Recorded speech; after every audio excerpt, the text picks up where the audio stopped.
more food. She's been surviving on berries. She doesn't know how to survive in the wilderness. She made the biggest mistake that you could possibly make. Drank some stagnant ass water in the pool, and I swear to God, she almost pulled the fucking Oregon Trail and died of dysentery. Like, oh my God, poor girl. So anyway, so she's going freaking north. She's trying, doesn't even really know if she's going north. I mean, I hope she understands what direction north is. Ah, I'm poor. Anyway, up and down the mountains, eating berries, trying to figure out, finding berries on her skin. Like, is it an infection? Find some.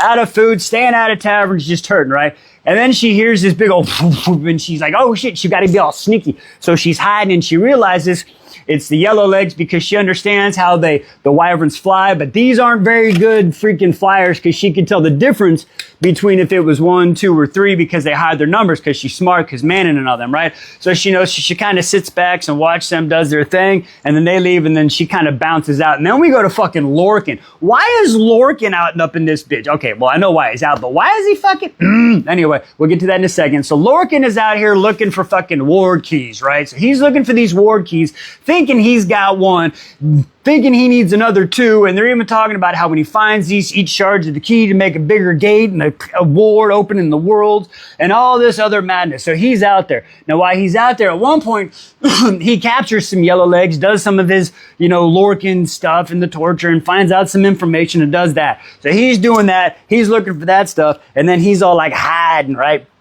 And as Elid's walking, she's like, wait, something's on. There's a thread. Okay, now Elid has a thread pulling to her. Manon's got a thread pulling to her. And Aylin's got a fucking thread pulling to her with like, what's all with the threads, okay? Are we crocheting up in this mug or what? What is happening? So anyway, she feels this thread and pulls. She pulls out her knife and like, Lorcan's hiding in the bushes like, she ain't know what the hell's gonna happen. I don't know what this girl, she's like, definitely human from the scent, but she's a demon human. Like, he's like, what's up? He's like, all right.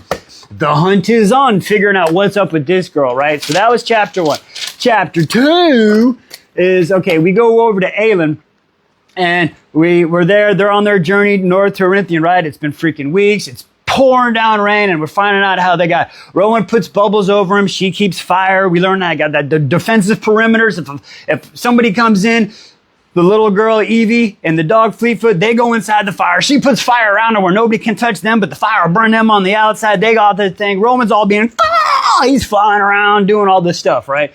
So they're making their way up north, traveling fast. Anyway, I already used that song. Can't do it again. All right, so she wakes up, and she's at the river, and she's just playing in the water, and she looks up, and she sees the little hands of the little people, and then we hear the story about the little people, how they brought her gifts and crowns, and she gave the gift of the flowers, and it fell apart, and they bring her another one, and they bring her 2, and then all these little gifts and stuff, and at the very end of this whole conversation, she looks over, and there's like a wyvern, right? And she's like, why are they got this wyvern here? But she doesn't take it. She kind of leaves it there. But while she's sitting there, freaking Rowan walks up, makes some noise, so he knows, what's happening, so she knows he's behind him. You know what I'm trying to say. And they sit there and talk. And then these two, oh my God, like they're edging themselves. They haven't done anything yet, okay? They just kissing on the, like, why would you do this to her? You're just making it harder. Literally, Rowan, literally making it harder. That's what she said. Anyway, digressing. So we get through their whole little spiel, right? And the love and then we go from that. And then we hear about how Adian, he's prepping this meeting with all the families and to have, the landowners in the north and all this other stuff and how that's going. And he's been briefing her and bashing her like, true, you're going to learn this and this dude and this crest and this land and this. And she's like, dude, you're annoying the living crap out of me. Chill out. I got it. And he's like, okay. And all of a sudden a messenger comes in and they capture the messenger and they're like, hey, listen, it's so rainy. And one of the guys is kind of old. So can we like change positions? And they're like, oh, I don't want to do this, but we got to do this. So they kind of get it. So they're like, all right, we agree. We're going to go have this message inside a tavern in town. Trappist whore. Like, what are you talking about? And so Darwo, he's like, we don't freaking think you're a queen. Like, just because you got the blood, where you been? And she's like, ooh, like the battle back and forth until the point where even Rowan is like, hey, like, babe, chill out. You got to calm down. He lashes out and Darwo just keeps going. Like, he's doing this on purpose. He wants the power. He wants control. He doesn't want to give it up to her. I like this. Just like, I ain't gonna lie. I know you can't do it, but they wouldn't have left there. I'm just saying. They wouldn't have left there. They're all old. You follow me, you're gone. I'm the queen. But I know that's not right. That's not right. Everybody have the same standard. Got to try to win him over somehow. If he's not a douche canoe. I'm thinking this dude is a douche canoe. He has jumped to the top of the douche canoe list. Darwo has to 3rd. Okay, Darwo the douche. He's at 3rd. But anyway, so they had this big battle, an argument, and he gets so far under her skin, she ends up lashing out, throws a knife that lands like right between his hands, jumps up, and he's just like, what were his words? I want to say his freaking words right here, right? Because it is so jacked up, and it's like, as for Lady Lysandra Calvaveri, that's her new name, that land she picked for the thing. Oh yeah, also on that one, she lowered her boobs. She wasn't lying about that. She gave herself a boob job and she lowered them, Lysandra, when she finds human form. Okay, anyway, sorry, digressing. So, it says, when you return to Orenthian, you seize your throne without our invitation. It will appear as an act of war and treason. Darwar pulled a piece of paper from his jacket. Lots of fancy writing and 4 different signatures on the bottom. As of this moment, I'm a fucking douche. Okay, it didn't say that, but that's what I'm saying. Anyway, until it is otherwise decided, you shall remain a princess by blood, but not a queen. Now, it does say until otherwise decided. So I don't know if this is you got to prove yourself. Maybe he's got good intentions, but I don't like this asshole. I'm just, Anyway, so they're like, okay, they don't want to do that. And then fucking Darwo comes out and Aelin, oh man, I don't know if you want to call this a blood oath, a blood promise, a blood quest, a blood, I don't know what the hell you want to call it, but I'll say this. She lifts her hands up and cuts it, and she's like, this is a test. You take care of this girl, and if you can't take care of this girl, you don't deserve my help. But I will come back whenever you call, and I will help you, and I'll play by your fucking rules, okay, bitch? And she fucking cuts the blood, and everybody's like, what the fuck? So then we happen, right? All right, so then we go from there, we come over to here. Now, Tower of Dawn. All right, we only do chapter 1 of Tower of Dawn today, and I will tell you what, I can, if the whole book is like this, I can kind of see why people might be a little okay? We're world building again. I mean, this is almost like a new book. We've already know what's happening with this one, but this one, we're on a whole new continent. So the first chapter, there was a lot of world building, okay? We start out the God City, and we get Lord Chael Westfall, or we call him Lord Chael Wheelfall. I don't know. Anyway, digressing. Ooh, sorry, Chael. He doesn't like wheels. He hates the sound of wheels. But anyway, they've been on a boat. And he's been doing all the boaty things that you can do in a wheelchair, and he doesn't like the sound of the wheels over the boat. And he's just, through this whole chapter, I like Chael, and I get it. He's just paralyzed. We thought he was going to die, but he didn't die, but like it happened. But he's kind of fucking whiny again. Like he's teetering on the chode level, like, I'm not a king, I'm not really a lord. I'm the Lord of Lies, the Lord. Like, you're the Lord of fucking being a whiny bitch again. Like, stop, Chael. Anyway, digressing. So they go to the God City, and it's the Hagen, and we're going to go with that. So it's him and Nezrin, they're there, and they talk about the colors they wear, and they're in the south, and it's beautiful marble everywhere, red, green, Antica. And they talk about the tower and the amazing mortal healers. Now, I did kind of think this is funny. There's mortal healers that are better than magical healers. Good job, humans. Good job, mortals. We're good at something. Huzzah. Anyway, digressing. So anyway, he gets there and it talks about, like, he feels like Tom Cruise in a way. He's like, dun, dun, dun, dun, dun, dun, dun, dun. He's fucking Tom Cruise in a wheelchair. Think about it. He's got 2 missions. Both of them seem impossible. Mission 1, if you choose to accept it, maybe you can get the Haganites, is that what they're called? And the king and their allies. That's 1. And then 2, he got to try to walk again. I got to walk again. Help, Lord. I got to walk again. Anyway, sorry. Whew. So that's what he's there for. But anyway, so we get this whole beautiful place, and then we're going there, and he's about to meet the king, right? And in front of the king, they see his 5 heirs. Now, it's weird that they said 5 because Nezrin told him about 6, and they got this whole different, like, who takes over for being heirs, right? It's not just the next in line. It's like whoever deserves it the most. Like, you're supposed to have lots of kids, and all your kids are supposed to, like, do things. I don't know if they're supposed to, like, backstab each other or what, just do great things or whatever. And then you pick one, and then when you have it picked, in case something happens to you, you're supposed to be sealed, but it can change, but nobody knows who it is. So they're always trying to compete with each other to be hopefully the better person. I mean, honestly, this place seems kind of fucking nice. I'm not gonna lie. So anyway, so that's all we get. We're done with this one for today. And then we flash back over here and we go to chapter 6. So then we go to, We finish out with 6, 7, and 8 of Empire Storm. All right, let's try to finish this one in. All right, so then we flash over to Dorian, right? Dorian is the king. Listen, I feel bad for Dorian right now. The man is by himself. I don't think a lot of people might have, maybe you did, maybe you didn't. I'm not going to say anything, but the man's by himself. Aelin and her group, they're up north. Fucking his buddy Chael south. With fucking Nezrin, he's by himself. All the people that he knew, the guards, his father whacked them all. They're all done. So he's by himself. He's staying up late doing paperwork. He's trying to train to be a better fighter because he doesn't want to have that again. He looks in the mirror. He sees his neck. It's collared. It's paled white. You know, it's still there. He's like, he's been training. He's trying to do stuff. His mom and his brother aren't there. He's like, no, y'all don't need to come back. I don't even want to try to deal with y'all's fucking bullshit, right? And that's where I'm like, dude, mom, how did mom not know dad's changed? Like, what? Anyway, die fucking gressing. So anyway, so we sit that there and all of a sudden the alarms fucking go off. He fucking hears some shit and it's the witches. The witches have arrived. The yellow legs. The yellow legs, they're coming there. They're bashing down the wall. They're crashing. They're smashing. They're bashing. They're flashing. And then we flash to fucking Manon, right? And Manon, she's trying to play catch up because Iskra and the yellow legs, they left a little bit early because they know as soon as Manon shows up, they got to fucking stop, right? So then we're going to end with this little scene right here. Dorian comes out on the balcony. He looks up. He sees yellow legs landing on his glass wall. Their tails, smash, smash, smash. People screaming, crowding, laughing. And then all of a sudden, he sees 6 wyverns coming right at him. Once in a while, they can summon this magic like Rowan just used, and they call it the yielding, right? And so freaking, he's like, all right, Manon's like, get him out of here. So freaking Rowan fucking ends up grabbing fucking Dorian and bouncing, and they fucking leave out, right? And it's like, what the fuck? And then we flash over to Rowan's POV 2 days back, right? So we find out he's been flying for 2 days nonstop, no food, no water, just fucking flapping,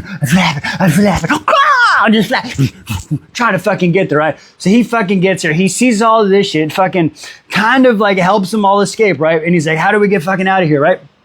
Oh, sorry. Before I get there, Manon's like, hey, you owe me a debt, buddy. You owe me a life debt. I'm going to call on that someday. I forgot that.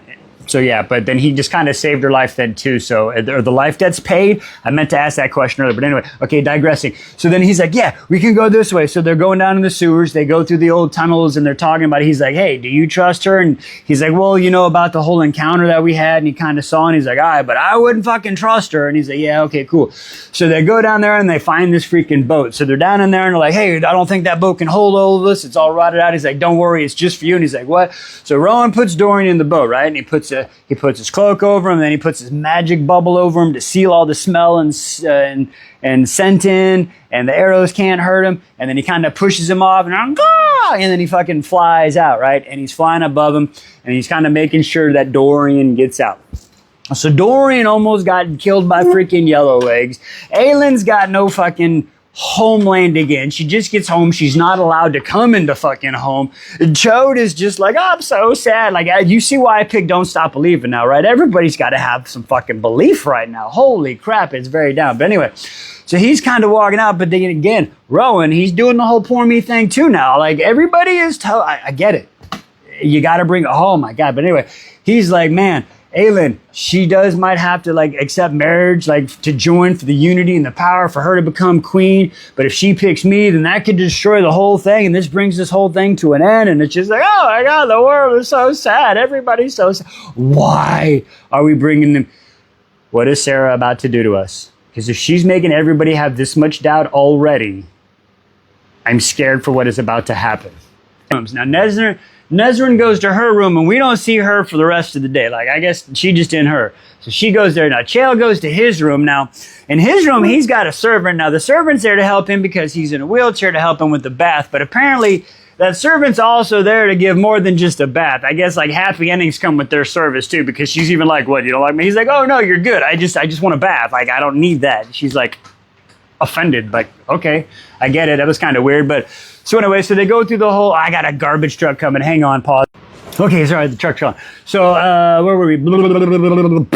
Oh yeah, so Chael, the girl was there to help him get in the bath and stuff, right? And as he's getting ready, the girl like starts the bath up, and it's this big like in-ground bathtub, right? It's not like a claw tub, right? Like it's an in-ground pool. That's how fancy they are here, right? So anyway, she goes around the thing, and then all of a sudden, this dude, Cashin comes in. Now, he's one of the kids of the great Hagen, right?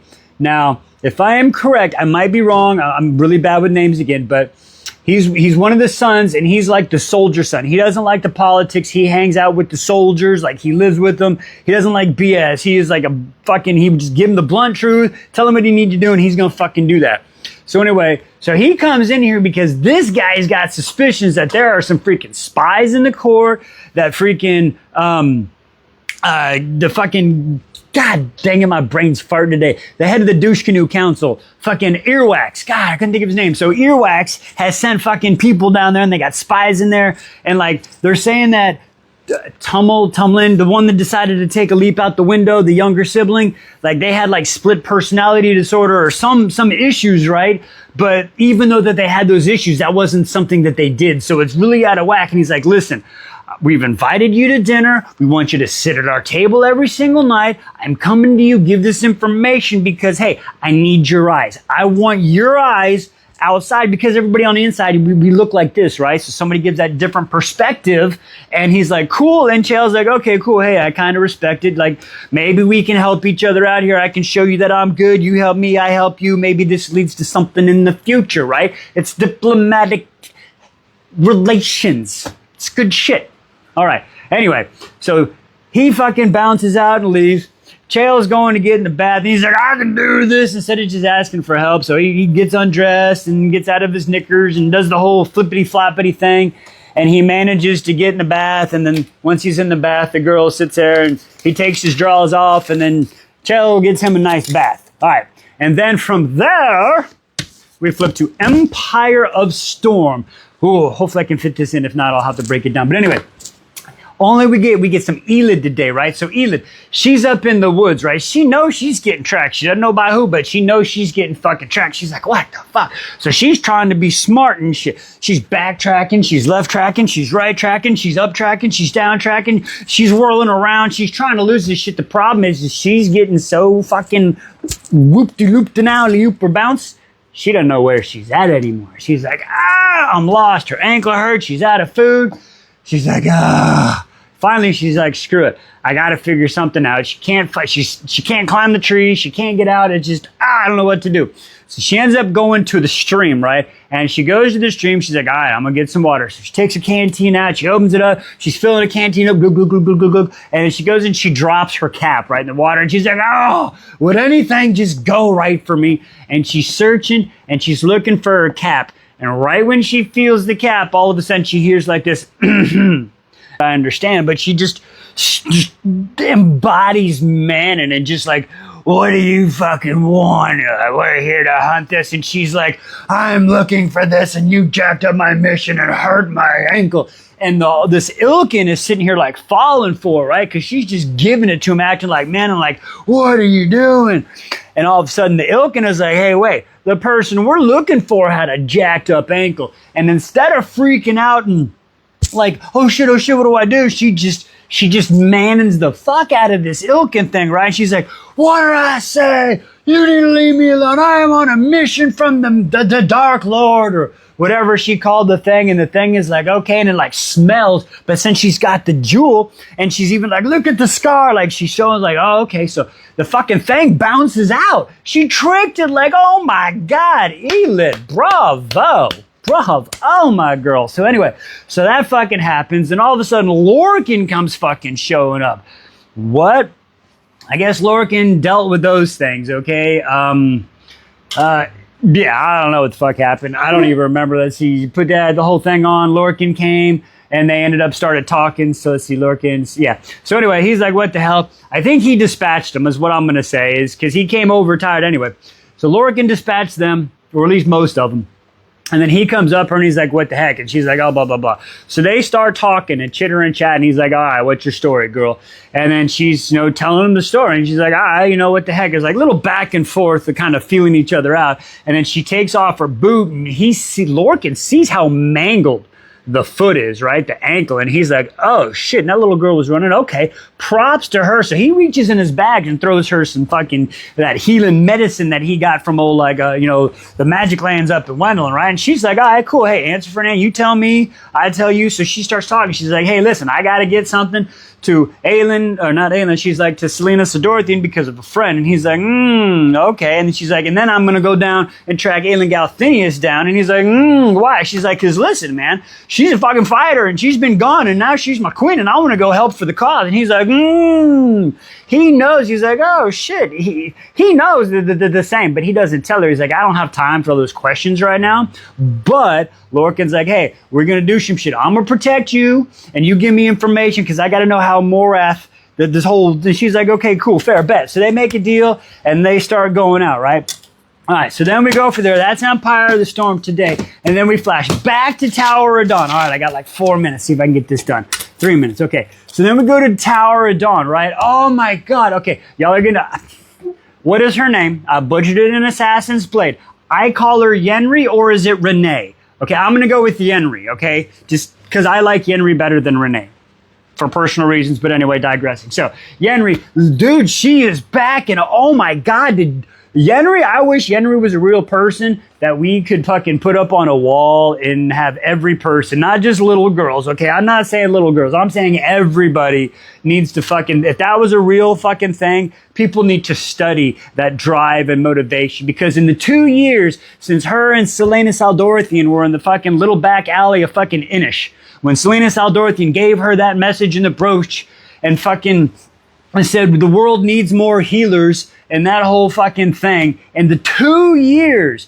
Now listen, it's a whole different path than the growthing that Aelin has had to fucking go through, right? A complete but warrior healer, right? But still, this girl in 2 years, family gone, we're talking that whole thing through the witch, through the town where they kept just doing that shit, finally gets the break, gets south, gets there, gets to the tower, and in 2 years goes from begging and pleading, throwing the money, begging and crying. The lady's like, blah, blah, blah, finally gets in. Apparently, listen, their apprentice program, it's like it used to be in my day, okay? We had wall-to-wall counseling. I don't know if it's like wall-to-wall counseling, but it's pretty degrading from what they say. Like, they're not really nice to everybody, but it's in a loving kind, I don't know. It was really weird how they talked bad about it. But anyway, I digress. So, in 2 years, she is the head healer in charge. When I say it talks about old and new come to her and ask about problems, and she's doing all this. Well, apparently she's talking to the head chick, Helsegith, and she's like, hey, am I stay or will I stay or will you go now? And she's like, hey, it's time for me to go. Aelin's back. I need to go help her. That was the whole plan, yada, yada. She doesn't know that Selena and Aelin are the same chick. She doesn't even know the assassin's name, but she's like, I want to go help her, help people.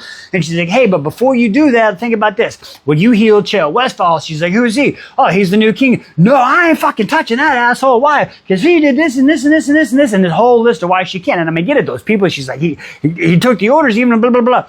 So then the old Helsegig or whatever, she's like, hey, listen. Talk to him. Listen to his story. This is what makes her wiser, okay? You could be a better healer, but she's wiser. She's like, listen to his story. Maybe it's something. Tells a story about how she healed a guy just so he could have the justice for the family. So their whole thing, and she's like, okay, I'll tell you what. She thinks it through. She's like, I might still be leaving, but I'll at least talk to this guy and see what's up in the morning, and I'll make a decision then. So it's like, okay. So Yenri is here. Her story needs to be discussed. I wish I could just jump in the book and say, hey, Yenri, no. He knows Aelin. You should help him because then it'll all be good. Because she also, I forgot to say this, Yenri also had a thing with General Keshin. Like, they were some friends for a while. So there's some relationships. So these triangles of friendship have to build, and then we can have the greatest army of all and take down General Douche Canoe Earwax. Join us tomorrow. And then the head healer, she's in there talking to some acolyte, and there's good stuff. We find out a little history, how she worked with the cook, and she studied. So, like, she helped out the girl, like, hey, go get some cookies and this whole thing, right? So then she's talking to the head healer, and the head healer's like, okay, so what's the deal? And she's like, oh, yeah, its injury's kind of similar to the one I healed. You know, it's almost twin to the one I, did a few weeks ago. And she's like, okay, can you do it? She's like, yeah, but it will take some cooperation. She's like, what do you mean? And they're sitting there talking. And then it comes out, well, the healer's like, hey, listen, not the healer. The healer's like, how did it go? Blah, blah, blah, blah. And she even admits, this is where she admitted, she's like, listen, I didn't have the greatest bedside manner. Like I was kind of a douche canoe with Wawa for myself. And the healer like doesn't reprimand her. She's like, all right, listen, we all have our moments. Let's just turn this into a learning lesson. Like, wow, that was pretty cool. Like she didn't go Dr. House on her, right? It was pretty cool. So anyway, digressing. So she sits there and she's like, but there's a strange thing about it. And she's like, well, what do you mean? And she's like, when I found out like where the wound was, like, my magic curved away from it. And she's like, wait, what? That's kind of weird. So they talked last. She's like, so you're going to help him? She's like, yeah, I'll go back tomorrow, but I need to do some research first and I need to do all this. And she's like, okay, cool. So then, excuse me. So then we leave there and then she goes and does her thing. We flash over to Chael and back to Nezrin, and they're sitting in the room, and just Chael's kind of depressed. He's going through the shit like, man, is she going to help? And Nezrin's like, shit, I don't know, but like, fuck, I can't sit here. Chael's like, listen, I'll entertain myself. Go see your family. She's like, you sure? He's like, yeah, go see your fucking family. So she's like, I got a cool bet. See you later for dinner. Yep. See you for dinner. So Nezrin ends up leaving, and as she's on her way out looking at the castle and stuff, one of the brothers, another one of the royal family members runs into there. Now, that's Satark. I'm sorry I butchered these names. I'm not trying, but it's Sartaq. Satark? Okay. He like flies. He's got like these flyer people, right? That's what I'm saying. He's got the flyers, so they're chit-chatting him. He talks about like, hey, let me escort you to the guard shack so these mofos let you know to come back in. And she's like, all right, cool. He's like, hey, you should come fucking flying with me sometime. And she's like, oh, really? He's like, yeah, it's cool. The air up there is all cleaner and it's nicer. And she's like, ah, cool, I might take that on. Now, the guy might have been kind of flirting. Like, I really didn't know what was going on, but they discussed the gods and maybe they should have. It was a pretty cool conversation, but it seems like the guy at least came from a spot of goodness, right? So like I said, so they talk to the guards. Yeah, I bet she'll come back in. And then we go from there. Woo! What the fuck is about to happen in this shit? Oh my God. Okay, let's try to get through this. Excuse me. Oh man. Okay, so anyway, we go to fucking Manon. Manon is in fucking Rifthold, right? And they just finished sacking the place and everybody's sitting there talking and get off the fucking walls and fucking bar. Oh man, as she's there, she runs into fucking Eskra, and as they're sitting there talking, Eskra smells the scent of the one she, lollywopped, right? So she's like, oh, say Eskra fucking flies back to fucking Marith. I said it right? Say okay, damn it, yeah. Morath.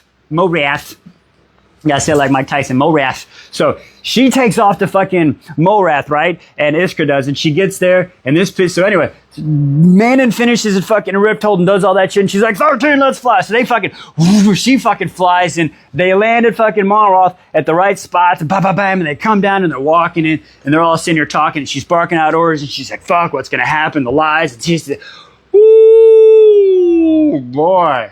All right. The 13's like, hey, be quick, be careful, do what you got to do. So she walks in thinking she's going into a debriefing at the council room, right?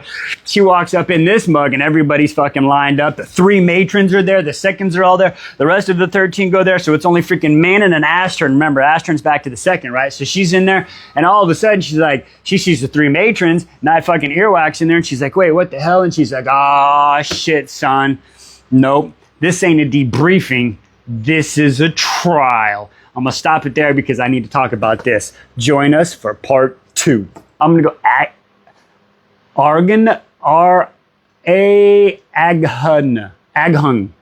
Aghung. So she goes to Jihun's room, right? So yeah, he gets dropped off at Jihun's room, and then Jihun shows up and is like, listen, I ain't fucking talking to you, Chell, because no matter what we talk about, through perceiving eyes, it's gonna look like a fucking bad thing. So you know what, just get the fuck up on out of here. I don't want to talk to you. I ain't got shit to say to you. Get to stepping, oh my bad, and get to wheeling, bitch. And like the fucking maiden, he's like, I don't fucking touch you. So Chael wheels out and he's like, oh, I want to fight. If I could only stand, I'd be taller than you and I would dominate you with my standing prowess. Like, okay, Chael, dude, just chill. Whatever, guy. So anyway, so he goes back. And then he goes to the room, and then dinner time comes, right? So Chael goes down to dinner, and Nezra's not back yet. So Chael is fucking freaking out, like, what the hell, what the hell, what the hell? He's like, God dang it, God dang it. He's remembering conversations. Oh, before Nezra left, I forgot to mention, she was like, hey, maybe if they can't make you walk again, maybe they could at least help your manhood, and maybe you could complete. So apparently, him completing is an issue, and he didn't tell the doctor. Like, I always tell the doctors everything. Like, what the fuck? Anyway, digressing. So he's at dinner. Nezra's not back yet. He's freaking out. They're sitting there there chit-chatting. He can't really focus, ain't doing his fucking, wheels PI duty because he's too focused on Nezra not being there. And freaking Yenri shows up for dinner. Now, Yenri shows up, sits down, but Yenri doesn't say too much. I don't know if she's just observing or what, but she kind of sits there, Caution's talking, and she's short answers, and like he's bragging about her and Chael's learning more about her. Okay, 2 years, Fenharo, like he's learning information. He's getting some information, so he's still doing much, but he's still focused out, right? And then he starts asking questions, and then he starts hearing information about the army, and that's where Ji-hun is like, hey, buddy, let's not talk to his brother, Caution. We don't mix business and pleasure, right? So he kind of shuts him up there, and then you can tell he wants to ask something about Nezrin, but Yenri kind of looks at him and is like, no, just don't do it. So that happens. He bites his thing down. And then she ends up leaving, and he goes back to his room, and he's in his room at night, and Nezra finally shows up. So she shows up. They have a little tiff, a little lovers quarrel right here. And where you been? He doesn't really. You're like, where you been? And she's like, listen, I was with my family. I had a good time. I was like, what the hell you want? I'm sorry, we were late. They didn't want me to leave, and yada, yada, yada. She's like, listen, I'm going to the bedroom. So he kind of huffs and puffs, and they get in the bed, and then it's just they get angry, and they go to bed. And that's how that chapter ends off. So now they're in a little lover's tiff. But she got to see her family, and that was all good. Now, we finish off, quick chapter, we come back to here, Empire of the Storm. Now, Aelin, Adian, and Lysandra, now they are traveling to this temple, right, that the little people left them in the thing. Now, travel is much easier now because Evie has now gone up north with Myrtle and all them to learn how to be a lady. But that's kind of fucking with Lysandra affected, in her mind. She's staying in fucking animal form. Like, she doesn't like being in human form right now, so she's trying to deal with that. So they get there, they're hauling ass there, and they get there, like, they're talking about how they travel. She's riding. She's staying in Fae form to go faster. Adian's a better horse rider. She's in the birds traveling. Rowan taught her, like, scouting and stuff. So they see the town, right? And the town has been fucking taken over now. So I'm guessing the temple's inside the town. And the town has been taken over by fucking Roland of Meh. Sorry about you, buddy, but your dad's a douche. So he's taking over this town, but they're kind of going over the history anyway. Like, this is the first place to go. So like, okay, whatever. So they sneakily get into town. They get into the inn, and they're sitting there, and they're talking about, okay, what are we going to do? She's like, nah, we're liberating this town. There's only like 500 soldiers or some shit, or 50. And they're like, how about, yeah, as soon as we leave, we got to go the next day. Like, what's going to happen? She's like, hey, we got to give these people hope. And they start talking about symbols. And he's like, I know about symbols. Trust me, I got a symbol right here. And he shows them the sword. And they're like talking about a bloom flower. How, I guess, a bloom flower. So this flower, when Brandon originally set forth on the continent, like, the bloom flowers bloomed and it was in true peace. And then it was like a symbol that when these flowers bloom, and the ruler, that they were truly doing a good job, and there was peace. And there had been one like 97 years. And then before that, it was another time. And she's like, maybe we can go peace, and the bloom flower will pop. And then she's talking about how the Mycenians used to stay here, and they used to guard it, but they kind of got banished after they didn't come help Tesrin in the war. And these mighty warriors had sea dragons. Sea dragons? When do we get sea dragons? Tell me we get sea dragons. Do we get fucking sea dragons? Oh, what the fuck is a sea dragon? I look at that, it's like one of the Chinese dragons just coming out of the water. Oh, I want fucking sea dragons. So anyway, they're like, yeah, but to get sea dragons, if we bring the sea dragons back, then the Mycens get back, but the sea dragons, like, what? But if we free the town, maybe it'll be a symbol. And sea dragons? I want fucking sea dragons. Okay, digressing. Anyway, so they're sitting here like, yeah, we got to figure out how to do this. And Aelin even talks about, hey, listen, I got some fucked up plans, but this is what we're going to do. She admits, hey, I got to be more open, especially with my scheming. So to do that, they tell the plans, like, okay, yada, yada, yada. They decide to let's go get some dinner before we go raise hell tomorrow. Oh, I hope we see what raising hell is tomorrow. Join us next time. We're here. But you, sir, you're something different. I don't know if I can, like, really help you, okay? Plus, me and Aelin, we had this connection on another level, and they kind of talk about that again, right? But he's like, I will do what I can to help you. And then they just kind of sail off into the water, right? Nice guy. So they're having that conversation, and they're getting to know each other. And I fucking love that for them, all right? And then we go back to the fucking land of the hot desert down in Antica, okay? And this is where we get our 3 chapters, okay? Chapters 8, 9, and 10. And we're down in that land and in the tower. Okay, so they had dinner the night before, and then Yenri shows up. Now, I'm not going to lie. I realize how butchered I'm... Like, I've added and removed and moved letters around to butcher this name, okay? I almost went back and I saw it and I was like, maybe I could go. Anyway, I'm not going to go there. It's Yenri. We're staying with it. So Yenri comes in and she's like, you know what? I'm going to do this. And she shows up right at 10 o'clock, wondering like, I wonder if they think I would know I showed up. So she shows up at freaking 10 and they're all there, right? And she walks in and Chael and fucking Nezrin are there. Excuse me.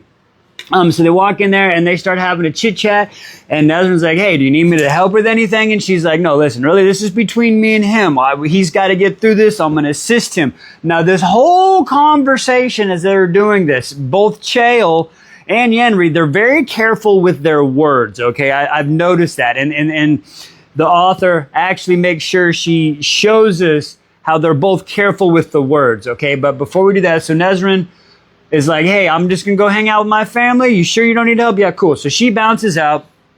And now then the session, like it starts to get in here, right? And then she's explaining that, listen, this is not just a physical injury, but this is going to be more of a mental injury. And he's like, oh, I'm fine mentally, and yada, yada, yada. And it's like, well, okay, I really don't think you understand that. So she's like, hey, let's go on to the couch. And he's like, well, wouldn't you like me to go in the bedroom? She's like, listen, the girl came in here. And he's like, well, listen, we're not like that. And he's like, still, it's not appropriate. So Nezrin, she's got her boundaries. I appreciate it. Like, I respect that. But anyway, so ends up getting on the couch. They go, and then she goes through this whole procedure and she starts examining and she's pulling magic out. Like, I just kind of like, if you see that, was it the Wheel of Time where they got the whole strings? Excuse me. Like, this is how I kind of see Yenri and her magic. Like, she's warming it up. Like, she's getting her magic out, like, and she's pulling and she's feeling his body around, and then she sees where the injury is, right? And she just, in like this laser precision, right? She just sends a small light beam to see what happens. And she's going in there, and she's feeling the light, and her magic's pulling out, and she feels it. She's like, oh, this is not normal. This is not right. What is this? And she feels Chael looking, but he's not screaming. Hold on. She's like, and she pulls back, and Chael's like, oh, shit, it's bad. And she's like, listen. And again, very special, wording. And she's like, listen, I'm going to assist you through this or oversee you through this, not help you through this because Chael's too proud to have help, right? So they go through that. And they're like, hey, tell us how this happened and, what's going on and like, what kind of magic is this? Because it's not really magic. It's more like an echo and this and that. And then Chael's like, oh man, well, why do you want to do this? And he's like, well, listen, I want to get back and I want to help Dorian and I want to help save our lands. And she's like, oh, so this. So, and she's like, what happened? He's like, I told you. And she's like, listen, you really need to tell me what's going on. And he's like, well, I want to tell you. And then she's like, hey, listen, physical and mental things, we got to talk about this.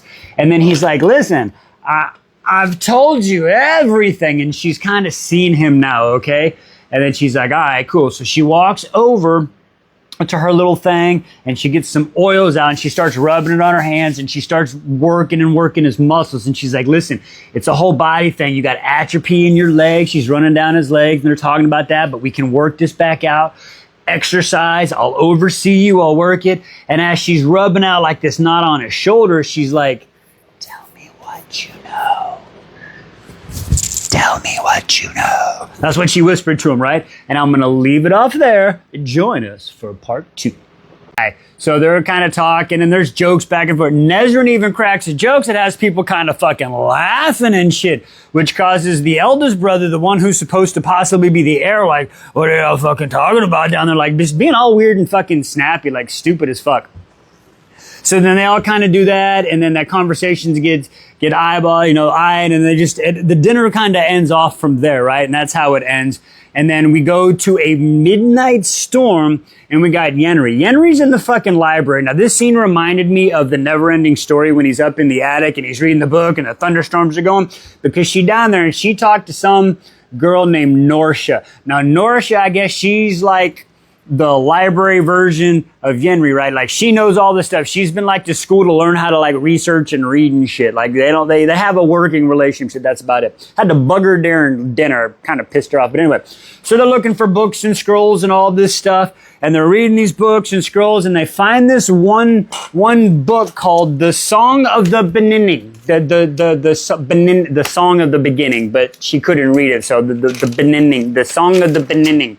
So, and she gets in it, she's reading this book, and there's pictures and stuff and panels, everything that Chael said is happening and she's seeing it. So she sees this plays out. She sees the 3 Valak Princes' names, Earwax is in there, Aura, and I can't pronounce the other one. But she's there in another panel where they're chaining the people down and they're putting the stones in there. And in the last panel where the people are coming up at the eyes and made sure that in the first 2 panels there were silver eyes, but in the last panel it was regular eyes. So she's seeing this. So that's kind of telling me, remember, when Chael is playing, Detective Magnum Wheels PI, right? And he's looking, the eyes. We couldn't tell the king for a while, but he had the ring, but the eyes. So, okay. So anyway, so that fucking happens, right? So she sees that stuff, and all of a sudden she kind of feels these eyes watching her, looking at her. So she's like, shit, I gotta get out of here. And she starts fucking leaving. And as she starts leaving, she realizes there's somebody fucking chasing her. So as somebody's fucking chasing her, they remember all the fucking rules, and it's like the whole thing. Listen, ladies, if you don't say the R word, if that starts to happen, you're supposed to yell, fire, fire, fire, because that's gonna get people's attention, right? So she's like, okay, so she's going through the stuff in her head, and she's trying to stay in the lights, and she sees the people or whatever it is chasing her a couple books over. And she sees a person and she's like, hey, I'm supposed to go have tea with Cook and da-da-da. And she walks up to the body and the body's gone. Well, it's a person, the body's there, but they're dead. They're gone. They're lifeless. Their soul. It was a girl that was down in the womb. What is happening? So she's like, oh, snap. So she's like, yeah, I gotta go get tea. So she starts walking, find these 3 acolytes. They come up and she's like, come on, you gotta walk with me. Walk fast, walk fast. She's like, come on, yeah, we gotta go. If I don't get there, the cook's gonna be worried about me and send people looking for me. Cause that's what she's trying to say, right? So they get there and the sounds are coming. She walks by the fucking librarian's desk and she's like, hey, there's something back there. Sound the bell. So they sound the bell. We hear the history of the bell. Now, nobody knows about the bell except for the acolytes. And if the bell rings, it means get the fuck up on out of here. Like 1 bell means listen, 2 bells means listen. Now 3 bell means get up the fuck up and out of here. The library is 24/7, but everybody thinks it means closing time. But it's not. So they ring the bell and the people leave and the fucking guard shows up and then it says Norshra, Erica, Hafsava, the 3 girls, and Yenri there, and they're all fucking scared, and they're fucking holding hands, and we have no idea what's there. I ain't gonna lie, it makes me think fucking Abraxas is there. Oh, Braxy boy, not the wyvern, but Braxis from the other one. Digressing. Anyway, library, dark, fuzzy creature. I'm just saying. Anyway, so last chapter. End of storm. Let's try to get it in 2 minutes. Okay, so we flash to Aelin and her group. Right now it's just the trio, right? There's the 3 of them. So it's Aelin, Adian, and Lysandra. And they're there and they're at the town of the temple and they're sitting there and they've been kind of scouting it out and they're about to go in. So they walk in there and they're looking all dark and mysterious and they're sitting there and then they hunt it all down. They found themselves a boat and they're supposed to leave at noon and they're going to take this boat and they're going to go north, but then they're going to take that boat and meet up with another boat and then that boat they're going to go fucking south. And they asked the guy for more information. They found out that Maeve has got her fucking armada stacked up way the fuck over here. Like, what the fuck is Maeve going to do? Well, we can't worry about Maeve. We got to figure about this. Is she going to be with us? That whole fucking bullshit's going on, right? So they're, oh shit, well, we got to worry about this place right now. So then it shows them up on the roof and we go to Adian. And Adian is like, man, this would be so cool. Just imagine this picture. And he even says when Aelin's fighting and Rowan to her right, Am to her left, and Lysandra to the back, nothing will defeat us and blah, blah, blah. And they're like, okay, remember, we got to have a symbol. We got to have symbols. All of a sudden, Aelin, oh, I'm not going to make it. I'm not going to make it. We're just going to stop. Join us for part 3. And she's throwing up. And the fire blasts off, the skin blasts off, and she noticed like where it hit was right by his heart. I was in my mind. It's an iron heart. They replaced this fucker's heart with an iron heart. Holy shit. So she's like, oh shit. So there's some more fucking chit chatting. And then she's like, flame on. She's trying some more flame. And Adian's fucking trying to hold her up. And then it's a little bit more weak. And then she sees the heart. It's like a little crack and she's looking and she sees these fucking eyes and she's looking. It's fucking earwax. Fucking Erewhon is fucking there and he kind of pops up and she's like, oh shit, what's happening? If he's here, he can't fucking sense the amulet because that's a fucking 3rd war key, right? If he gets that could change every fucking thing. So she's like, shit. So she's trying to cover it. And he's fucking yapping his mouth talking about, I'm going to take your prince and Dorian and Rowan and I'm going to torture them and then make you watch and then I'm going to torture. Like he's just fucking running his mouth, right? She's like, shit, I got to do something. Fucking Adian's holding her up. Fucking Lysandra's sitting there like, oh, they're just fucking waiting for the command. And she's like, ah! And she fucking throws out this massive fucking blast and she's throwing out this blast. She's fucking, Adian's got a hand. He's fucking holding her up. And she's trying to fucking do this. She's trying to kill fucking this remnant of Erewhon in this ward stone iron heart thing, right? That she sees the eyes, and as she does, she kind of looks over at Lysandra, and when she does it, all of a sudden, whoosh, like this black whipping, it comes and just barely misses her. Oh shit! She notices the war key. She's she gotta do some. And finally it goes away, but she realizes when the blast, like, it's gone, right? Nah, he left. She didn't destroy it. I mean, she destroyed it, but she only destroyed it because he left. You see what I'm saying?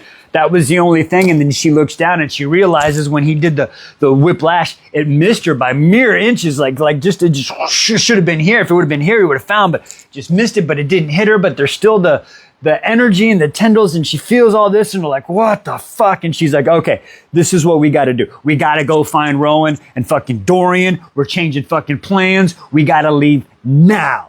All right, so then we go from there. Now, I got a few minutes. I think I might be able to get most of this in. All right, Tower of Dawn, then we flip to 11 and 12. All right, so it's the next morning.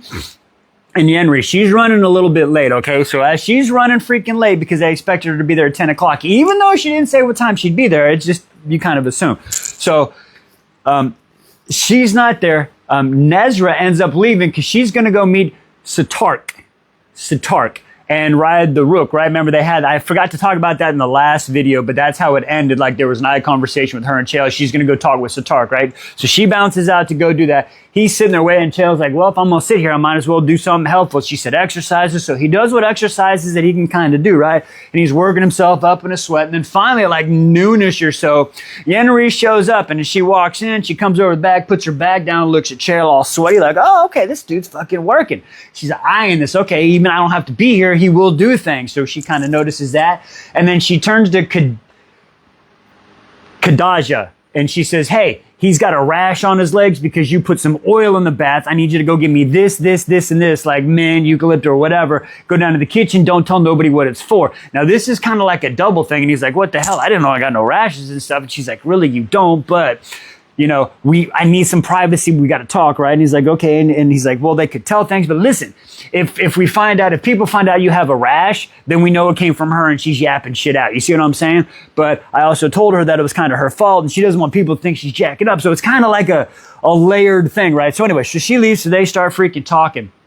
And they had this chit chat, and I'm telling you, the honesty coming out of these two. She's like, listen, I'm sorry I'm late, but as I was doing research, we had a girl attack last night, and she was dead. And Chael's like, oh shit, I'm so fucking sorry. And she's like, oh shit, he actually means this. And he's like, hey, is there anything I can do? And she's like, wait, you want to help? And he's like, well, yeah, I can't do much, but I can help. She's like, So we get kind of her pass, and we find out, you know, she teaches classes and stuff. She tried the laundry and all that. No, that doesn't work for her. So she teaches self-defense classes because Aelin taught her a little bit. He's like, hey, could you come teach us to help? He's like, well, how do I get there? Like, we'll ride you a horse. She's like, I can't ride a horse. She's like, hey, look, we got you some straps, but you promise, blah, blah, blah, blah. So that whole fucking horse riding thing comes down like, can you promise me I'll ride? Look, we healers don't make promises. We don't cap. She's like, okay. She's like, sure, bet. I'll help teach a class. And she's like, trust me, the girls are going to be fucking swooning over you so much anyway, it won't matter. And that's going to make them feel safe and good. He's like, okay, cool.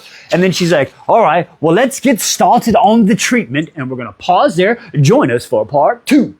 Last fucking chapter right here. Oh my, what? I almost, nope. If that would, I almost said fuck it. I think I would have probably said fuck it, not finished. Okay, chapter 17. Manon. Fucking Manon. Manon is in Monrath, right? It's the next fucking morning, and they're saying Astron's gotta fucking die. Okay? Alright, so anyway. She's been up all night and she is fucking sharp and Windcleaver. During this time, she's like, okay, can I rescue her? No, you can't rescue her because she is deep in the fucking bowels of fucking like guards everywhere. Like she can't, okay, so she can't fucking get her out. Like, what can she do? Oh my God, what's supposed to happen? What am I going to do? What am I going to do? What am I going to do? How does she, it's her fault. It's my fault, man. And I fucked up. Manon, I fucked up. It was my fault. All she's got to do is tell the truth and she would be free. This is my own mistake. And this won't happen again. I have to be better for all of us. Like this is all going through her fucking head, right? She doesn't know what to do. She's like, wait, I'm still lucky to be the fucking wing leader. She's like, wait, this is the way. Okay, she's giving her life, okay? She's giving her life to keep my secrets so I can be a better person, right? So she's like just fucking gonna accept this. And I'm like, oh my God, is she really gonna fucking accept this? Like, what is happening? But again, she can't get down there because of the guards, so she can't just rescue her, right? Oh, my league. Anyway, so she's sitting there sharpening. Sorrel comes up. She's like, okay, it's time. And she's like looking and she's sitting there and she's praying and she's like, wait a second. Are you about to do the words of request? She's like, hey, it's all I can give her is a fucking swift mercy, right? And she's like, oh shit. She's like, all right, well, it's time. And she's, listen, when you do this, just know that the secrets go with her. And okay, this execution now, it's not being done down in the fucking dungeon. No, Gma, she wants to make a big spectacle of this bullshit, right? So they go out to this big fucking veranda in the back, the opening in the bag. It's right before fucking dawn. So they bring Astra now, they drop her to her knees. She's been beat to a fucking pulp.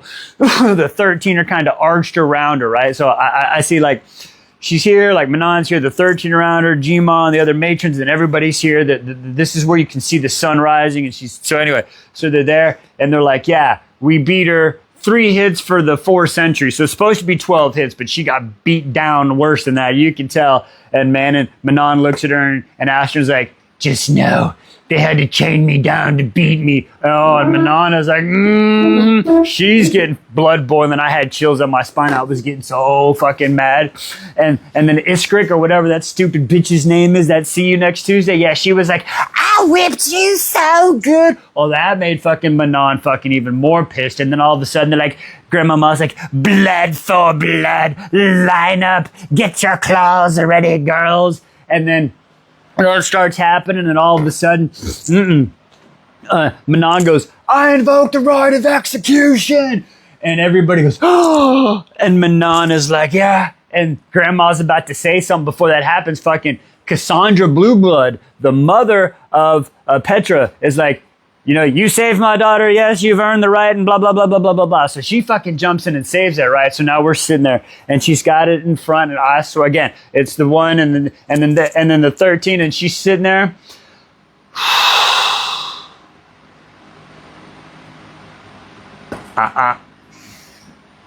Okay, 3, 2, 1. We're going to get through this really quick. So she sits there, she pulls down, she looks at her, she pulls her sword out and she's sitting there looking and she's getting ready to do it. And Astra looks at her and she says, take me back to the cabin. Are you fucking serious? Take me back to the cabin? Grandmama's like, hurry up, Manon, before breakfast. Lifts her fucking sword up. She's about to do it. And as she does this and she hears, take me back to the cabin, something inside breaks. You can hear it. Her heart is crackling. She's like, does everybody do that? The sword is lifting. And as she's looking around, she sees all her 13. They raise 2 fingers to the brow. She looks around. They all start doing that. What the heck? That is the salute. Not a salute to the High Witch, but to a witch queen. Oh, they're fucking recognizing what she's got to do. So they all fucking do it. Astrid fucking does it. You hear the fucking murmurs. Grandma's like, before breakfast, bitch.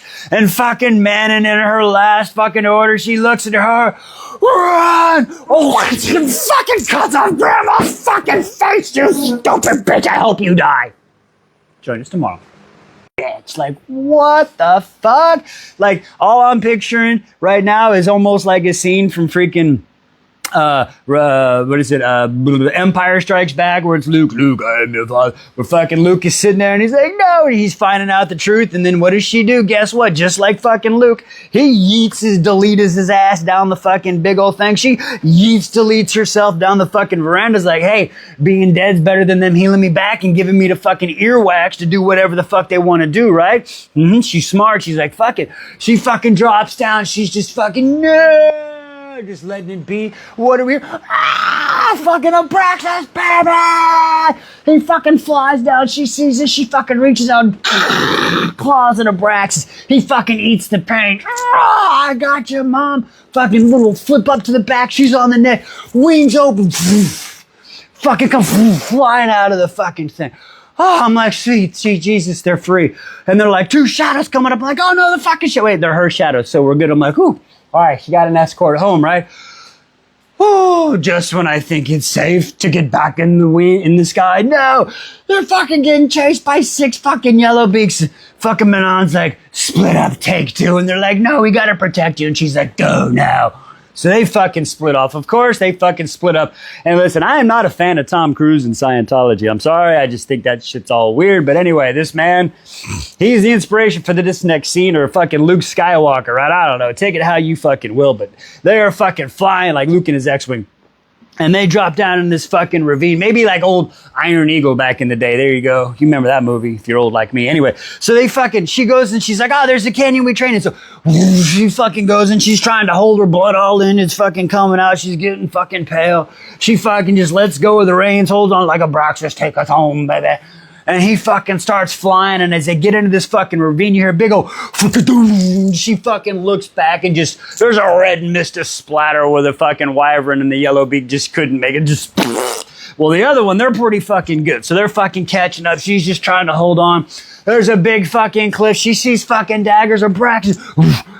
Oof, she fucking kind of leans in like, I trust you, brother. And he fucking goes, the other fucking yellow beak throws 2 daggers. As soon as the fucking, right where they would land fucking oof, straight fucking up. And all of a sudden you just hear a kaboom, splat and mist against the fucking rock. The whole earth shudders.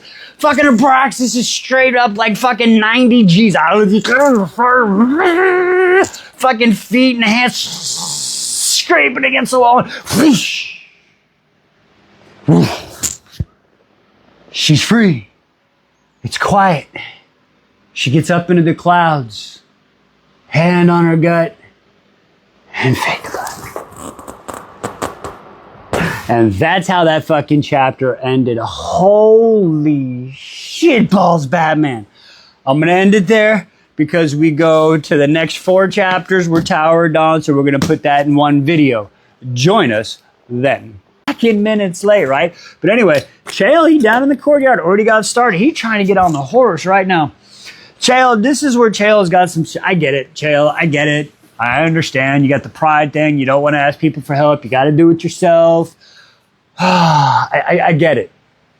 But sometimes as you're learning new things, you have to get help as you learn them until you become more independent. You see what I'm saying? And I think I had to learn that. Like, listen, again, I had spinal fusion surgery. I was walking around with a broke back for a while. Army didn't fucking know. Anyway, digressing. So I had to learn to accept help for a while until that could get fixed. And I had to learn how to change and that's the same thing he's having to go through, right? Like, I'm not paralyzed from the waist down. I'm not trying to compare shit, but I'm just saying everybody goes through that. You have to realize it's okay to ask for help. Hello, i.e. Dorian. See how he does it? When you need help, you get your support. You have things to lean on. It's not a crutch. Just saying, let's digress. Let's get back to the story and yin from real life. Anyway, she's 16 and she's writing this shit. I just want y'all to think about that too. Seriously.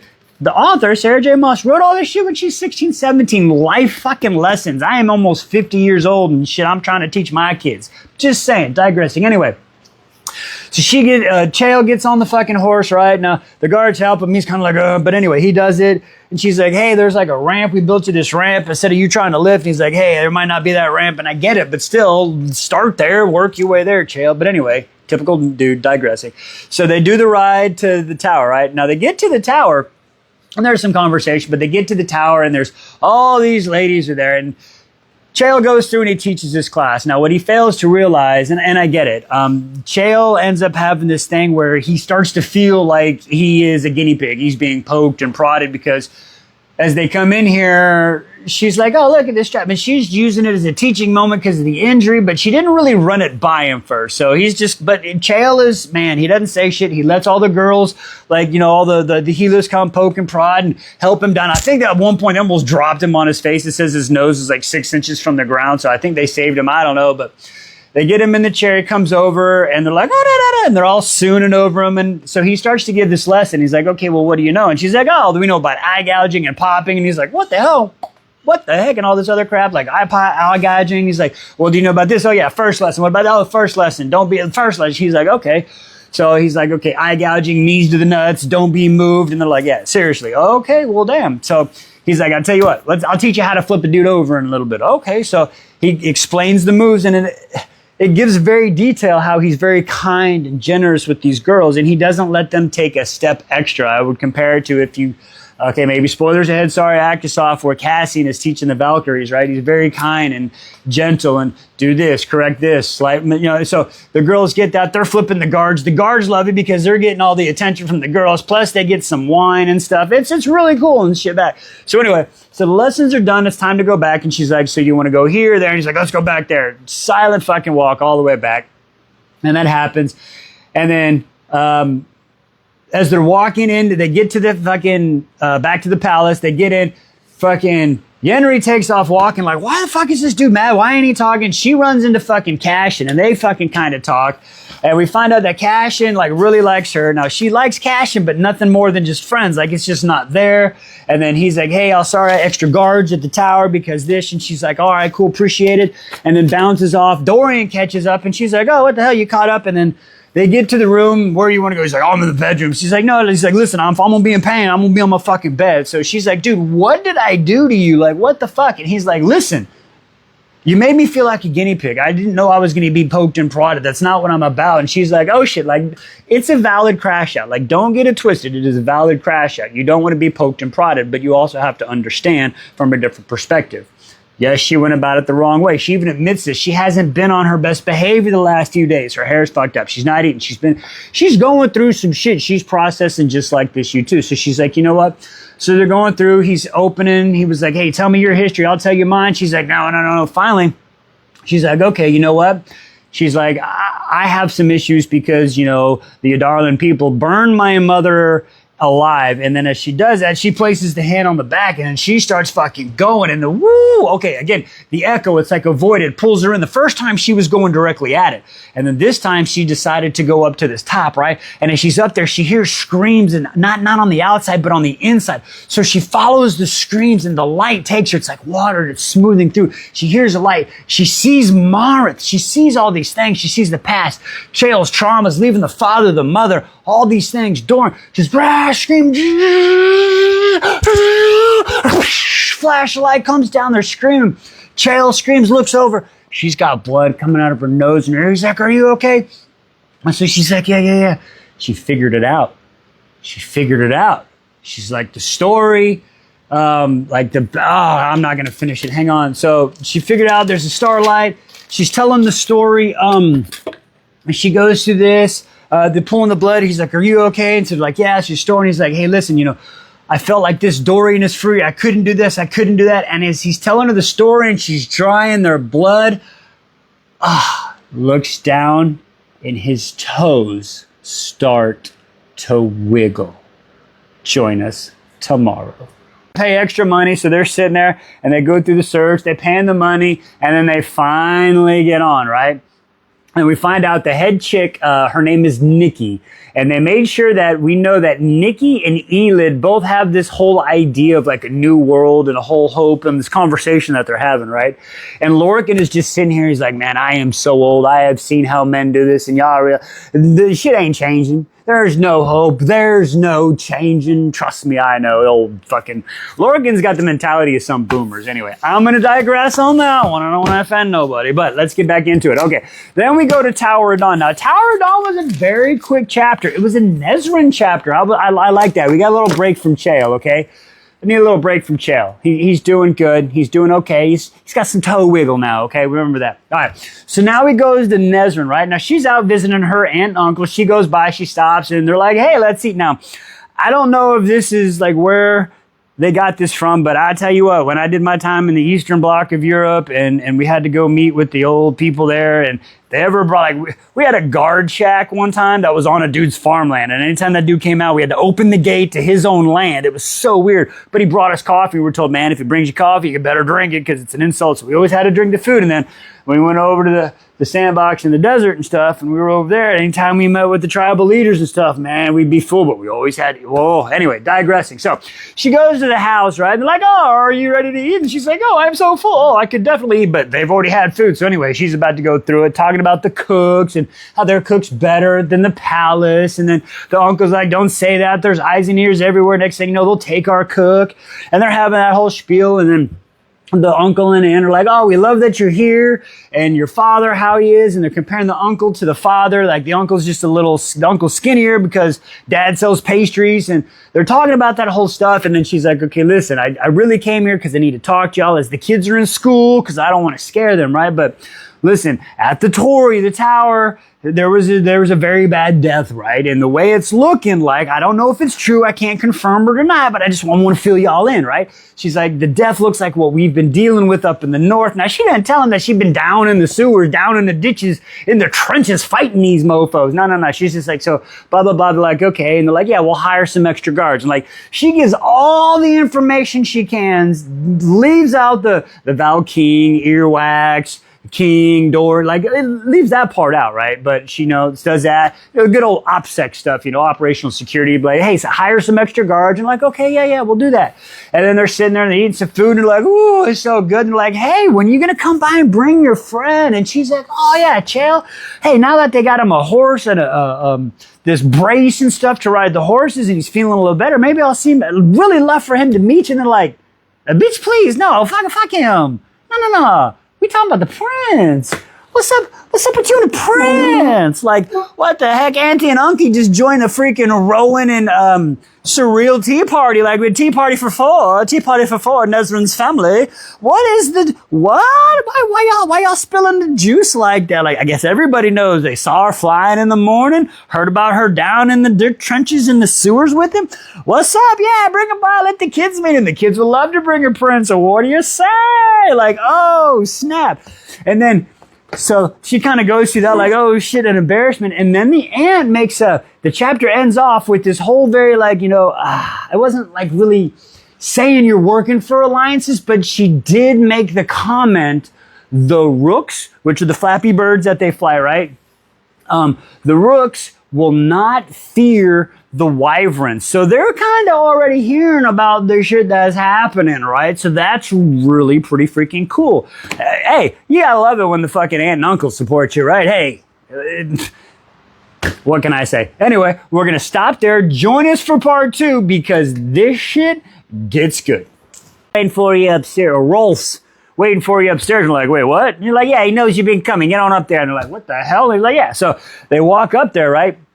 And as they go up there, they see 4 guards waiting in the freaking hallway in front of the second door, right? She's like, yeah, second door on the left. I don't know why I made her like a Bostonian. Like, why is she from Boston? I don't know. Anyway, so they knock on the door, and then they just kind of sit there, right? And then they're like, man, do you think this would be a trap? And like, I mean, it's not a trap if he's showing us the 4 guards and they're like, there's nobody here. Don't like, you would, it's obvious, like, right? So like, okay, yeah, I get you. So they knock on the door and then you just hear a grunt, right? And the way he describes her, like it's a dark-haired man. He's not a day past 30, a fucking young-ass motherfucker.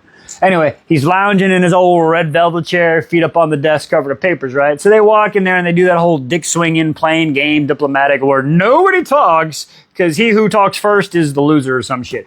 So they do that whole...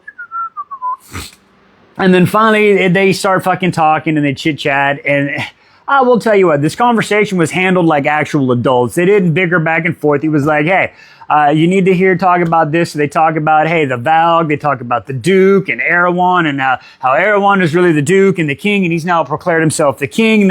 And he's made a fucking decree that fucking Dorian's bad. And the whole fucking, they talk about the north part of the island with the whole sea beast, and like he lost all his people up there. And Rowan is like, yeah, well, your people ain't dead. Like, they don't kill people. They take them over and shit. And he's like, oh, and he's like, ah, shit.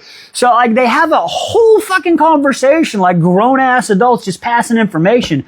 And all of a sudden, they feel something. And Ralph was about to say something. He had his feet up on the desk, right? And all of a sudden, as soon as Ralph's feet hits the floor, the door opens. Fucking Rowan, before Dorian even realized it, he's fucking stand up, turning around, knives out, and we just hear 2 strangers, the source of power, they were fey. One dark eyes, he edged a grin.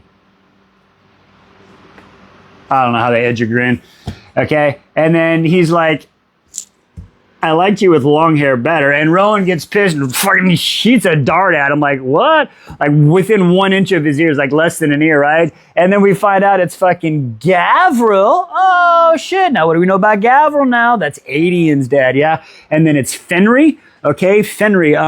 Fenry's got a twin. We found out Fenry's got a twin. Fenry's like the, you know, whatever. And then his brother is the chill one. So Maeve now keeps the chill one there and uses that against Fenry so Fenry can get some shit. All right, so they're having a conversation and then they're chit-chatting like, hey, let's go downstairs. So they go downstairs, have some stew, and then they're talking. And then it starts to get really chit-chatty and dick-swinging BS, and they're like, I get Ralph, and I tell you what, Ralph, for being a human in this spaceship, he's like, hey, when the fuck's Aelin gonna get here? Like, we know she's gonna be here. He fucking lays it out, and he's like, she's not coming. He's like, you know what, get the fuck out of my place. Just go. And they all try to man up, and he's like, come on, chop, chop, bully, bully, out. Let's go. Come on, bully, bully, Alishi. Let's go. So then they bounce out. They go back to his fucking place, right? The apartment. So they go back to, or the inn that they're at. So they're sitting there back at the inn, and they're having this conversation now, and they're like, what's going on with Maeve? And they're like, listen, what are you talking about? They're like, seriously, why are you here? And they're like, listen, we're here for Lorcan, not for you. What's the Armada here? And they're like, listen, honestly, since you pissed Maeve off and fucking humiliated her, we don't know shit now. She ain't tell nobody shit. All we know is Lorcan's doing his thing. He thinks he's doing the right thing, but really he's doing the bad thing. So we're here to fucking get him. And they're like, wait, what? So we get the whole flash of history of that, what's going on with Lorcan. Nobody knows what Maeve's doing with our Armada. She's not on a peacekeeping mission, but they're saying those two here are there for Lorcan. And they're like, well, he was with us, but we don't know where he's at now. And they're being legit. I respect nobody's holding information. So let's see, we got cool, but why are you here? Not the Armada. Yeah, but Lorcan has crossed the line and we must finish him. So Gavril and Fenrin are there for Lorcan. Ralph has the sea beasts and these massive creatures on the northern or eastern part of the island that he's like, dude, that's some rocky shit. I don't care about going there. I'm trying to stay the fuck out of this war. Leave me alone. They're like, dude, Ralph, if you don't get fucking involved, then it's going to happen eventually. He's like, bitch, I'll fucking leave. He knows Aelin's coming, doesn't know who Aelin is. That's going to be the fucking hilarious part if she shows up. And apparently, if I remember correctly, she's supposed to take that boat north and boat south. So if she ooh, I don't know what's about to happen, but I'm pretty sure we might not find out tomorrow because I only got one chapter, End of Storm, Empire Storm tomorrow. Anyway, join us then. I hovered it with my magical power and I loved it and I caressed it and I tried to tell it it was okay and we're going to heal. And then I brought out my white scythe of power and I slashed down like I'm going to kill this motherfucking fly that is buzzing in my face. And I made just a little scratch. I scraped it. I got a little scrape on it. And we got your toes back. And he's like, oh, wow. So she's like, okay, cool. So listen, this has happened before, the injuries, you know, and she talks about all that stuff. And she's like, listen, can I go use your bathroom, clean up? And he's like, yeah, sure, no problem. Take some of my clothes. She's like, all right, cool. You know, namaste. I appreciate it. So she goes and does that. And then he's sitting there and he's working his stuff. And then she bounces out. Now, when she goes to bounce out, fucking Hassar, whatever her name is, she's one of the princesses. She's in charge of the Navy, right? So she basically pulls freaking Nezran and she's like, listen, this is where it gets really political and it's, this is a great book, but it's hard to like talk about it like, cause it's a lot of political and the backstabbing and I might not understand everything right. So I don't want to misconstrue anything. But anyway, so she's talking to him and she basically comes up and says, listen, you better fucking help me out, right? She's got a map out and she's pulling, she says, listen, we don't know where the fucking prince is. We don't know where fucking Aelin is. I don't know if these dudes are true. Are they bringing the bad people? Like, we got to figure this out. And Yenri's like, wait, why do I got to do this? And she's like, listen, you going to do this for me? Or like, you know, the sea, you know, it could be a blockade or something when it's time to leave. So like, she's kind of like playing that one, like, and that's like, wow, that's kind of fucked up. But at the same time, I get why Hassar's doing this because, dude, it's a threat to their family. It's a threat to their life, society. Like, it's a whole thing, right? So there's that. And then there's also the whole, like, banter back and forth, like, how you feeling out and the whole, like, love and caution and stuff. And she's like, why shouldn't I? You're my friend. And he's my brother. I wouldn't be happy. So there's a whole lot of that going on, right? It's a fucking soap opera. It's pretty crazy. So then that happens. And then she ends up passing out on the ride home, right? And Chael she gets back, goes home. Chael wakes up the next morning, and he actually gets up, freaking dawn. Oh, no, wait. Chael is in his room still, sorry. And he's like, he's going to talk to the Hagen, right? He's going to go talk to the Hagen tonight, but the Hagen ends up not showing up to dinner. So he's like, okay, so I'll figure this out. Just happens to not show up. But then, so the Hagen's talking, doesn't show up to dinner. So they do dinner that night. They kind of sit there. Oh, at one point he goes to give Nezrin a kiss, and he's like, he even realizes it's fucking empty. Like there's nothing there. He's like, oh shit, there might not be nothing with this anyway. So that happens. So they did dinner. He goes back to his room. He's working on his things. And then, hey, the next day, Nezrin's going to go hang out with fucking Satart, right? So now Chael wakes up, fucking butt crack of dawn, goes downstairs. He's waiting for freaking Yenri. Shows up. Yenri doesn't show up. He finally sees Sheen, the guard. He's like, hey, Sheen, you want to help me, buddy? So Sheen comes over, dude. Hey, we like Sheen. Sheen's cool. Sheen helps Chael up, even gives him a nod of approval because he does it, helps buckle him in, leaves. Chael waits there for an hour. He's like, all right, fuck it. I'm going to go check on this girl, make sure she got home right. So he rides all the way to the fucking tour. He's scanning the street while he gets there. Gets there, he walks through the gates. He's like, hey, anybody talk to Yenri? That's when like the head healer Halsava shows up, and she's like, yeah, listen, she's sleeping. She's been racked out. Listen, it's perfectly normal. It's okay. It's just very draining and this and that. And Chael is like, hey, listen, if she needs another day off, like, please give it to her. Like, and tomorrow's a holiday, I hear, so if she needs it off. And they're like, oh, she doesn't take holidays off, if you only knew. And she's just trying to, like, you know, relax him down. And everybody's seeing that Chael is very concerned about her. And they're like, listen, please don't worry about it.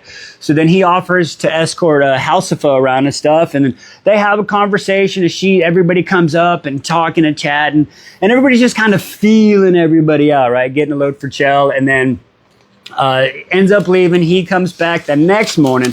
Now, the next morning, Yenri wakes up, right? So Yenri wakes up, gets dressed, feeling all good to go, runs downstairs, and guess who's already waiting in her courtyard? Chael's already there, like, whoa, what the fuck? So they end up having a conversation. He's like, hey, here's the horse for you too. And she's like, okay, listen, maybe we need to take a break with the holidays and stuff. So here, let's do some exercises. They do exercises on the horse. And she kind of gives a history of that, of how they did it, because the guy was like needed to be outside more than Chael did, the guy that she healed from the horse tribe before this. So they do some exercises, talking, and then they're more chit chat, and they leave. And then when they leave from there, they end up going and seeing some people. He's like, well, hey, it's a peaceful day. Let's just go. I'll go on your date, you know, your house calls with you. So they go to this first old guy and they talk to that, and it's like blah, blah, blah. I guess he's got like a cancer or something. She feels bad. He can't heal it. And then they go to this lady who just had a really big old baby. And the lady's like, listen, her concerns are like, hey, when can I get some again? I need someone today, baby. It's like, she's like, listen, 7 more weeks, chill out, right? So then they do that. And then they have this nice, quiet, conversation on the way back to the palace, getting ready for the big party tonight because it is the celebration, right? Now, I will say during this conversation, these two, Chael and Yenri, she's actually seeing how cool of a dude Chael can be, and Chael is playing a big part of her on her last test. We're going to leave it at there. Join us for part 2 to Hazarin, and she kind of tells, and Chael can see her mouth, Skull Bay. So they do that, and then they get the escort to take her home. And then nighttime comes. They get back to the room, and then this is when he's sitting there, and Nezrin comes in, and they're talking, and they realize it. They're having the conversation. It's just bed, and it even ends with this. And I'm going to read how it ends. We're going to cover it up. So this is how it ends. He goes, excuse me, Nezrin approached the bed on silent feet, unbuttoning her jacket, sling over a chair before towing her boots off. She climbed into the mattress, a pillow singing as she leaned against it. I saw. He could have sworn he read flickering in her gaze. I knew. But Nezrin spoke of the dockside ceremony. Her 4 little cousins chuckled, the flowers wreath. They're shrieking, blah, blah, blah, blah. They're talking about what they did at the ceremony, right? I told him of her uncle, the other uncle, the aunt, the beautiful house, the multiple courtyards, the crawling flowers, the lattice screens. With every glance, those unspoken words still echoed. I know, I know. Chael let Nezrin talk, listen until her voice lulled him to sleep, because he knew too. Ladies and gentlemen, I have a feeling that Nezrin might be following for Prince Sitar, or at least with her family, and she's remembering where home is. I'm not saying she's not going to go back and fight, but I think she realizes maybe that is her home, and maybe she needs to stay there. I think hopefully she's going to do her part, and then, again, maybe Chael, I might just start calling Chael Dennis Rodman, because this dude is fucking rebounding everybody like, oh, hey, I got you, girl. Hey, use me. Hey, Nezrin, I got you, girl. Hey, fucking Henry, I got you, girl. Like, use, like, if this is what's happening, Chael Westfall has a bad rap, and more people need to stand up for him. We're going to let this develop out, but I'm telling you right now, if Chael Westfall ends up being everybody's fucking rebound, wow. Anyway, we will find out. Join us tomorrow. Here she's like, I work for the Dark Lord. He calls me a bloodhound. And she's like, I ain't never heard of you. And she's like, well, they only fucking released me because of yo bitch ass. And she's like, oh, okay. So she's like trying to start walk back. But apparently, like, if I remember correctly, this bloodhound is of a white color. It was very weird. It sounded like that. So anyway, so she kind of starts to back up between the trees, and they're yipping and yapping and chitting and chatting, right? And the fucking bloodhound lashes out at her, and she's like, oh shit. She fucking climbs through the tree. Like, she gets through the trees. This bloodhound's got fucking wings and shit. And it was like, come with me. We'll make you cool like me. You think you're cooler than me. Anyway, it's fucking stuck. So she's fucking trying to get back. Oh God, it hurts. It hurts. It hurts. She's stumbling, rumbling, and bubbling, and whooping and whooping and whapping. And fucking she looks up and she sees Abraxas in this motherfucker like a getaway driver, right? He's already got the engine going, wings flapping. He's like, let's go, run like you stole the shit, let's go. So fucking Abraxas is going, she's like, oh shit, she hears the fucking bloodhound coming from behind her. She fucking runs and is like, Vin Diesel, family. She fucking jumps, right? Fucking Abraxas grabs her with the claw like, family. They fucking fly out, right? And as they're doing that, the fucking bloodhound gets stuck on another set of fucking trees, right? So they're sitting there, they get above the fucking canopy, and just when they think they're safe, they hear the fucking screams, the bloodhound's fucking flying at them. They're like, oh yeah, Abraxas quick on his fucking head, still grabbing her in the fucking hand like this, right? Fucking, she's like, oh God, blood loss, headache pounding. This motherfucker turns kamikaze, you know, he fucking dives down so fast and so quick, the bloodhound can't fucking think, boom, takes a fucking spiked poison tail to the face, boom, and then they fucking take off flying. Right now, all we get is, we don't know if the thing's dead. They took off flying. They did one quick stop to let her get herself strapped in, and then they start flying out, and then once again, she's taken by the darkness, and we pan out. Now, how much time I got? Okay, still good, 4 minutes. All right, then we go to Tower of Dawn, right? Now, Yenri, she just came home from the party from the night before, right? Listen, this girl got such a contact high from that good. Ooh, she having a hard time going to sleep. She up like rubbing her face like, oh, woo. Girl, drink some, you need some milk. I'm just saying it'll help. But anyway, digressing. So she finally gets to sleep, right? And she's going through her bullshit, wakes up. She finally wakes up the next morning. She gets her shit, takes her clothes off, has her stuff, jewelry. Remember, peak of dawn, she even told Chael last night, hey, be here, your crack of dawn? Yeah, butt crack of dawn? Yeah, okay. So she gets up, shows over there, walks into the bedroom, drops off the stuff at Hazard's place, right? And as she's walking in the bedroom, freaking Kadaja's like, hey, no, stop it. She ain't listening. She barges in, she looks at the bed, and girl, ooh, she wish she would have stopped. What she see in bed? She sees Chael and Nezrin, and Chael jumps up like all like you would, right? Like, oh shit, like you're just kind of scared covering yourself to us. That makes her think, and then she was all, but we know that didn't happen. We know that didn't happen. They were yipping and yapping. Like, I even forgot about it for a second. I was just like, wait, what? Did they end up having a fucking, like, one last shebang? But no, they fell asleep. So anyway, she's like, oh, shit, my bad. So she kind of fucking steps outside, tells Kadashi to go get some shit. And then she goes over to the fucking table, and she's just like, you know, da-da-da. Chael comes over. He's like, you know, all barely dressed, and he's like, hey, let me explain. She's like, oh, no, it's perfectly natural. You know, people do it all the time. I'm glad you're up for the task. Like, that was pretty punny, right? So anyway, he's like, no, listen, it wasn't like that. We actually just fell asleep talking. And she's like, oh, my bad. Okay, well, you know, it's cool. So anyway, they're talking about these books and scrolls that she's got all out, right? And all of a sudden, as they're talking about the books and the scrolls, she starts talking about the Valg and the King, and she says, hey, listen, like these markings, the 3 kings, the ward key, the gate, it's all in these scrolls. And he's like, wait, you got these in the books? Like, how did you know? So she's like, yeah. He's like, why didn't you tell me about the king? I saw he's the one that did your back. And she's like, you know, it's kind of sensitive, OPSEC. She's like, no, shit, I get it.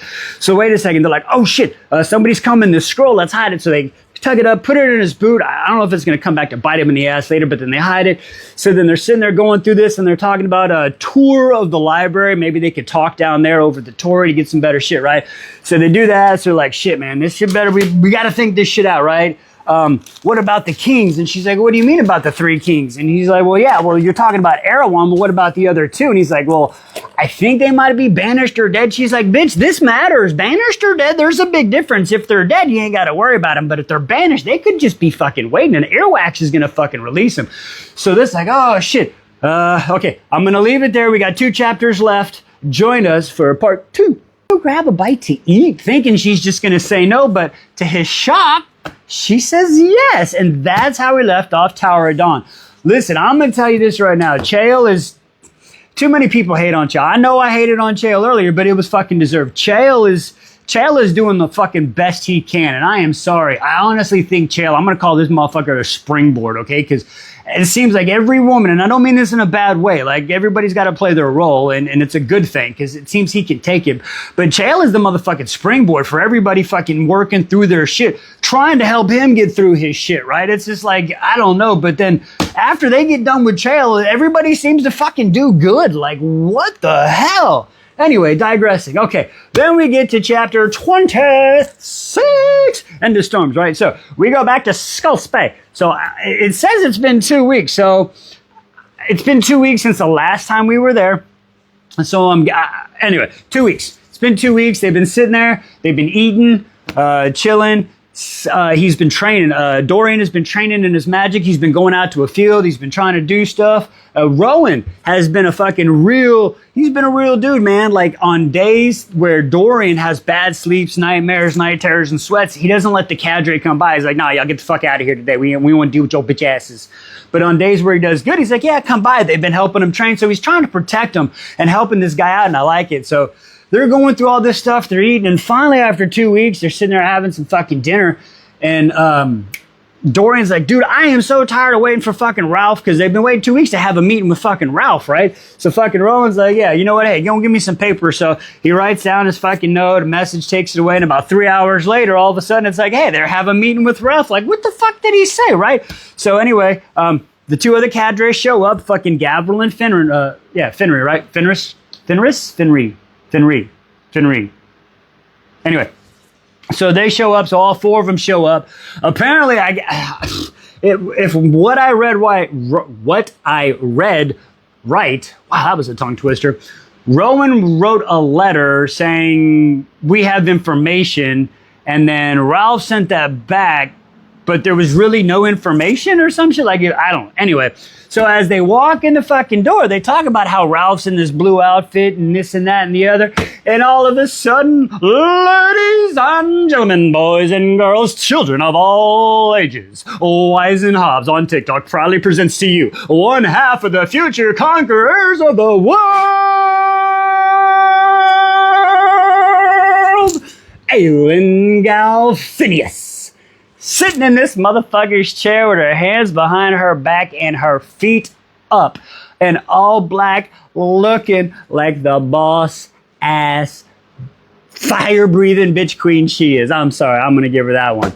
Join us tomorrow. Like, no, for real. And he's like, I'm gonna believe you. So he looks over to Gavril and Fenris, and they're like, yeah. He's like, wait, what? Okay, hang on. Now it's time to get fucking serious. So they go to this bigger room and they sit down and they start having their fucking chit chat on the table, right? And as they're doing that whole shit, I'm sitting here going like, wait, where the fuck is 80 in this whole time? Because that's going to be some shit that comes up. But anyway, we'll get into that. So they moved into a bigger room now, right? And they're sitting at a table. And as they're going to sit down, Rowan comes up behind Aelin, grabs her on the elbow, and he's like, hey, gives a quick rundown, like a quick fucking, one-liner or one-pager of what's happened. Like, hey, this is here, these guys are here, we're helping us with Lorcan, this, that, and the other, blah, blah, blah, blah, blah, blah, blah. And she's like, cool. I fucking missed you, okay, cool, just so you know that. And then gently up and gives him a kiss. And he's like, ooh, hey, the feeling is mutual. But nobody, it's like nothing too crazy, right? So they sit down, and this is where they start the dick swinging contest. Like, oh my God. So anyway, straight up, she's like, listen, this is shit. The shit's about to hit the fan. You need to fucking help us. Help me, help you. Help you, help me. And in return, I'll make you the pirate king, no pirate lord. And he's like, well, what the fuck are you going to do? And Dorian's like, and I'll back her. So you got 2 of the most famous, powerful kingdoms backing you. And then you could go like legit and shit. And he's like, cool, but see, what happens is in your perfect world, like if there's nobody to regulate, like a ruler or something, nobody to regulate, then shit just gets all out of whack. And he's like, so I got a counter offer to you. Why don't I become your king? And she's like, bitch, what? So they're like, okay, you know what? So the dance for there, they called it the dance in the story. So she's like, okay, I'll think about it or whatever. So they kind of have that little stalemate to think that he's kind of winning the dance right now. And then they leave. And on the way out, this is where Gavel comes up and is like, hey, where's my son? And she's like, bitch, fuck off me. Who are you? And he's like, you tell me where my son is now. And Roman's like, hey, whoa. And she's like, listen, bruv, listen. Your son will meet you when your son chooses to meet you, okay? But don't you ever fucking give me an order again. And he's like, oh, so they fucking piss in a panic button. They end up going back to the room, their room, and they have some chit-chatting. And then They do the planning. Everybody's going and planning, and then the next night, I guess some plan is they're gonna use the amulet of Orinthi to see if Ralph's hand magic maps work. So Adian and Lysandra are in an alleyway, right? And I think I got the plan, but I don't get it. So they're sitting there talking, and Dorian shows up, and Dorian's trying to talk to Adian, and Adian's being a fucking chode. Like, Adian's chode meter went, I'm cool to fucking flash the chode really quick. Fucking Lysandra puts him back in his place, and we'll discuss that. But anyway, he's like, fucking at Dorian. Dorian's like, cool, so I'm gonna let you go, all right, bounce. So they had that conversation, and Lysandra's like, dude, you know you could be fucking cool with him. Like, what the fuck? Like, he had to kill his dad. Like, what the fuck, dude? Be nice to him. He stabbed Aelin. No, bitch, he was possessed trying to fight it, and that stabbed Aelin. Like, she's forgiven him. Fucking being a chode. But she puts him in his place, and then it starts to get a little bit romantic, and Lysandra's like, puts up this fucking wall like, hey, what are you gonna do about your dad? And he's like, oh, I don't know about that. And he's like, I haven't really thought about it, because, I've always been this, that, and the other, and I've never had a choice for me. And she's like, well, bitch, this is about you. So what are you gonna fucking do? And he's like, oh, shit, well, you know what? I think I'll meet him tomorrow, but will you do me a favor and come with? And she's like, what? For real? You want me to come with you? And he's like, yeah, like, you're pretty cool peeps and shit. And they're like, okay, cool, yeah. And then all of a sudden, they're like, oh shit, it's go time. And the barmaid, and when I say barmaid, I mean Ralph's barmaid shows up. And then they talked about, she came in, wrong turn, oops, my bad. I don't know if Lysandra is just trying to see what the barmaid looks like to go shapeshift later, or they were trying to see if, like, he was going to steal, like, I don't really fucking understand exactly what went down there. It's gonna come to me, so don't know nothing. But anyway, so they go back to the inn for the rest of the night, okay? And that's where we go there. I think I can get this last chapter done, and we'll have a one-parter today. All right, last chapter 25. Okay, we go back to Tower of Dawn. Chael and Yenri, after they get their little quick snack for lunch, they go busting ass back to the fucking Tory, right? Go into the fucking Tory, and they're going down the library. Now, they're talking about how they can do this because there's stairs, and there's no stairs, but there's the carts, but there are a few stairs, and on those few stairs, Yenri actually lugs Chael up, and Chael makes a comment. You realize it's the first time you grab my fucking wheelchair. And she's like, So they walk all the way down there with the head librarian, and they're fucking talking about the shit. And he's like, hey, don't worry, I'll protect you, and yada, yada, yada. So they're down there, and then they find out about the king and the whole thing. I'm not going to have enough time. Okay, so we're going to leave off. They get down to the bottom of the Tory library. Join us for part 2. Boast about it. She's like, well, ain't you boasting about it now? And she's like, well, yeah, kind of fair. So then they start talking about, like, Aelin. I heard Aelin like title. Oh yeah, she loves to beat you out the titles. Yeah, my spies told me that too, like everything. And then he's like, so what's your story? And she's like, listen, I ain't got no story. I'm just me. I'm just trying to make a living, doing what I can do, make this world a better place. Take a look at yourself and make the change I'm talking about. Nazarene in the mirror. I don't know why I went into that. Anyway, let's get back to it. So Nezrin's like, yeah, I ain't trying to do it. I'm just trying to get this world to be a better place. That's why I went into it. I said that line. Anyway, and he's like, so you don't have the story? And she's like, nah, no story. He's like, cool. So did you hear about the story of, like, Neith's arrow? She's like, what? Yeah, there was some sniper in Rifthold that hit some impossible shot to save a shapeshifter during the overcoming. She's like, wait. How did you know about that? He's like, I told you, girl, I got some good ass spies. And she's like, oh, little pride. Fucking pride swelled up in her, right? She was like, oh shit. And he's like, yeah. So just in case you didn't know, the legend of Neath Sero is traveling across the land. And she's like, oh shit. And they snuggled up, and not together, but they went to sleep for the night. And that is where we end off. Join us tomorrow. Two Shadows, not quite really sure what happens, but anyway, she sees the fucking hallway, goes running and fucking barks in the door. Chell's like, what the fuck? He was expecting her to come in.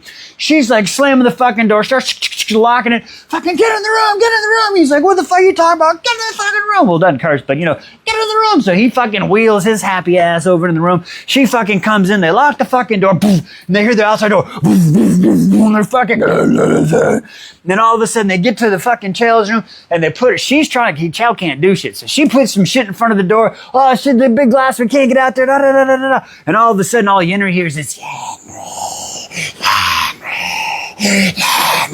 Chell hears this, is like, grab the fucking dagger. She's like, no, I can't go, no, blah, blah, blah. And Chell's like, okay, listen, we can't get fucking out of here, but this is what's gonna happen. He gets her behind, he's like, listen, no matter what happens, I will fucking protect you. I will do whatever I can. I will give my life to protect you. And she's like, wait, this dude's about to do it. And he's fucking coming there, and he's like calming her down. And he's like, we'll do this together, no matter what. I got you. Together, together, together. And she's calming down, and she's calming down, and she's not frightened. And as she's not frightened, the sound on the outside leaves. All of a sudden, you hear a big, and you hear guards, rah, rah, rah, and the fucking guards are there, right? And all of a sudden, they're like, let us in. They're like, no, we don't know it's you. We're not opening up unless it's fucking Cashin. So the guards go get fucking Cashin, and Cashin's like, hey, open up. And they're like, okay, yeah, hang on. We got to move all the shit we barricaded ourselves in. So they fucking did that. Cashin comes in, and he's like, hey, listen, we're going to put the guards all everywhere, all over the place, right? Blah, blah, blah, blah, blah, blah, blah. And he's like, oh, okay, cool, cool, cool, cool, cool. So they put the guards there, and the Cashin's like, hey, listen, I'm going to take you and make sure that you're okay, and I'll take you back to the Tory. And she's like, no, I'm just going to stay here tonight. I feel very safe with him. And Cashin's like, wait, what the fuck? And he said, yeah, cool, cool, cool, cool. So he's like, oh, wow, okay. Wow. So Cashin leaves, but he does what he says. They put guards everywhere. He's a good man. They go searching the palace, right? So then she comes up, kind of takes a bath, and Chell's like, hey, you take the bed, I'm going to guard. She's like, you can't stay up and guard on. He's like, yeah, watch me, I will. So anyway, they're talking, and we get some more history and how she feels safe. They're talking. Let's see, we get the guards, we get the trolling. What else happens? There was some support. So yeah, they have their conversation. She finally falls asleep. He kind of dozes on and off out throughout the night, right? Wakes up. He wakes up in the morning, and I forgot to mention, but during the conversations and before he kind of sent her out like a douche canoe when he was wailing before she went to the healer, she was like, hey, the guards around here trained, maybe you should, camaraderie and stuff. Not because she's even talked about this. It's not just a physical healing, it's a mental healing. You got your buddies and this and that and the other. So he wakes up the next morning when she's still sleeping, knowing that the guards are there and everybody's safe, and he walks out and he's like, listen, if anything hurts her, I will come back and I will run you down in my wheelchair, okay? I will bite your ankles if I got to. So anyway, he goes downstairs and we meet the new guy, right?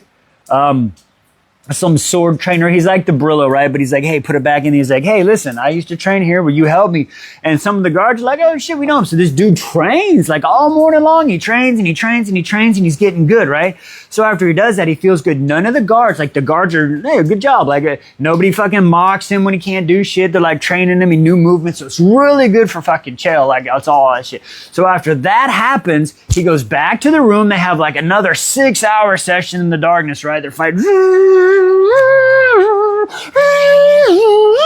She's fucking fighting the darkness. Hey, movement a little bit up now. It's a little bit above the ankles now, I think, where we've gone.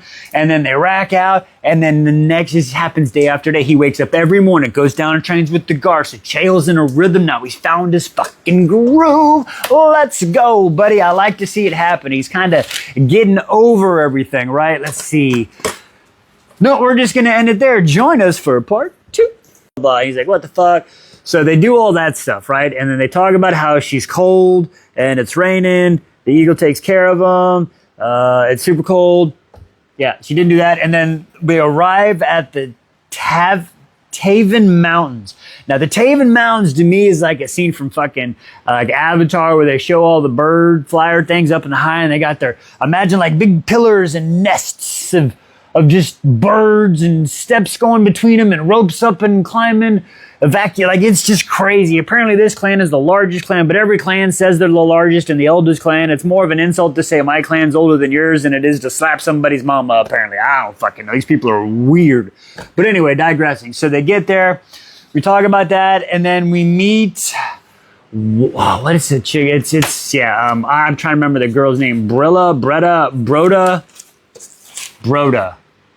So they land, Brody. Okay, that's like his, what do they call it? Not harem, but whatever. It's like his other sister, right? But apparently you can see as they get there, like, he's closer to these people than he is his royal family, right? Oh, and there was even a point, he's like, please don't joke about calling me highness. Like, they make jokes about slippers, and sure as shit, when they fucking land in this beautiful fucking thing, they're all like, hey, did you bring us some fancy slippers? And he's like, you like the slippers more than I do. So it's kind of funny, and they're kind of looking at her. He's going to help her off, and she's like, oh, I got this. So she kind of jumps off, and that whole spiel, and they're kind of sizing her up, and they're talking. She cracks a joke, and like, okay, cool. So the Broda chick's like, hey, come on, you need a fucking bath because you stink and your hair's nappy. So she goes, takes like this hour-long bath, warms up. They end up going to dinner that night. And they're sitting there talking, and he's like, hey, we're going to rest tonight. Tomorrow, let's do some archery and stuff. You know, let's like show them what the Neath's arrow's about. And she's like, what are you talking about? They know about him? He's like, I might have spread a rumor or two. So you can really see the two sides of Sartak here. And that's really going to play on Nezrin because she just wants to feel like home and a family. And like they even made the comment when Barty was like, or Barto, whatever the fuck the name is, was like, oh, so you're from Darlin? And she's like, well, my family's from here, but I was born there, but I'm back. And she's like, oh, welcome home. And the sense of welcomeness. And they met some other, oh yeah, there's some merchant that's been there for 2 years. Darlin, I don't know what the fuck he's been there for, but she's like, do you have any information? He's like, well, you know more than me. Like, is that a spy? Is that a spy? Like, what is this dude doing there? So anyway, yeah, they talk about, they're having dinner, and then they say, hey, we're going to go do Neath's Arrow, do some training tomorrow, and then we will search around. So we got to figure out who the fuck the merchant is. We got to figure out what Elid is really going to do, because she's going north with Lorcan, but they're all at fucking Skull's Bay. Like, when are they going to catch up? And where's Manon? Anyway, so many questions to ask, so many things to go. Halfway through about, let's see, we're on day 12. Almost halfway through, just short, about 40% of the series, or the book. So, Tandem read, whatever you want to call it. I'm just rambling now. Join us tomorrow. Eggs are missing, and the shadow demons, and she kind of looks at Nezrin, and Nezrin's like, oh shit, what can I tell her? And the Hearth Mother's like, talking about fucking ward gates, and how creatures came over, and she's like, to ask her, she knows how to kill them. And she's like, well, time out, Grandma. Like, EJ, ma'am, like, hang on. We're still learning stuff. We know a little bit, we don't know everything. We're kind of like, we're learning more. So like, please don't say that. And she's like, have you ever heard of the Stega spider, the Striga spiders? And I'm like, wait, those are the spiders for the spider silk, right? And she's like, oh yeah, I've heard of the legends. And they're like, oh no, they ain't legends, homegirl. And we know they're not legends because we saw Manon fucking slaughter one. But anyway, digressing. So they're like, no, it's true. And Falcon tells the story. Yeah, I got 100 guards for 21 years. Now I want to go kill one and get my life back. And can you be killed? And she's like, hey, really? Those are just Valgan hiding. And they're like, what? They're like, yeah, they were Valgan hiding. And the Fae had these towers and they set traps to protect them and stuff. So maybe you should go there and figure it out. And she's like, okay. So Grandmama, or Ija, is like, hey, I don't want to call her Grandmama. Ooh. So Ija is like, maybe y'all need to go inspect these towers, but be careful because they're ancient. Nobody's been there. People have gone and died, and then they'll come back and they're set with booby traps. You know what I said? They got booby traps all over the place. And they're like, wait a second. So we got to go there not knowing of the booby traps that are designed to kill things that we can barely kill. And she's like, yeah, you'll be cool. Just don't be there at night too, because that's bad too. Like, what?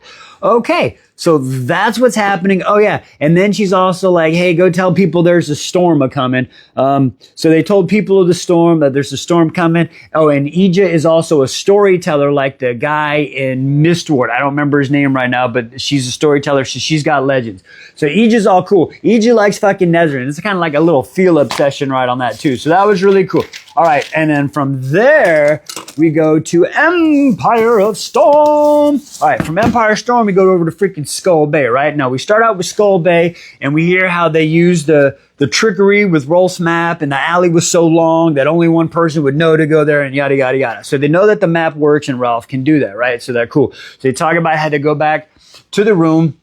And then Aelin and Rowan, they fucking Assassin's Creed sneaky in through the window, light a candle, jumping into fucking Gavril and Fenris's room, right? And they're like, why can't you just use the door? And she's like, because I'm a theater kid and I like the dramatics, bitch. It's so fucking great. So anyway, they sit there and they start this little chit chat, right? And they're feeling everybody out. And she's like, listen, motherfucker, we got to talk. What's happening? Like, what's up? Like, and he's like, what about fucking Adian? And she's like, listen, Adian will talk to you when Adian wants to fucking talk to you. I don't control him. Speaking of control, let's talk about these fucking blood oaths, right? Because how come, like, you this and that, and like, I'm worried Adian, she doesn't say this, but she's worried that somehow Maeve will have a right to Adian's blood oath through the bloodline of Gavril and all this other stuff. And they explain, and Fenris even explains that, hey, like, the reason the oath is different because her and Rowan's oath was made of love, so that's why she can say something, but he gets to make his own choices because they're working together, whereas Maeve and them is an obedience oath where she didn't fucking care, so they just got to do what the fuck she says. So we kind of get all that, and they're like, listen, we want to work with you, but we don't trust you, and you don't trust us, and we don't trust you. So let's just trust each other to not trust each other, right? But I need you to show me, like, help me prove to me that I'm going to help, that you're going to help me, so I'll help you, and we won't screw each other, right? And they're like, yeah, cool. So they come up with this plan to do the ships, and Maeve's going to like it because she gets to just be bloodmurthy and kill people and yada, yada, yada, yada, yada. And it's really fucking weird. And I'm like, well, why are we doing this? But it'll all come up clear. I know it will. So again, they leave out the window, not the fucking door, and they go out the door, and they end up going onto the fucking chimney. And these two, I swear to God, this is like the most edging without being naked and doing edging that these two can do. It's like mental edging. Like they're against a chimney in the wind. They're just kissing and talking and having a good time. Like, you wouldn't take me against a tree the first time. What about a chimney? Like, just get it over with it. I mean, is it going to be that loud? Like, take a fucking ship. I don't understand. These two are fucking driving me insane. But anyway, digressing. So they're having a conversation about how that's all going to go in the plans and how he cares about her and how he feels about her, and they're kissing and just yada, yada, yada, yada. It's fucking anyway. So we're going to leave it off there, and we got like 2 more chapters to go. So join us for part 2. Day 13. Wonderful food, wonderful spices. They go back and he takes her to the fucking toy, right? And they're sitting there just kind of looking. It's the awkward, like, do I kiss her? Do I don't kiss her? Well, he doesn't kiss her. They're sitting there talking. And he's like, wait. And then he makes a comment. He's like, I just can't take my God, I can't take my eyes off of you. And he says that shit. Ooh, my throat. Anyway, so as he says that, she's like, oh, and she kind of blushes. And then she goes to walk away, and he reaches out and grabs her hand. And it's just kind of like a little, like, in the little cup, and then she walks away, right? And then he gets on his horse and he goes back, and it's talking about how when he rides back, he feels a lightness pulled off his chest. Ebony and Ivory. Different. All right, anyway, now we go to the Maury episode of this, 32, right? We're done with Tower Dawn for the day. Okay, we go to Adian. Dun, dun, dun. We got some motherfucking Adian. I don't know why my hands are up here. Anyway, digressing. So we get Adian. So he can't fucking sleep because he's about to go meet Dad, right? Lysandra, she is wore the fuck out from all the changing and this, that, and the other bit. So she walks in. She's just like, takes her clothes off, like fucking half falling asleep. He's talking to her. He picks her up, puts her to bed. She racks out. Magic has depleted her. He is tossing and turning, can't sleep. Fucking wakes up, gets up early, starts like, kind of doing his hair, trying to go from like, derelict to not derelict. And Lysandra wakes up and she's like, oh, hell no. This bitch gonna learn how to dress. He's fucking meeting his damn dad. So she fucking barges into fucking Aelin and Rowan's room. Aylin's like, get the fuck out. She's like, shut the fuck up. I gotta get this man some clothes. Grabs some of fucking Rowan's clothes. Here, fucking throw this shit on. She gets dressed, black pants, some boots, and a white shirt. And she's like, are you ready? She's like, yeah, cool. Let's go get some food. So they go downstairs and they get some little eating food. Prepped it up. Boo, boo, boo. Okay, let's go meet our dad. So they walk over to fucking the place, and they walk in, and just, it's a fucking bombard, like kick in, and not really kick in the door, but they walk in, and they see fucking Gavril and Fenris sitting there eating, and fucking Adian walks up, and he's like, oh, shit. And fucking, now I'll say this much. I get what Adian did, I'm not going to say it's deserved or not deserved, but I wish he would at least gave fucking Gavril 2 minutes to fucking speak his mind. But he doesn't. He comes in here and he's just like, nope, you ain't saying shit. He's like, fuck you, fuck you. I don't care what the fuck you did. My mom was fucking 23. You left her and this and that. And I mean, he fucking crash out, lets him have it. He's like, honestly, I don't give two fucking rats shits about you. The only way I'm going to care about you is if you are helping my fucking queen. And otherwise, I don't give two fucking rats ass about you. He turns around and walks the fuck off like, I'm out this bitch. And fucking Nezrin is like, oh shit, let's go. The whole time Gavril's just like, Adian, please, let me. And he, dude, boom. So they bust out of there. Fucking even Fenris is like, oh shit, dude, my bad. I didn't think that was going to happen. So they go out, they sit down on a fucking rock. And Lysandra talks to him. I was like, hey, cool. Hey, it is what it is. You did what you got to do, right? It's fucking wild. So they're sitting there having that conversation and fucking Adian cools down. He's like, I might have fucked that shit up for you. He's like, no. Adian, she's like, no. You said what was on your heart. And listen, if the man understands where you're coming from, I saw the look in his eyes. So she kind of calms him down. And then we go from there as they're sitting on the rock talking. And then we go to the very last part of this where Aelin and fucking Rowan, right? So they get dressed, do their thing. They go fucking talk to Ralph. And when they fucking walk in there, fucking Gavril and Fenris is already fucking there. And you can kind of fucking see it. So fucking Ralph fucking walks in and is like, what do you want? And fucking Fenris is like, not today, bitch. Don't start your bullshit today. So like, yeah. So they have this whole conversation. Like, listen, we got to figure out what to do. Are you going to work with us, against us? Like, what's going to fucking happen? Like, and then all of a sudden we get the fucking news that the Armada is staged and ready to attack. Like, what the fuck is happening? I don't know. But I am going to say this. Okay, this is where we are, right? This is where I just finished. So tomorrow I have 3 chapters of Tower of Dawn, and then I will not see that book for 1, 2, 3 days. So the shit is about to get going because we are about to have 3 full days of this. Join us. I have a feeling I'm going to need some energy drinks for these scenes coming up. See you then.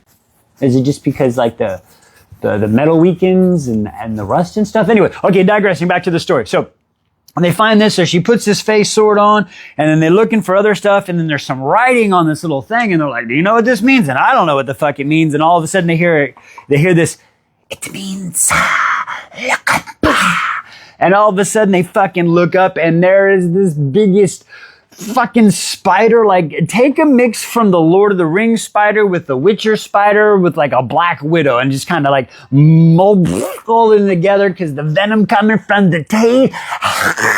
Fucking venom. Oh my God, it's scary. I'm just like, what the fuck? So the spider comes down and it's like, even the Fae who built this never looked up, forgetting we're fucking spiders, right? Because I guess all the traps are down, but the bitches just climb to the top and they never thought of that.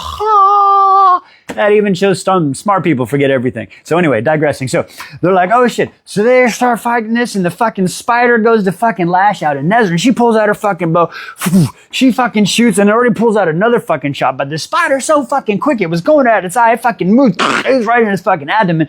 And the fucking spider lashes out at her. And before she can see, faster than a flash, like fucking big old fucking sword comes down, chops, and the spider's fucking screaming. And Sarquin fucking cut it. And they're like, oh shit, we gotta go. So they start fucking running. The spider starts coming, and all of a sudden this big ass fucking wolf comes out of the middle of nowhere. Like, what the heck? So this wolf fucking comes down, and they're freaking fighting, and they're fucking making a runner up in the top, and they get up to the top and they escape, right? All of a sudden the wolf comes running out. Wolf's cut up on his gut, and he's like, and freaking.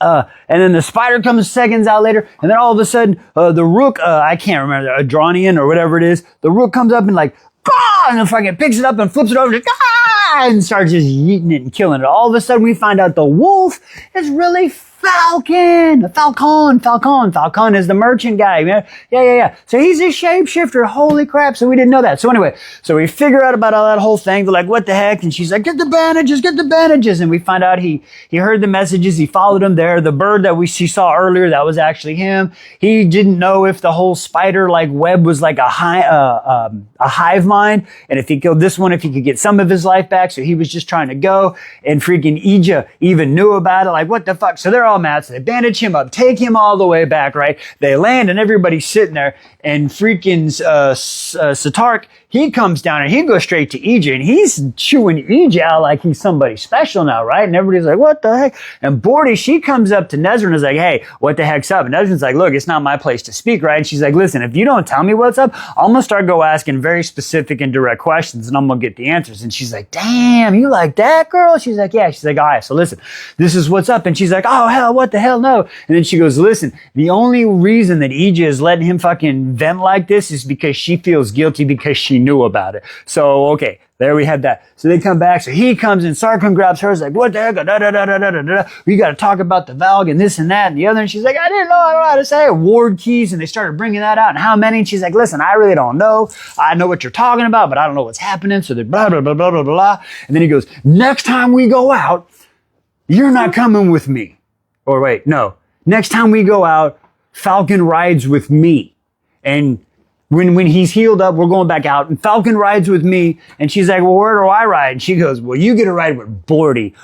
Oh, or Bort, whatever her name is, his hearth sister. So that is how we end off our Tower of Dawn for the next 3 days. We end off with that crazy Indiana Jones Reign of Fire. It was an awesome scene.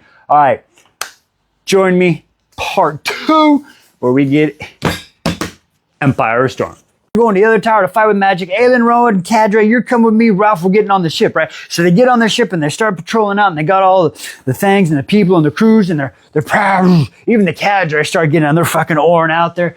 And all of a sudden, oh my God, Lysandra's like, yeah, she walks up to the front. Aelin's like, it's time. Like, what? What do you mean? What do you mean it's time? What do you mean? What do you mean? What do you mean? Remember how I said we get sea dragons? Fucking sea dragon! Lysandra jumps into the fucking water, and everybody's like, wait, what the fuck? She goes underwater and transforms. That was the secret. She transforms into the sea dragon. These ladies hatched this plan up way back in the day. That's why they went to the temple. She cleaned it up. She had to see what a sea dragon looked like. They've been plotting this shit forever. There's no way we could have known that and stopped. If you say you knew, you didn't stop, because they didn't say nothing. Like, we went there, but they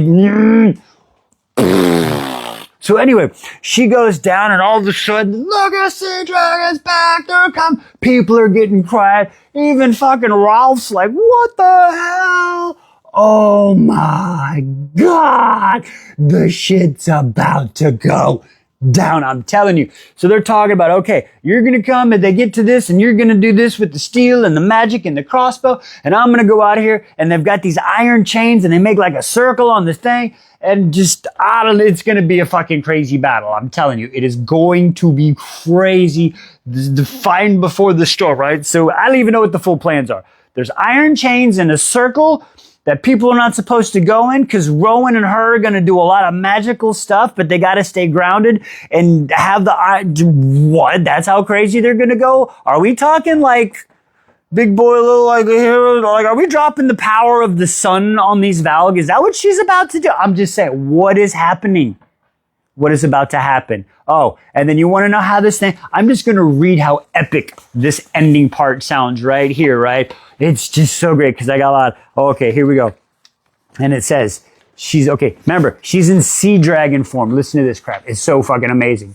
Okay, they would fight not with morals or codes. They would fight to death and fight for survival. They would fight with no mercy. So she would have to fight as they did, as she had done before. Farrell, not just the Glass Castle, or for the Angeline for Div. That would be no different, right? And then it says, Lysandra dug her bones, her bone shredding, curved talons into the reef shelf to hold her position against a current nudging and peering into a silent blue, stretching endlessly ahead.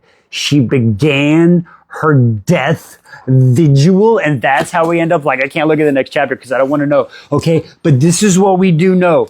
Somehow Lysandra, ready for this, is gonna have to fight 2 sea wyvern. What the fuck is a sea wyvern? I have a sea dragon and a sea wyvern? The hands are just in different spots and they float, they swim instead of...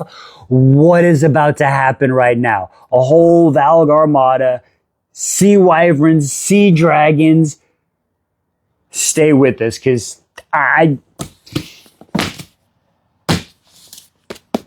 got no words. Join us tomorrow when this shit goes down. Sure, Fenris is using his magic to do this shit. Everybody's fucking dead ass tired, right? They're on the fucking shore. So now we go to fucking Lysandra. Lysandra's like, what the fuck was that shit? What the fuck was that? What the hell just happened? She fucking sees Ralph and his fucking first mate. She fucking swim over. They're like, oh no, don't kill me. She's like, bitch, I'm here to save you. Oh, cool. So they grab onto her leg. She takes him to the fucking shore. And all of a sudden she's okay. So it's Lysandra.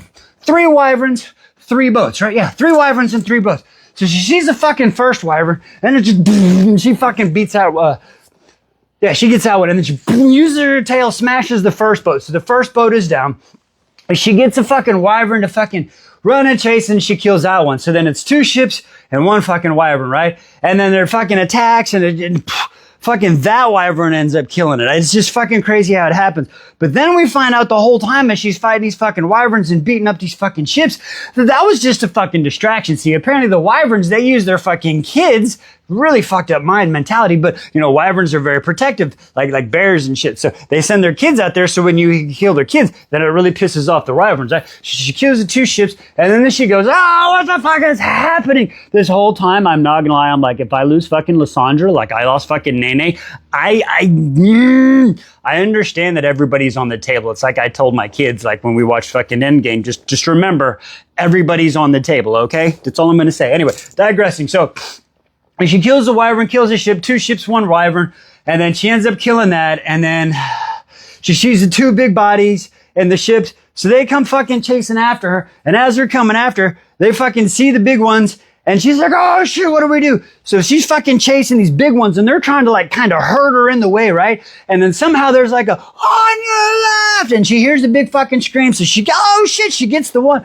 and she's fucking, I might get these a little bit out of order, but anyway, so she gets one fucking chasing her, and she's running. Dorian sees this shit. Dorian's like, yeah, but she can't fucking talk, because she's like frenzied beast mode. But anyway, she's fucking swimming. The one comes fucking close to her. Dorian, as soon as it comes close, Dorian comes up and goes, fucking Sub-Zero ice wall, fucking freezes the wyvern. The tower, whoops, boom, catapult. We got fucking wyvern made ice cubes everywhere.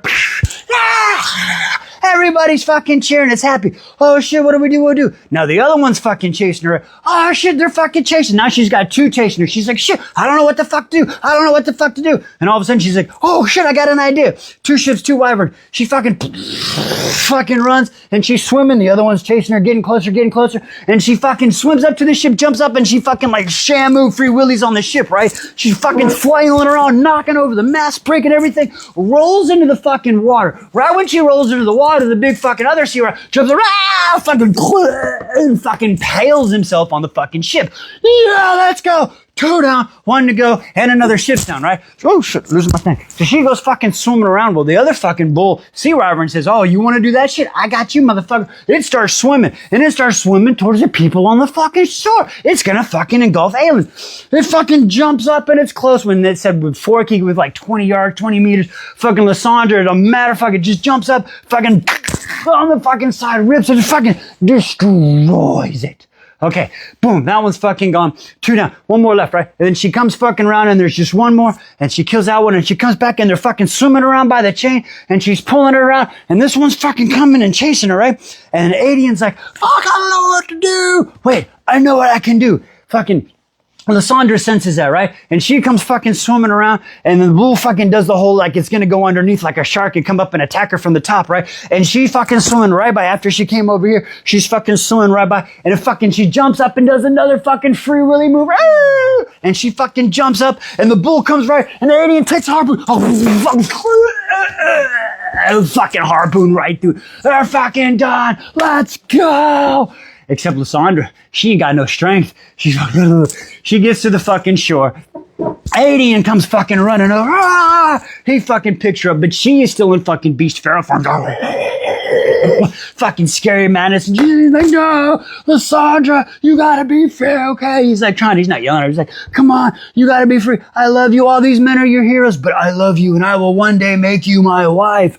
What the fuck? That is fucking awesomeness. But anyway, so finally the whole cadre and Aelin and Rowan and all those show up. Now they've got a little bit of healing power back, so they get closer and her wounds start healing up and everything. And her wounds get healed, like, oh no, she's lost a lot of blood. And Aelin's fucking sitting here saying, I'm sorry, I'm sorry, I'm sorry. And I'm like, oh my God, she's gonna fucking die. Please don't let Lysandra die. Please don't let Lysandra die. Okay, so that was a POV. Okay, yeah, sorry. So anyway, as she's healed up, Adian takes her back. And okay, we're just going to close it up here. So we're going to set up the next video. Okay, so Adian takes Lysandra. He takes her back. Everybody else is kind of going, and they're going to go have a conversation with a Roland. Or not Roland, Ralph. Okay, Ralph. Yeah, they're going to have a conversation with Ralph. We're going to end it there. Join us for part 2. This guy, she's like, why you got to be lying all the time? Why don't you tell the truth? And she's like, look, we did it. Da, da, da, da. So we get the whole history about that. And then we get another fucking twist, drop, brain bomb, whatever. They're talking about, you know, what do you mean the queen that was promised? I ain't never heard that shit before. And yada, yada, yada. And they're talking about the fucking bloodline and this and that and the other. What? Aelin? You know who your mama is, girl? Well, we do now. Fucking Aelin is the daughter of Mala? Mala gave up her immortality to make the lock. So her dad is Bran and her mom is fucking Ma. She's got double the fucking Fae power. What the fuck is happening here? Like, the legend is just bigger, more, what the fuck? So anyway, so that fucking happens. Like, she's like, seriously, she's like, what the fuck? Everybody's like, what? She's like, listen, you've been told twice now. Go find the fucking lock. You gotta find the motherfucking lock. So like, all right, fine. So they fucking bounce out after that whole fucking spiel. I'm telling you, it's just wild. And like, all right, so this is the fucking plan. They wake up at the crack of dawn. Ralph showed them. She has to figure out where the stone marshes is. We hear the whole legend about that. It was in a town, it was used, and then it was put up, and it was idolized, and then an earthquake happened, and then blah, blah, blah, blah, blah, under the water, and nobody went and found it again, okay? It's like the lost city of Atlantis, okay? We got to try to figure that shit out. So they're like, all right, cool. So Ralph's taking half the people and gonna go do some shit, and then they're on a fucking boat, and I'm on a boat, yo, and they're gonna go to the fucking marshes to try to find the fucking lock, right? So they're on the fucking lock, and they're sitting there, and Aelin's all, I am Pirates Queen Aelin. It's fucking pretty cool. And they're sitting there, and they're flowing, and all of a sudden, they see this shadow flying in the sky. What the fuck is in the sky? It's a fucking wyvern with the solo rider. Oh my God, it's our Queen Manon. But wait. She fall in the water because she still ain't healthy. I swear. They're about to shoot her too. Like everybody's got, like Dorian's like, no, don't fire too. Like I kind of skipped that part, but Dorian's like, no, don't fire. And she's about to fall. And fucking Abraxas is just like, he's trying to be friendly, like, hey guys, I love you. Like, hello, help me please, help me please. So they finally, Aelin says, don't fire. They get close to the ship and they fall down. And then fucking Manon falls into the water and that's where it ends, right? I just want to make sure. Yep. And silence fell on the ship as Manon Blackbeak tumbled from her saddle, falling through the wind and spin drift and hit the water. Look at that sexy beast right there. Join us tomorrow. Red dress. Hello, that is a bullseye to say I'm right here, come get me. 3, the dress is too long. You're going to trip and fall, hence why you got snagged. Okay, we're not thinking here, girl.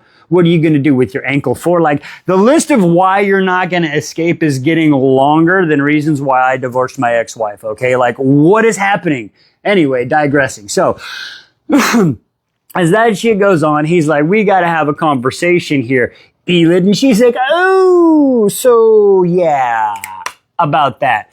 And she finally comes clean. She's like, yeah, okay, so this is my name, Elid, and blah, blah, blah. I was captured here, and my dad did this, and my uncle watched my dad kill him, and he took me, put me in a tower. I'm illiterate. I can't do none of this stuff. And he's like, oh, shit, wow, oh. Damn, okay, I kind of get what's happening here. The whole trust. So Lorcan's like, you know what? He gives her his backstory. So blah, blah, blah, blah, blah, blah.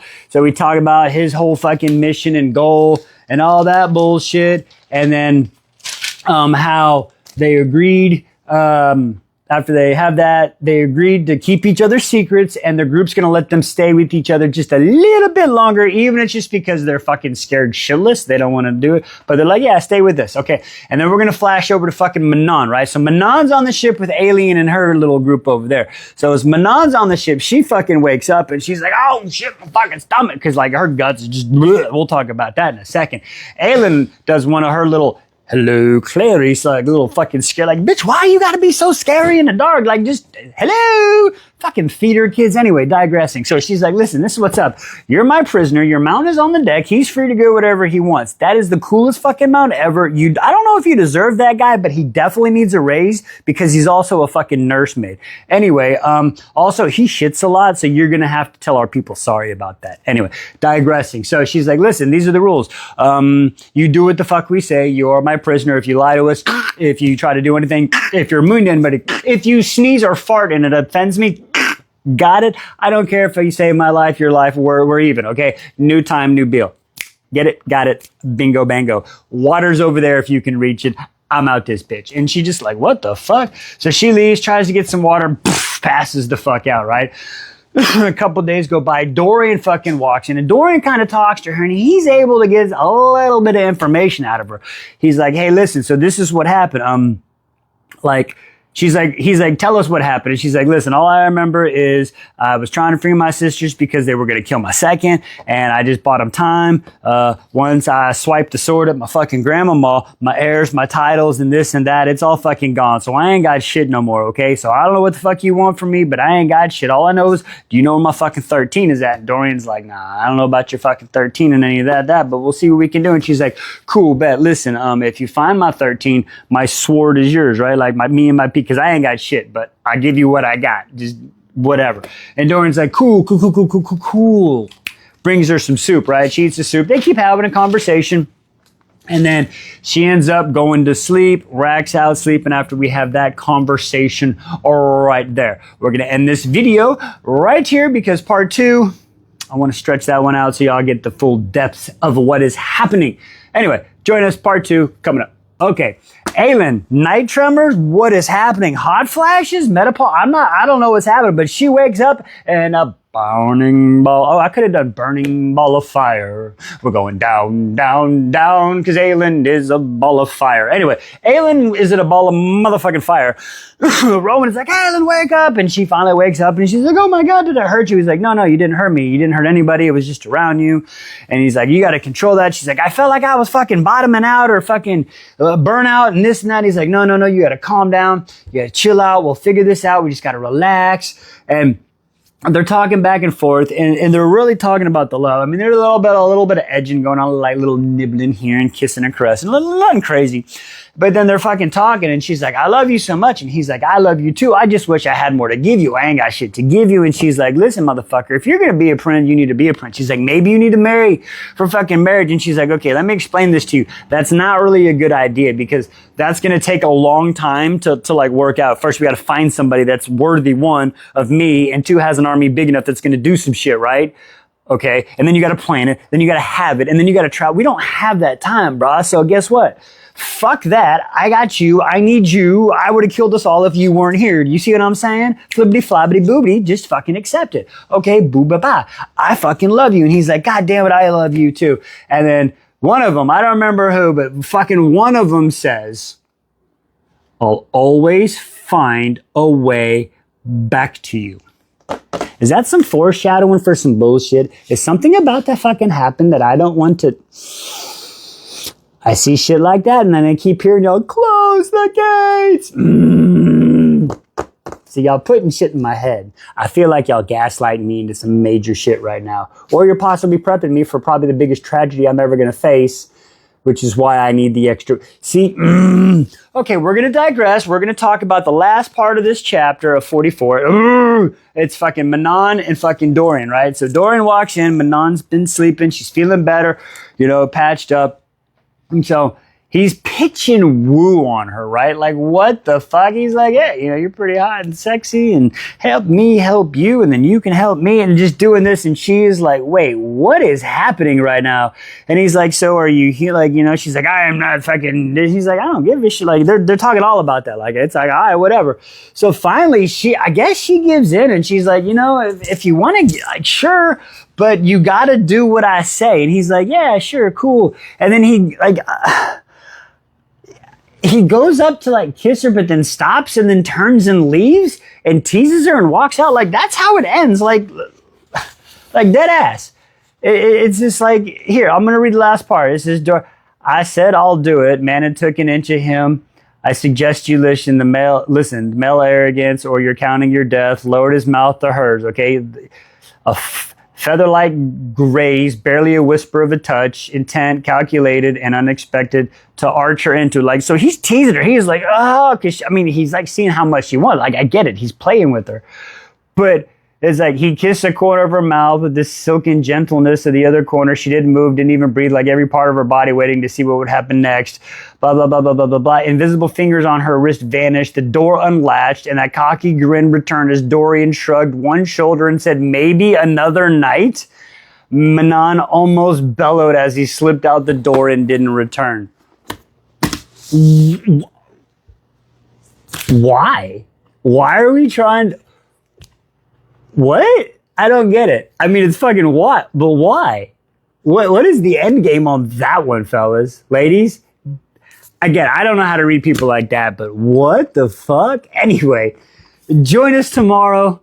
It's another End of Stormathon. Join us then. Fucking loses control, fucking claws. I can't, oh yeah, Adian released her. I forgot to mention. Adian undid the whole manacles and stuff on her arm right before this happens. I forgot I didn't want to leave that loop out. So anyway, once she says that, and she starts going at it, and Dorian's like, everybody's like, what the hell? And Dorian's like, man, and she's not fucking stopping. And all of a sudden, he uses his magic invisible hand, and he's like, enough. And she turns and looks and goes, you didn't have the right to take my motherfucking kill. I'm gonna... And all of a sudden, as she's about to fucking lash out at fucking Dorian, Abraxas is outside and fucking screams. Ah! She fucking barges out the door, and there is a mofoing Ilkin stand there, wings are flapping, and it's like, oh shit, let the battle begin. All right, so anyway, so there's 8 of them, right? And it starts out, I tried to keep track. Instantly, when there's a quick little fucking scrabble, scribble, whatever, Aelin fucking Goldrin, whack out, one down, beheads that thing quicker than snot fast, right? I don't even know. Snot fast? Is that even a fucking, I just made some shit up. Anyway, after that happened, she's like, Rowan, go check on the other fucking ships, because they're going to need your help. He's like, no. She's like, motherfucker, go. He's like, all right, fuck. So he fucking bounces out, right? And you hear Abraxas in the fucking sky. Ah! Manon's fucking running around, fucking clink, clink, clink. They're all fucking clink, clink, clink, clink, clink, fighting. And she's, Aelin's fucking looking at another one, and all of a sudden, Fenris comes out of the middle of nowhere, because 2 sneak up behind her, and what I'm assuming, like fucking spears, these are fucking checks, these dudes, these fucking Ilkin that come in behind her, and as he does that, he's like, daggers on fire, right into the neck, right? But as he does that, so that's 2 down, so that would leave 5 left, right? But as he does that, he gets hit with fucking poison. Aelin looks around and goes, oh shit, no. So she fucking runs over there, and she starts magicking the fuck out of him, right? Just from fucking fire to the water, just a little bit that she has. And she's trying to suck the fucking poison out to save his life, and everybody else is going, and then all of the fucking fighting everywhere is going crazy, right? And all of a sudden the fucking Elkin comes up and is like, parlay. Like, what the fuck did you parlay? What? Parlay? So she's like, I fucking stop. So everybody kind of fucking stops. And I'm just like, wait, what? Okay, parlay, motherfucker. So this dude starts talking, and he's like, listen, we out. We just wanted to check some shit out, and we have a motherfucking message for you from fucking Earwax. Earwax wants to say, thank you for confirmation for having the ward key. Your big boom over at Sculpe, it gave us all the info we needed. Thanks, love. We're going to come back and fuck you up later. And they fucking start to leave, right? And fucking Rowan, as this happened, he was at the other ships, there's nothing at the fucking other ships. They're even like, why are y'all yelling over there? What the fuck's happening? So he fucking comes back, sees this shit.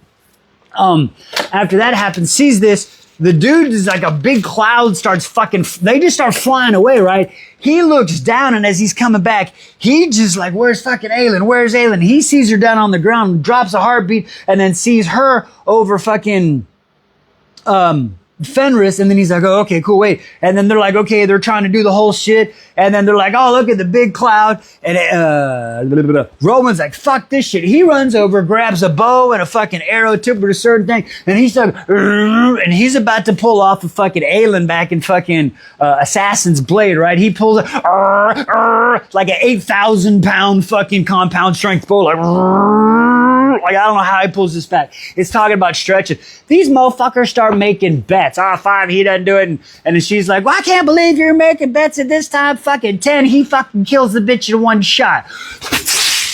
Arrow takes off. He just fucking drops the bow, come back over. All of a sudden they hear, fucking look over. Boom, fucking bitch drops. She's like, pay up, bitches. Anyway, so that happens. So they pay up.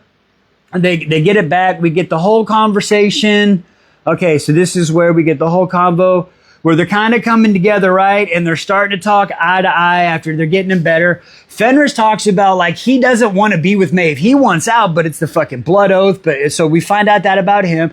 They ask Gavril about his shit. And he's like, listen, it's part of honor and shit. And they're like, bullshit answer. But he's like, no, seriously, like I wanted to leave at one time. That's when, you know, baby mama, I wanted to be with her and I'd have fucking done whatever. But she said stay. So I stayed. And like, okay, cool. That's got Aedion thinking like, shit, maybe dad's not a bad guy. He's kind of thinking they fought back to back in the fight and they were there. So that was really cool. And then everybody's going to rest up, try to make it through the night, heal everybody up. They're going to park the boat. And then we end with Aedion is sitting on the front of the boat. Lysandre's in her ghost leopard form with her head in the lap, right? Now their relationship, she's trying to avoid him because she doesn't talk about when he's like, I'm going to marry you and shit. She don't want to do that. But anyway, so it ends right there with him petting her. We're going to end 47. Join us for part 2 coming right up. Everybody understands what's going on. So anyway, woo! So Aelin, so she does that. So she's in the bathroom. She's puking. She's calling up the fucking dinosaurs, right? Rowan's like, shit, do I go in there or not? He's waiting some time. As soon as he's like, I'm about to come in there. She's like, oh, just give me a minute. So he waits. He's like, okay, 10 seconds is a good time. He's about to go in. The door unlocks. She leaves. She's like, I gotta go talk to fucking Lysandra, right? So she goes to fucking talk to Lysandra, fucking, and this is why I think that she's pregnant, because it says like when she especially thinks that she's pregnant, because when she goes in there, it's like Rowan tries to get the scent of what's going on, but the smell is too strong to pick anything up. See what I'm saying? So anyway, so that I think that's where it's going. And then when she's going to talk to Lysandra, we hear a big freaking ruckus, and then apparently the fucking ship now has been, I guess, moving after they'd stopped it. So it's been moving, and they're coming up on Elway. That's the name of the place, and it's burning. Elway is on fire. Wow. Last chapter. Quick one. Oh my God. Almost broke the 5-chapter rule because of this, because I need to know what happens. But you know me. I stick to it. We will find out tomorrow because there's 2 more chapters before we get back to some Tower of Dawn. So we get 3 chapters. Anyway, digressing. So anyway, Elid Lorcan. They've left the group, right? They've been freaking walking for some time. She ain't talked to him unless it's absolutely necessary. So they're not yapping. They're on the boat, right? Not walking, but they're on the boat. She's watching him how to hunt. Like he's fishing. She's like, I'm gonna learn how to do this. So she just follows his maneuvers, like mimes what he does.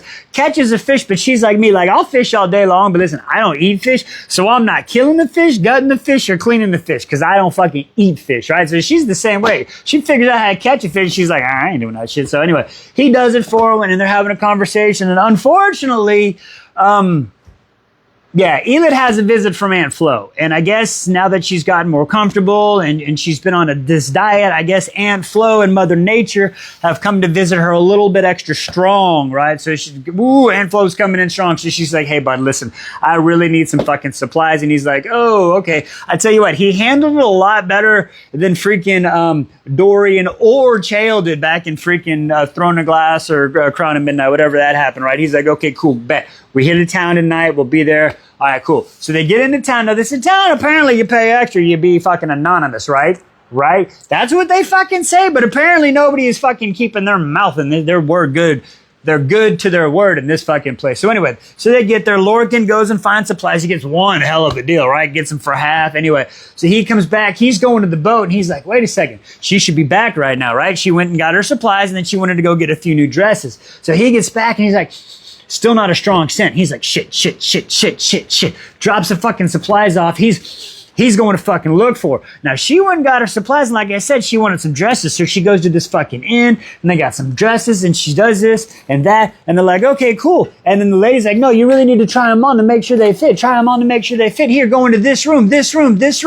She goes into the fucking room and closes the door. Fucking is really fucking dark. What happens? A candle gets lit in the fucking corner. What? Hello, Elid? You fucking kidding me? Vern is there? Are you fucking serious? What an adventure you've been on, Elid, and you fucking stop it? Is that... I swear, Vern, listen, they said, I swear I read it somewhere, or I am just picturing this, but I swear I read it. If Lorcan finds you, or maybe it was Aelin, somebody, when they find Vern, maybe it was Adian. I think it was Adian because of the whole story with Elid in the tower and the Bane, and he felt guilty. Somebody is going to get Vern, and they're going to entrail him, they're going to pull it out, and they're going to hang him from his own innards. And then they said that, and then let it begin. I'm just going to say, anyway, join us tomorrow. We'll see what happens then. I'm going to get you, motherfucker. She's going at Vern. All of a sudden, the Ilkin comes up, grabs Vern, and takes off running. And he's like, you'll never catch me, my pretty. But he's pissed in his pants like 5 times. He's a little bitch, right? Elid, she's like, fuck this shit. I don't know where she got the strength, but she fucking yeets back, thinks she's a fucking quarterback or an outfielder in the MLB, right? Fucking axe goes flying. Misses it by a cunt hair or a fucking whisper of the wind is what it said. I don't know how much a whisper in the wind was, but I'm talking, it's a sea hair, right? So anyway, it falls down to the ground. She walks over, picks that mugs up, walks over to the other ilk and is like chit-chatting. She's like, hey, guess what? I'm going to let somebody tell the story. I ain't no punk bitch. And right? Like, yeah, but your friend left and whack, mollywops that one. Wow.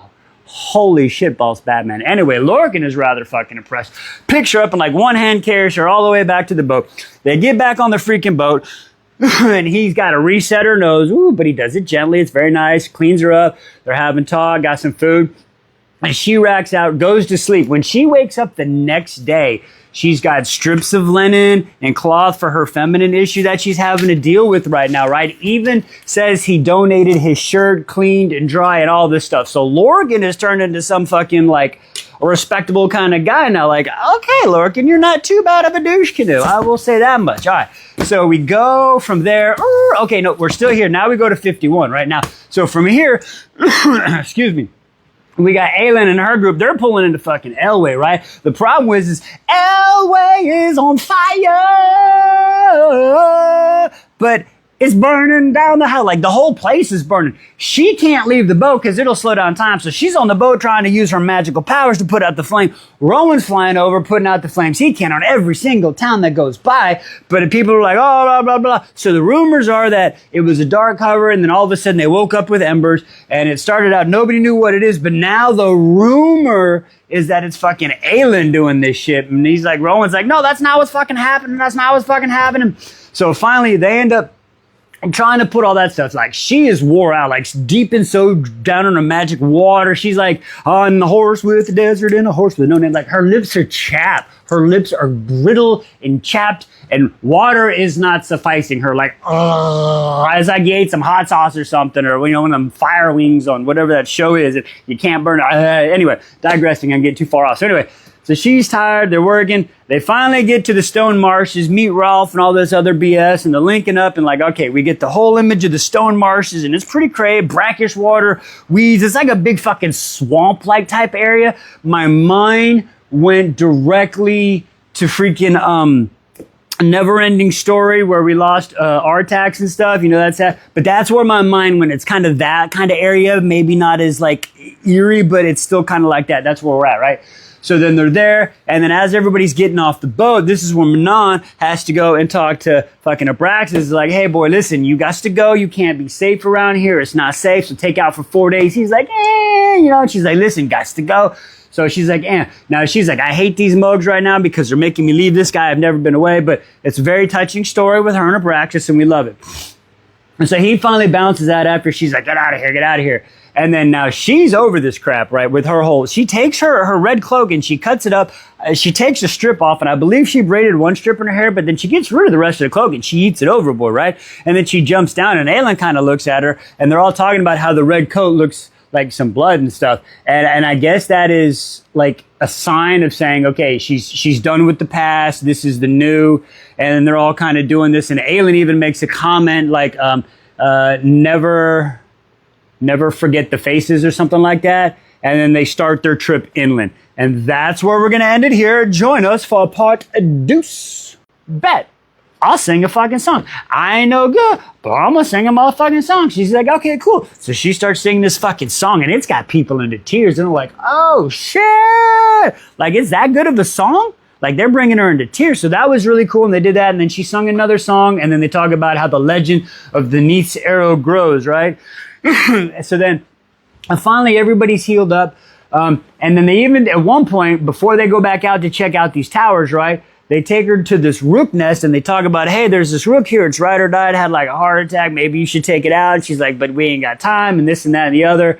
Maybe time can happen. That's when she wrote the note back, right? So anyway, so that happens. They go check the first tower, nothing there. Come back, go out, check the second tower, boom, nothing there, come back. Now, as they're out checking the third tower, they're farther south, right?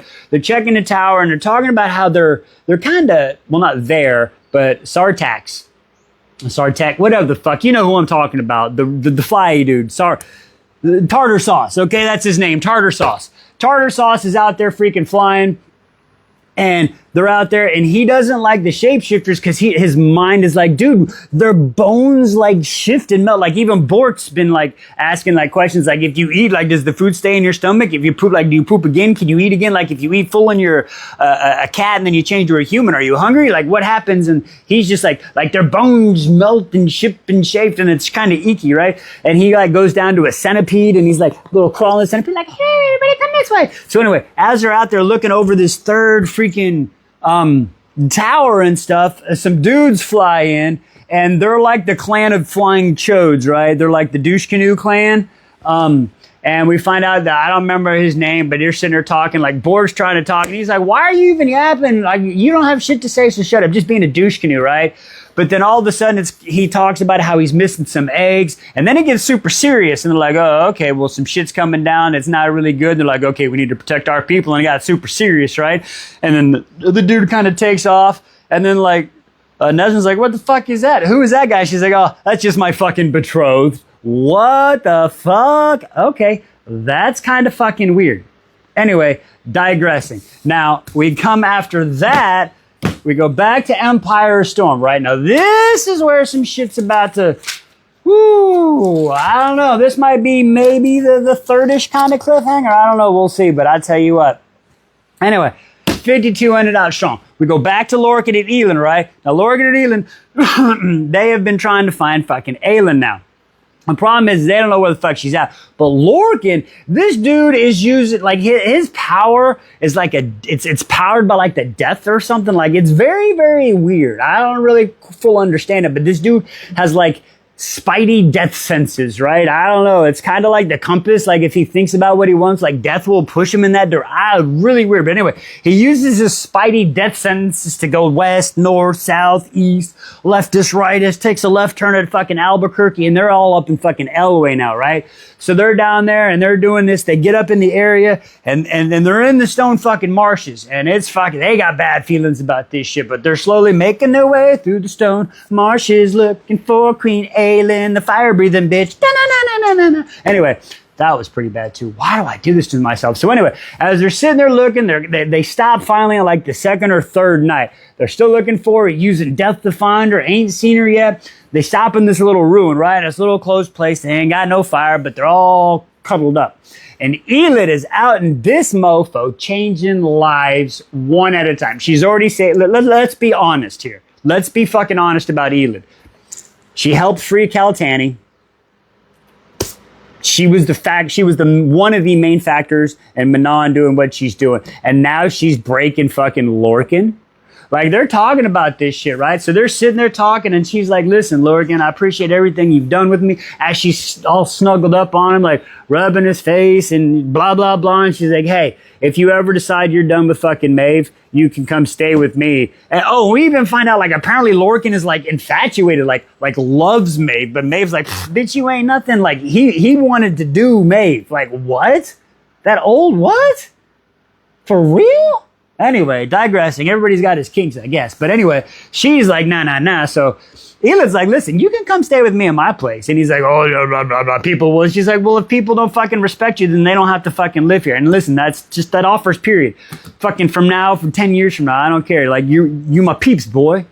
And Lorcan is just like, wow, this is fucking amazing, right? And then she goes up and she gives him a little kiss, and then things start happening here. And I'm like, oh shit, they about to show each other their faces, like, like what is about to happen?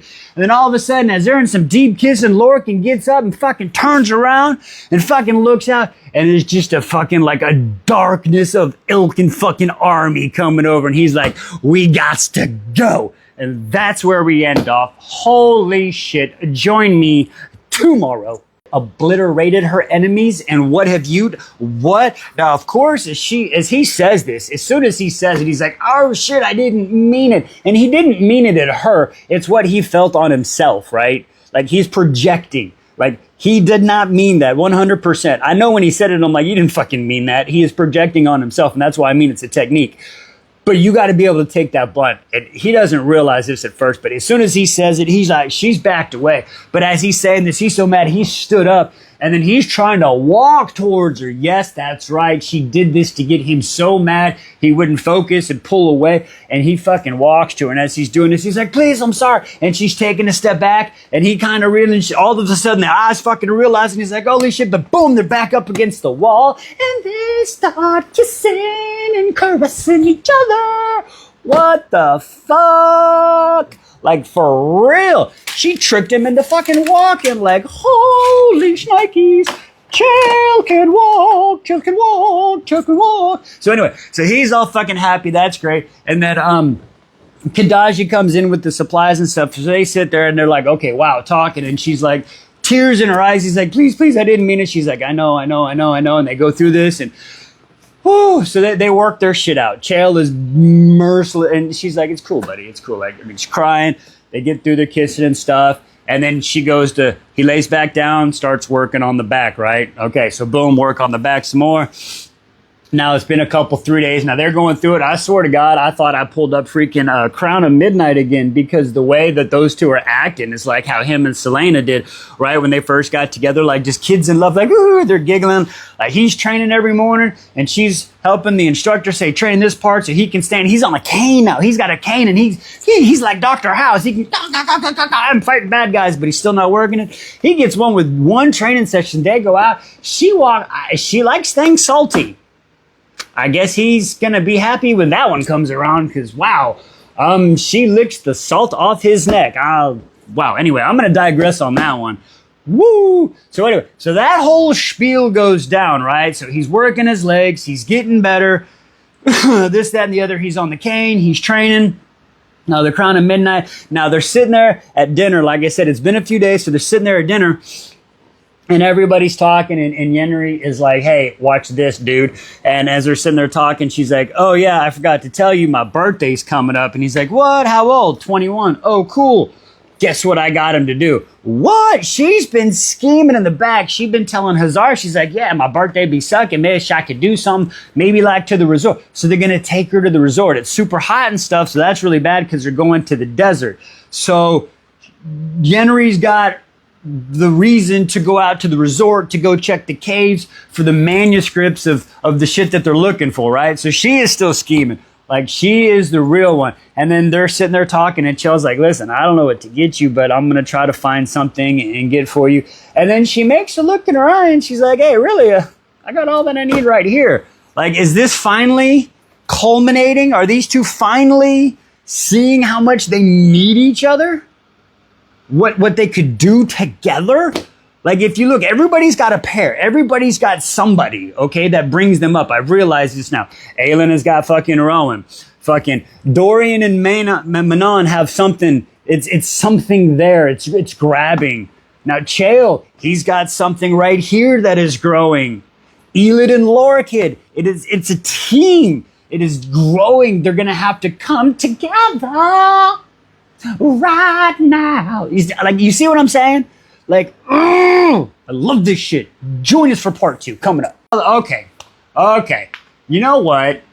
These guys, you want to hate them, and I understand. Even Lorcan, like I said, Lorcan is now on my good side. I see what everybody means. Okay, I get them. I fully, after this conversation right here, I fully get the entire cadre now. I really do. I see it. I get it.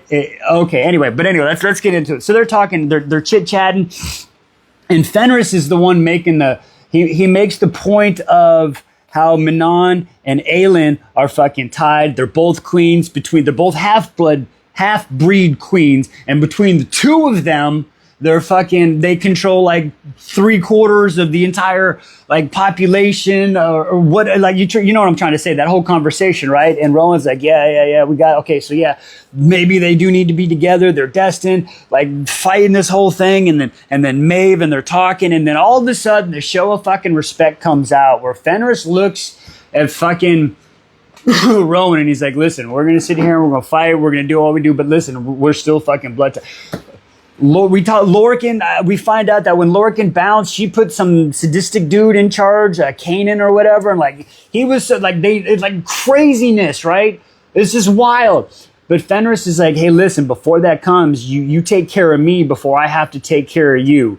And I want to thank you for giving me the honor for fighting with Aelin and seeing her and seeing what this is about. Like, oh shit, and Rowan's like, and they have that fucking moment. Like, I don't know if women, like, they understand. Like men can have a whole conversation with the heads up, head down. Like, if you know the difference between that, then you kind of understand a conversation these two guys had. And then he looks over fucking Gavril, who looks over at his son, and then looks back over, and then gives the same fucking. So again, if you know the communication, then you kind of get it. If not, I will say talk to your significant other to have that conversation, about the whole knot. So anyway, so they have that, and it's really fucking cool. So I guess they're gonna fight until they can't fight no more, and then Rowan's gonna, do the deed, so that way they don't have to turn on him, and they're gonna fight. Anyway, let's try to get this done.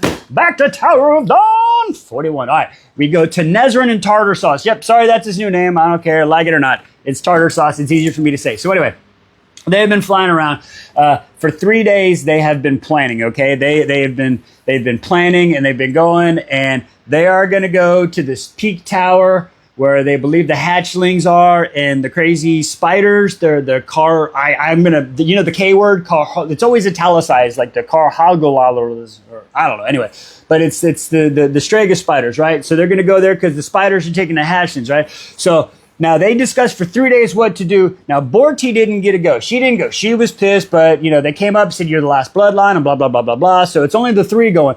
Now, Hummel, the house mother, Hummel, you know what I'm talking about. She wanted to send a whole army, but he's like, dude, we can't see people see, that'd be bad. So, look, 3 in, boom, boom, boom. So they end up, okay, cool. So they do all that stuff, and it's Tartar Sauce, Nezrin, and Falcon. Now, Falcon is in some sort of small thing hidden in Nezrin's pocket, like he's a little suit sprite inside her pocket flying. So they're fucking flying there, right? And as they're flying there, they're talking.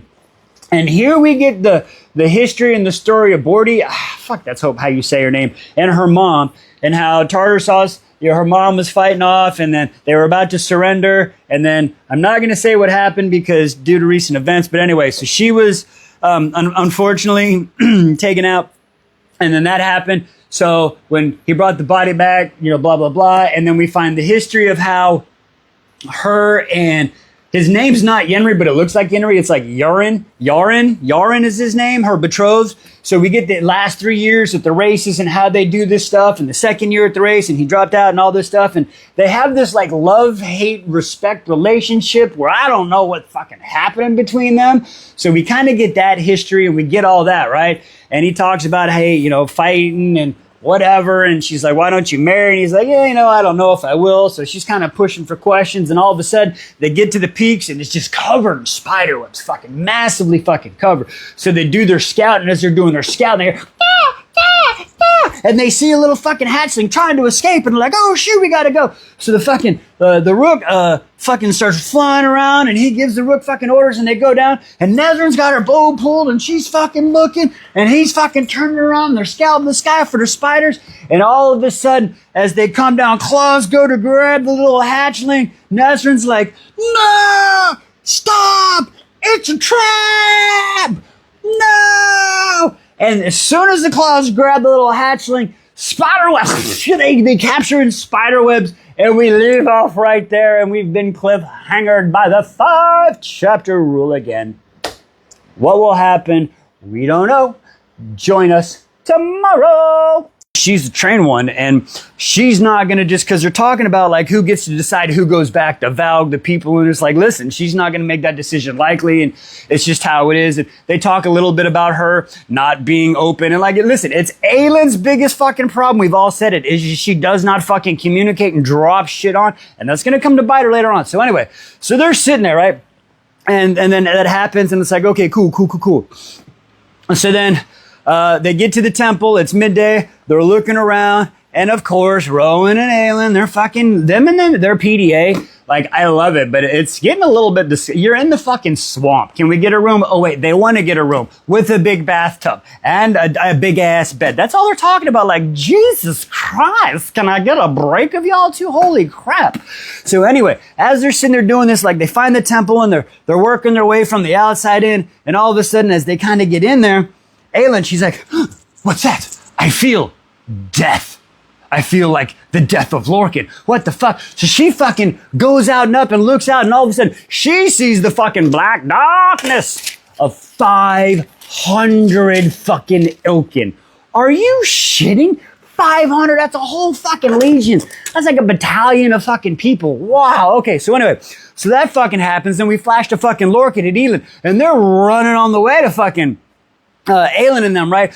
And he's sending out his like death radar, like, help me, they're coming, bitches, please, help me, help, I need somebody, help, Aylin and, okay, anyway, sorry, guys, focus, anyway, so they're running, they come, and they come up and they're starting to come up with this plan. And this and Aylin's like, dude, we're in the perfect fucking area. Let me just blast them again with the ward key. And Adian is like, woman, what are you talking about? Can you stop this? Like, we're in this predicament because of you. We should be up in the north trying to raise an army. We ain't got an army. Instead, we're off here playing Aylin, showing everybody her fucking magic. And he's just like, what the fuck? And she starts to get pissed and everybody's like, well, listen, I'm just kind of saying, you know, the centuries of fighting a war, and you're just kind of doing this. And she's like, yeah, okay, fine. You know what? Fuck y'all bitches. Not really, but she's like, figure it the fuck out. Let me know what's up. And then so they get this good old plan, like, and then we'll shoot him here. And then she's like, I get the first shot. Listen, okay, Rowan's like, okay, Milady gets the first shot. Fucking, anyway.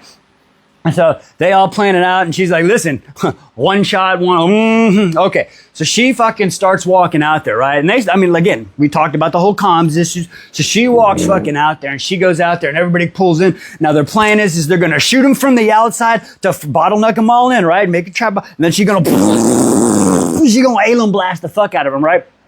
So they start walking out. And as they're fucking walking out there, Lorcan and Elidor come running in, and they start seeing this shit. And Lorcan's like, oh, hell no. What the fuck is about to happen? So anyway, he grabs fucking Elid, drops her down, takes all his magic, just pushes it up. Because he sees the fire coming. They start shooting arrows on the side. They start bashing it. She's fucking dug down.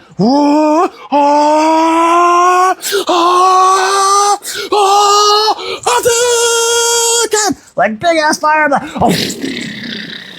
Fucking Lorcan sees this. He's fucking protecting Elin. The fucking fires, the water's bubbling. The fish are dying. They've got stewed fish for weeks. Like it's happening. He's just letting the magic go over, and all of a sudden he feels the fire, but then he feels the ice, and he feels the pine and the snow, and he's like, what the fuck? And he kind of looks up as he's protecting Elin. She's holding on to him. The fucking Dorian and Rowan are fucking helping her out. All of a sudden this goes on for like a minute, right? Fucking Rowan walks up to her. Like, here's a few things. Oh, Lysandra, she released fucking marsh beasts too. They come up. I'm assuming they're fucking blasted at this point because everything's going. So anyway, Rowan walks up to her and is like, okay, hey, you're calm, you're cool. And then it kind of stops. Whew, and it calms down. and he's holding her, and he kisses her. And as Lorcan looks up, he takes his shield off of Elid, and everybody looks up, and it's snowing ash. And Lorcan looks over, and he sees Rowan and Aelin embracing, and a crown of fire, just as he saw of Mistward, as they caress, and the walls come down. Join us for part 2. Kind of scared, I just kind of gallop. He's like, come on, let's race. And the winner can get a kiss wherever and wherever, whenever and wherever they want. She's like, wait, wherever? What do you mean? He's like, ready, set, let's go. And they start riding. He's riding the horse. So Tail's riding the horse. He's free. He lets the reins down. Ooh, he's loving it. All of a sudden he looks back and here comes fucking Henry right beside him. They look at each other. They're happy. It's freedom. And we end off right there. Join us tomorrow. She's like, oh shit, do you know what this means? Yada, yada, yada. Yeah, she tells her about Caltani and how she did not. So we fill everybody in on all the backstory, okay? So this whole connection has been made. All right, and then they start walking off. Oh, Lysandra ends up coming up, sees her, and like goes for him. And then all of a sudden they're like, hey, go up with the group. So she ends up going with the group of badass women up in the front, right? So they're all there. And then they end up going into the fucking temple. They're doing their whole shit, finding the temple, and they're down there. And they see the lock. The lock is a fucking mirror. And the mirror tells the past, present, and the future. I guess it's some sort of witch mirror. We find out about the witch mirrors and the whole story of the towers and Baba Yellowlegs and how they work and all the whatever. Is that like the... Okay, listen, this might be a possible spoiler for ACOTAR. It's just a theory, so if you haven't read ACOTAR, maybe you don't need to pay attention to this. So stop. 1, 2, 3, 4, 5. Okay, is it like an Ouroboros mirror? Is that like one of those? Like where you got to face your fears and it can... Okay, anyway. Okay, back if no more spoilers. Anyway, so that's what my thought was on that one. So anyway, but apparently the mirror, they can take magic and hold it and then redirect it in another way. So they're going to use these mirrors like, fuck, I don't know what to do. And then she's like, I'm fucking tired of being here. Let's just fucking go. So they end up taking the mirror and they're carrying it back to the fucking land, right? And as they're going back to the fucking land, everybody's taking their time carrying the mirror. And fucking Lysandra's like, let me turn into a horse and I'll carry it. And they're all like, man, no, I won't do this stuff. So they're having all that, bullshit. And then as they're coming back to the fucking land, all of a sudden the beach, they get to the beach, they're coming out of the fucking woods and they look out and it's just fucking boats upon boats.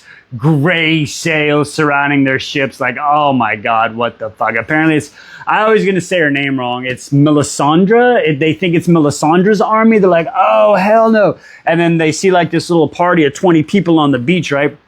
And Aelin's like, hey, let's go say hi. And they're like, no, what the fuck? Lorcan's like, we need to run. And she's like, no, you ain't going nowhere. Like, they're drained. They got no power. She puts a little far. She's like, bitch, we ain't going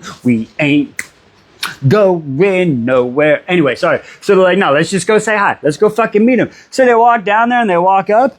And it's fucking Ansel of Briarcleft. Queen Ansel of Briarcleft, Queen of the Wastelands. And this bitch drops a line of, hello, your majesty, your navy is ready. What the fuck? Are you serious?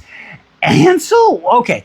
Wow. So once again, Aelin and her fucking secrets. Oh my God. Now this whole we need to stay north army argument that fucking Adian was having is completely irrelevant because she's got a fucking army. Oh my God. She called in her life debt from fucking Ansel. Apparently like the first messages was when she used her name in the fighting pit. Remember that? Well, that was the first message. And then she sent messages there and was like, this is what you're going to do to a fucking T. And Ansel's like, fucking bet. And she sailed her fucking army. They went right to fucking Melisandre's, whatever the fuck her name is, town. They thought they were there to help open the front doors and just took them out. They took them out. And then they sailed half the army down here to be here to go.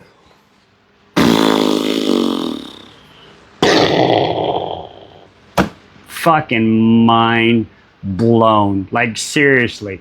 Wow. But then wait a second. Manon comes up and is like, wait, what do you mean Queen of the Wastelands? The Wastelands are my part. And she's like, yeah, y'all might want to talk about that shit. Ansel's like, hey, we're neighbors. Like, let's just try to be cool. Like, what up, dog? Lysandra, like, it is, what just happened? Like, it's alliances, but they, I didn't, anyway. Excuse me. So that happens.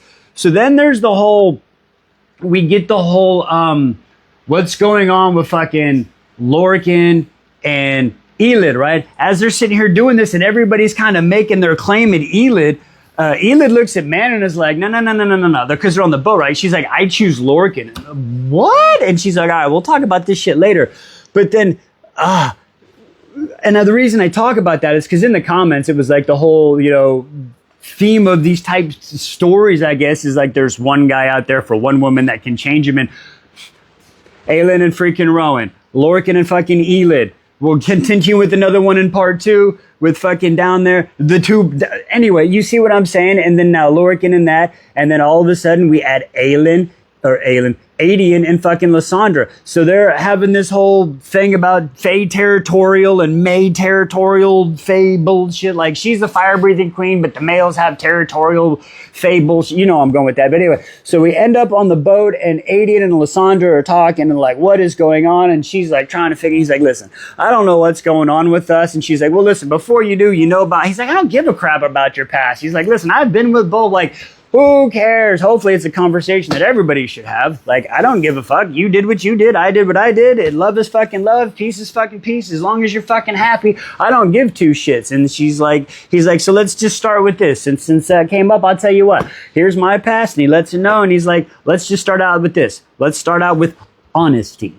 And we fucking end there. And finally, those two are on the same page. Join me, part 2.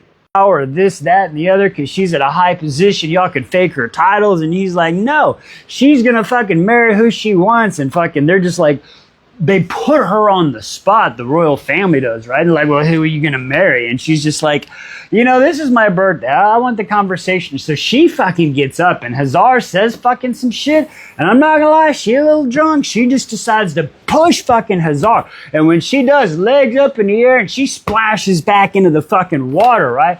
When that fucking happens, holy shit, blades are drawn, guards pull out, everybody's pulled out, Chael's got her behind, and she fucking sits up like, what the fuck did you? And all of a sudden, if it wasn't for Rena started laughing, and then Cashin kind of jump in and start laughing, like they were done.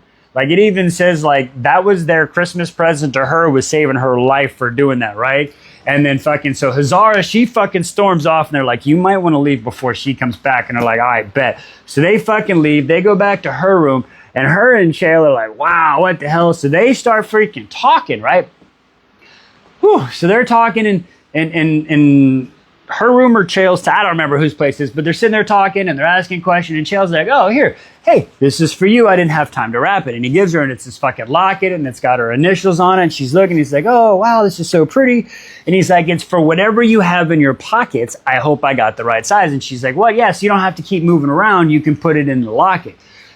That's the note from Selena / Aelin, the queen we all know about. So that is fucking like, Chael notices her on her time of need needing that. So that's really fucking cool. And she's like, oh, I'll take this with me. It is the most, like, I haven't ever had a birthday gift in like 11 years. So it starts going. And then all of a sudden, hey, it's time. He held out. She's like, so do you love Aelin? And he's like, no, I don't. Like, and he tells the truth. He's like, listen, at one time we were together, but that was a different person. That's who I knew who she truly was, but she can't be with me. Because, you know, she's going to be with Rowan. And that was one of the things they talked about at dinner. It was like, no, she's with Rowan. They're like, oh, blah, blah, blah. And they're like, oh, we'll just attack Rowan. And he's like, yeah, okay, good luck. Anybody who faces Rowan is not going to be the victor. Like, Cashin is saying this shit, and Chael's like, I'm just telling you. Like, Chael's saying this, and Cashin's like, fucking vouching or seconding it. So that all happens, and she's like, yeah, so no, I really don't love her. And she's like, so what about Nezrin? And he's like, listen, Nezrin is a whole nother time, but no, I don't love her. Like, she helped me get through some shit, but no. And well, that was all I needed. She comes up, kisses, they start kissing, and they end up in the bed. They get all nice and comfortable. And next thing you know, she's just wearing a locket, and hey, I just had sex and it feels so good. He said it felt like home with him and Yenri. Okay, that's how it was. He was like, for the first time, he felt home. So once again, everybody has found a person and kind of locked it in. The only official lock-in we still need is freaking Nezrin and tartar sauce. everybody else is locked in. And I mean, seriously, Aelin and Rowan, they've got bite marks on each other, right? Done. Okay. Adian and Lysandra, they've on their way. They've locked it in. We're starting. There's something. We're starting slow, but they're locked in. Elid and Lorcan. Elid just said, I'm choosing him. Locked in. Fucking Manon and Dorian. Okay, they're not locked in. Okay, so but the way they're acting with each other, they know something's there. They just haven't locked it in. We haven't had that conversation. Okay, so 3 locked in, 1 not locked in. Okay, we just locked in fucking Yenri and Chael. That's the 4th lock in. So we got 4 locked in, 2 not. And Fenris and fucking Gavril, they want to be locked in with Aelin just as well. I mean, not in that way, but I'm just saying. Whew. Anyway, tomorrow, what do we get tomorrow? Let's finish it up. Oh, we got a 3-piece and a 2-piece. So we'll get more of this story and then close out here. Join us then. All of a sudden, fucking Spiders comes up and fucking Falcon's still in her pocket, right? And he's like, we're doing. She's like, nah, I got a fucking plan. Tells the fucking plan, right? He goes down there. The Spider comes up. She fucking defends herself. She's like, let's this. Now we're hoping at this point.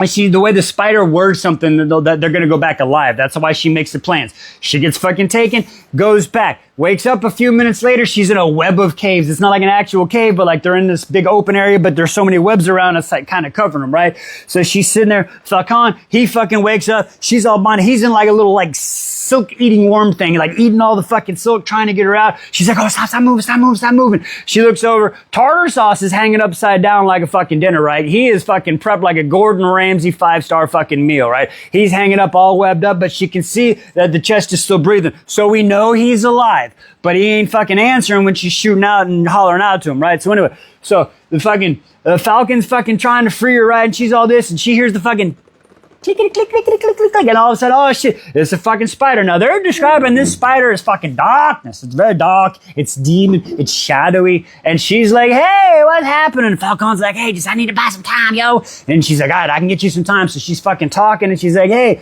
The spider's like, what are you doing here? And she's like, we tried to meet your sisters. And she's like, who? And she's like, the spiders up north. She's like, listen, they're not our fucking sisters, yo. Well, they are, but they're not really. They are not really our bloodline. And she's like, what? What do you mean? What do you mean they're not your bloodline? And she's like, we shouldn't be. We hunt humans. They want to deal and trade. And she's like, yeah, we thought they were some bitches and shit. So we wanted to come talk to you, trade you. What's up? And they're like, what? Why would we want to trade with you? We don't trade. We want to eat you. And she's like, oh, well then what are you doing here then? Nezrin's like, and the spider's like, we wait. Like, what the fuck are you waiting for? The Valg Queen. What? Who the fuck is the Valg Queen? I don't know. Do you know some woman named Maeve? Fucking Maeve's a Valg Queen. You gotta get the fuck out of here with that bullshit. Are you fucking serious? I about lost my shit when I read that line. No motherfucking way. The spiders they don't want shit to do with fucking earwax.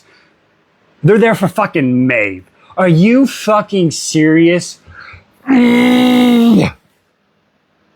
Fuck this bitch. Fuck this bitch. Anyway, join us for part 2.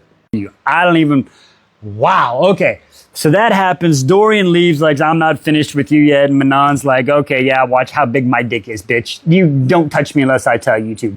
And he's like, oh shit. But anyway, he walks out. So that happens. Then after that happens, we go to Lorcan and Elin. Now they're up on the hill slumming it with the sailors in a hammock, just chilling. Lorcan's powers weaken, and she can tell because like her magic ankle brace is fading in and out. But they're sitting there talking, and she's looking up, and he's like, man, you really choose this? And she's like, yeah, I'd choose this. And he's like, okay, listen, we gotta talk. And as soon as he says we gotta talk, oh shit, the ship's come around. Fucking Maeve shows up? You gotta be fucking kidding me. Maeve has showed up. Oh yeah. Also, the reason she showed up, I forgot the whole part of Ansel talking. Ansel, it's Maeve that's lighting the fire. She's got her people on deck looking like fucking Christ. Aelin and Faye lighting the fires, trying to give her a bad rep, right? It's horrible. Oh my God. Oh, and another fact we also, I forget to mention, Ansel also said what is her name? Melisandre, the capital that she took over, we found out that her people were not taken over by Valg or Morath. So the decisions that queen made were all human decisions. So she made a human decisions to go kill people. So that's going to come back and bite that bitch in the ass. I'm telling you right now. Okay, so now that I got those parts in, Maeve's army was coming down. Maeve has black sails that fucking surrounded him. Maeve has sent a messenger say, you got 1 day. I don't know if they have 24 hours now, but you got 1 day to fucking surrender, and then we're going to do it. Everybody, they're thinking of plans, this, that. They say there's no plans, nothing. There's nothing at all. They can't escape. They don't have enough power to fight. There's not enough magic. They're all fresh. They can't do this. I'm like, hey, can you just go like slowly knock some holes in the boats, like underneath? Like you got like a drill, and just drill a couple holes. Like Lysandra, can you? I don't know. Fuck, I don't know what's happening. Hopefully, I'm hoping since Abraxas has been missing for a few days, he's been gathering up the fucking witches, and they're gonna fucking kind of come down and help. I'm hoping some shit like that happens. I don't know. But it's fucking scary. So they're trying to figure out what's going on. Nobody can come up with the plans. Finally, Rowan looks over at Aelin, and for the first time, she's defeated. Like, she's defeated. There's nothing. Nobody's got an idea. And he's just fucking lost. She's so tired, and everybody's so burnt out. Well, fucking magic being used these last few days. She's actually racked out, even with all the stress. And Rowan's like, fuck it. There's only one thing I can do. I'm talking, this is like Infinity Wars, Doctor Strange, Tony Stark. One. He sees one fucking way. I'm sure there's others if we sat and thought about it, but he's got one. So Rowan fucking steps up, buckles up his sword, fucking looks all TT tight, fucking goes out, looks at her one last time. Don't know what that means, but he looks at her one last time, fucking goes to that, and he transforms, flies to the first boat, and he comes in on the window, and it's his cousin, like, Enida, E-N-D-A, Enida. And anyway, we're gonna call him Ed. So he goes up to fucking Ed and he's like, listen, buddy, you're my fucking cousin. You're really fucking cool. And he gives one story, one line, and one request or something like that, right? He talks, gives one request, one question, and one story. And he does that, and the response is I will consider it. And then he fucking leaves. And then it says, Rowan goes from boat to cousin to every banner that he knew. And asks one question, one request, and one story. And they all respond with, I will consider it. Fuck the 5-chapter rule. Nope, we're holding tight. Gotcha. Join us tomorrow. There's their fight. Big ass spider comes behind him. She's got 2 arrows left. Fire in the fucking mouth. Bites down. Fucking next to her. In the eye. They're backing up. Nezrin is fucking waiting. She's like, I got you, buddy. She's one strike. She's got 1 shot, 1 kill. She's fucking waiting, right? She's fucking waiting. The spider goes to attack. She moves away. She goes to sleep. Fucking what? Board comes flying in with her fucking rook, Arcas or whatever, knocks that motherfucker out the way. They go take off fucking running. All of a sudden, they see the fucking rook army, right? Fucking Borg showed up with their fucking husband, Yaren, right? They come showing up. Oh shit, I already passed another page. Yaren, they show up, start fucking everybody up, right? The tartar sauce and Nez, they get to the end, and this is where he's like, listen, don't be fucking afraid. You gotta trust them, and don't be afraid of the fucking drop. And they just go fucking Titanic, like standing there, right? Fucking Rook comes up behind him, fucking grabs him in their fucking talons, drops off. Board makes sure they're safe, turns around, sees everybody fucking gone. The Rooks are fucking attacking. She's like, light it up, bitches, rain, fire. Everybody lights fucking flame arrows. Fire everywhere. Just like I said, the fucking silk, woo, fucking light up. It is like a silk atomic bomb. This hill is on fire.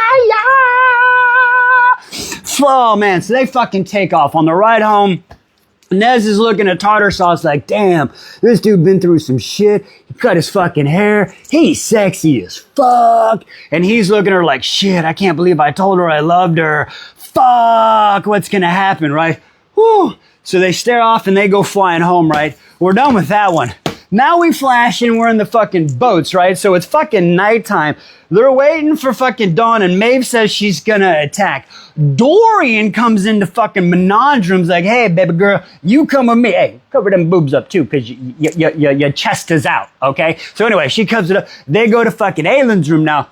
Knock, knock, knock. They knock on Aylin's room. She's like, yeah, what's up? He's like, hey, would you please come with me? Oh, we need to talk. So they fucking leave as they're going, bustling. People are moving, prepping for the battle, right? They go downstairs and he's like, it's the mirror. And she's like, what the fuck are you talking about? He's like, the mirror. And he's like, I figured it the fuck out because she said something to me. We're not going to talk about what she said because it was hot as fuck. But anyway, she said something to me about like Iron Maiden, blah, blah, blah. And then the mirror and then the riddle. And it says fire and iron, silvery learn. It's a knowledge mirror. It's not a powerful, but the riddle. And she's like, fucking the riddle. And she's like, so you just want me to fucking play Narnia and go through the mirror right before we fight? He's like, maybe it'll tell you how to win. I don't know, but it's better than sitting here fucking dying.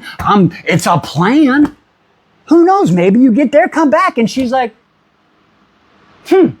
I don't know. And Manon's like, yeah, fuck it. Let's do it, chick. Let's go, girl. We got nothing else to fucking lose. Plus, if it takes you to fucking Morath or something, you're going to need to know your way around. And Aylin's like, you know what? Fuck it. Let's do it. They grab hands, touch the mirror. And as soon as they touch the mirror and fucking pretend they're in Narnia, whoosh, fucking vanish through like Diagon Alley. Like, what the fuck? Alien comes down. What the fuck? Whack 'em, rock 'em, sock 'em, robots. Dorian in the face, knocked on the ground. What the fuck? He's like, well, I'm trying to explain. He's like, you motherfuckers. They go back upstairs. They're fucking arguing and bullshit. Rowan comes back. What the fuck's happening? He explains to him. Dorian's like, straight up, hey, I solved the fucking riddle. And they decided to go try it out. Who knows?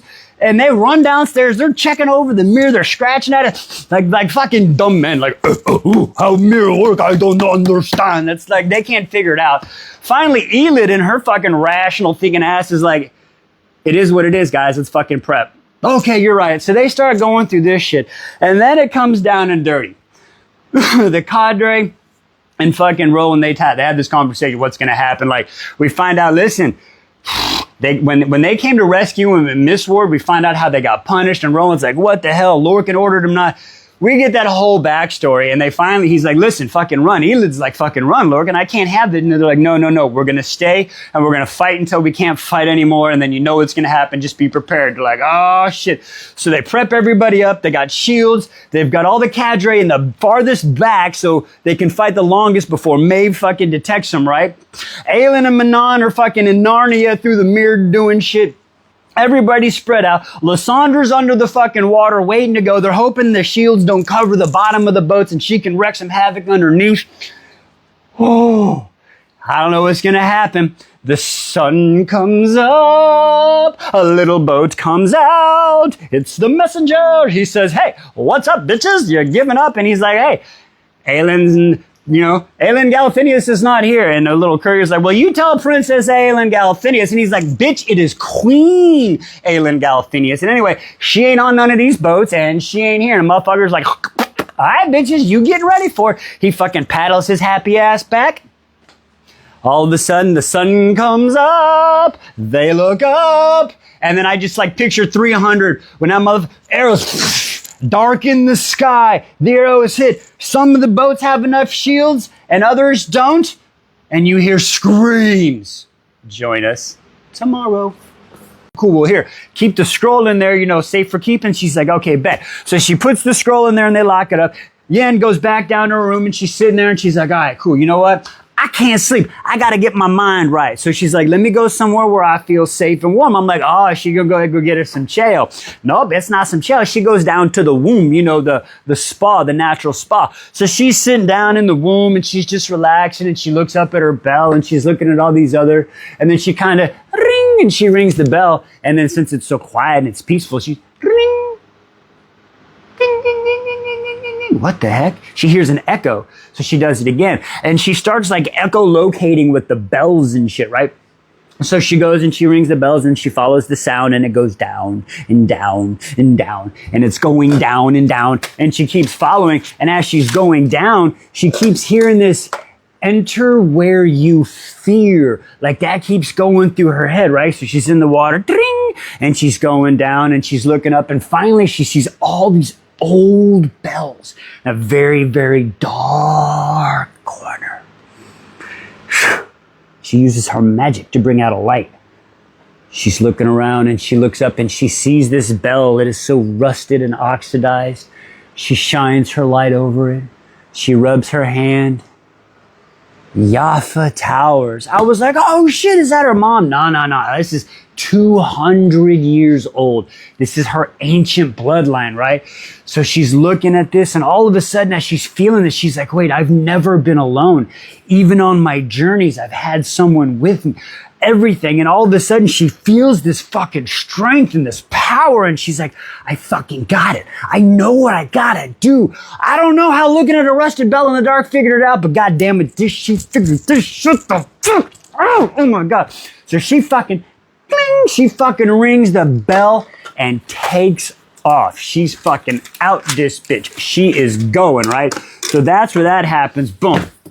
So from there, Aelin and Manon. Woof. Remember, they've gone into the fucking mirror like Narnia, right? Aelin and Manon are in the fucking mirror. So as they're in the mirror, they're like in Wraith form or Star Wars ghost form, right? Like, you're a hologram. Like, they can see each other, but they can like, I don't fucking get it. But they're like, listen, there's some foggy ass shit. We don't know what the fuck is gonna happen, and we don't know what to do, right? Back to back, don't talk unless we need to. Get it, got it, good, let's do. So they're sitting there going, all of a sudden, this dark fog comes in, like, what are we supposed to do? I don't know, what the fuck? All of a sudden, shit fucking darkness comes in, and fucking I don't even know how to describe this. So like, just, they're pictures of holograms, and they're walking, they're back, and all of a sudden it's like almost like Scrooge, like the Ghost of Christmas Past or something, right? Where it just, time kind of stops. It's and like the fabric of time and reality just and start fucking webbing and weaving reality in front of them. And they finally, I like to call it in a video game called The Division. And The Division 2, like there's a thing called an echo where it just like pieces together and you see what's actually fucking happened, right? Like you've seen that in other movies. So like they're just sitting there and all of a sudden, and it fucking pops up. And we get the fucking truth. Oh my God, the truth, nothing but the truth. And oh, it turns into a fucking game of like Deal or No Deal. Like what the fuck is happening? So anyway, we go back in history. And I'm talking when we go back to when fucking Elaine and fucking Gavin are fucking fighting. And fucking Elaine just trapped fucking Earwax, right? And they're all happy and everybody's like, yeah. And then these gods, these faceless, like it says the three-face god. So that's going to happen. And they're like, what the fuck did you do? And she's like, what do you mean? He's like, what the fuck did you do? She's like, I trapped him. You broke the promise. Like, what the fuck? And they start to go to this argument. Join us for part 2 to find out what it's about. I can't even concentrate right now. But anyway. Okay, so anyway, we see where Elaine is talking to fucking Nene, and we see Nene, does this mean I'm gonna have, and she doesn't give her the fucking answers, all cryptic. She's like, but you gotta go, you gotta set the fucking stage for the fucking queen, and you gotta and we see that whole story, and Nene knows from back then, way back, before she just left Endeavor because she said the bloodline has to choose between the Havilard or the Ashes. That's why maybe Dorian can come and listen. Listen, I love Dorian, and Dorian has fucking been a trooper through this entire thing, and he has got the shit end of the fucking stick the entire time. But again, like, can we Guardians of the Galaxy hold hands together with the power, like the whole group or something? Do not let me lose fucking AO. I swear to God, close the fucking gate. Rowan's holding everybody back. I can't get, that's all that's in my head. Anyway, we find out that Nene knows she has to find Aelin, has to teach her what she can, and she's gonna have to sacrifice herself. That part fucking hit me too, okay. Nene and Sam, y'all were done so dirty. I am so sorry for y'all. Anyway, okay, last chapter, yeah, so that's how that's gonna fucking go. Tower of Dawn is 50, sorry, Jesus freaking Christ. So, Chael is in his bed, right? Chael is in his bed. He's tried to shower and do some stuff. The room is all back to normal. He's laying in his bed and he's trying to fucking stretch and get out, right? And as he's stretching to get out, He's fucking going to reach for his cane and he just body locks the fuck up. He's done. He's about to fall over. And in comes fucking Yenri. She comes fucking barging in like, oh my God, are you okay? And he's like, oh shit, I hurt. And she's like, what, everything? And he lists everything that he's fucking done. And she's like, okay, we gotta fucking do this. This is the fucking time. This shit is happening right motherfucking now. Are you ready? Are you ready? Sorry, DX. Sucker! That's what she's about to do to this shit. She's making a WWE entrance in to what's happening. She's like, Chael, this fucking ends now. It ends now. This is I know what I have to do to help you. And he's like, wait, what? Okay, fuck it. I trust you, Yenri. There's nobody else in this world I trust. He fucking rolls over. Fucking power. And she fucking... and she goes in like a spear of light to this dark ball in Chael's back. The darkness has gotten more powerful and stronger since the time it has happened. And she's like, I'm not afraid of you. And I know what I have to do. And Yenri starts the fight. Join us tomorrow. Wrinkle up the fucking sheets. And it's just holy shitballs, Batman. And they're in love. And they're happy. And they've got clean sheets. And they're going to fucking do this shit together. Like, where would you, like... He comes out and says, like, Yen, I don't care what happens. You can stay here. You cannot. You can come with me. Whatever you do, I'll support you. I fucking love you. And I'm going to be with you if you can. I have to go fight north. But if you want, there's a place for you on my ship. And she's like, well, what can I do? And he makes this, like, I was like, oh, give a Dorian line. Give a Dorian line. And he's like, well, you could be like a laundry miss or a cook. I'm like, no, Chael. And then she comes with the cool line like, where can I boss you around? And he's like, right by my side. Okay, you made up for it there, Chael. But anyway, those two finally, oh, I love that shit for them. Chael, I'll say this again, and Chael gets too much fucking hate. Chael gets way too much fucking hate. I relate to Chael so much, but anyway, we'll digress. Empire Storm, 66, 67. Okay. The first volley of arrows have come out, have blackened out the sky. The shields are they're fucking blocking. We're getting Adian's POV. He's getting a flashback from when fucking Roan was teaching him as a kid how to hold the line. Hold the line. Like, listen, they don't have to win this fight. They just got to last long enough for fucking Aelin to get back, right? So you got to keep the troops fucking motivated because as soon as the motherfuckers get scared, you're done. You have to keep them focused. You have to keep them ready. There's like an egg, okay? It's the eggshell. As long as egg, you know how hard it is to crack an egg? I mean, you gotta be strong. Usually you gotta poke one little hole in it, but if you can keep the line strong, you won't break. So they're sitting there, he's motivating everybody. First volley of arrows, shields come up. Second volley, come up. Fucking Dorian starts giving a speech. Fucking Adian is fucking, it's like, fucking Braveheart, freedom! They're fucking going, and then all of a sudden, we get Lysandra. As they're sitting here fighting the arrows, getting all that, Lysandra's under the fucking water. She's playing Darwin, okay? She has evolved herself into even more. Instead of a spike tail, it's now a club tail so her tail doesn't get stuck. She has been studying spider silk on Abraxos. She has covered herself in spider silk. She's fucking arrow-proof. I love this fucking woman. Anyway, so she goes down. She's under. She's specifically marked ships. They say that too. She's banging up the rudder. She's crashing them. She's bashing them. She's smashing them. Certain ships go down. All of a sudden, the ships are moving forward. They're coming on. No! What is happening? Their ships are coming. And we're going to pause it right there. Join us for part 2. Bitches. Anyway, digressing. Okay, sorry. Woo, last chapter, we get Tower of Dawn. Holy crap. I skipped a page again. Okay, 57, Tower of Dawn, right? All right.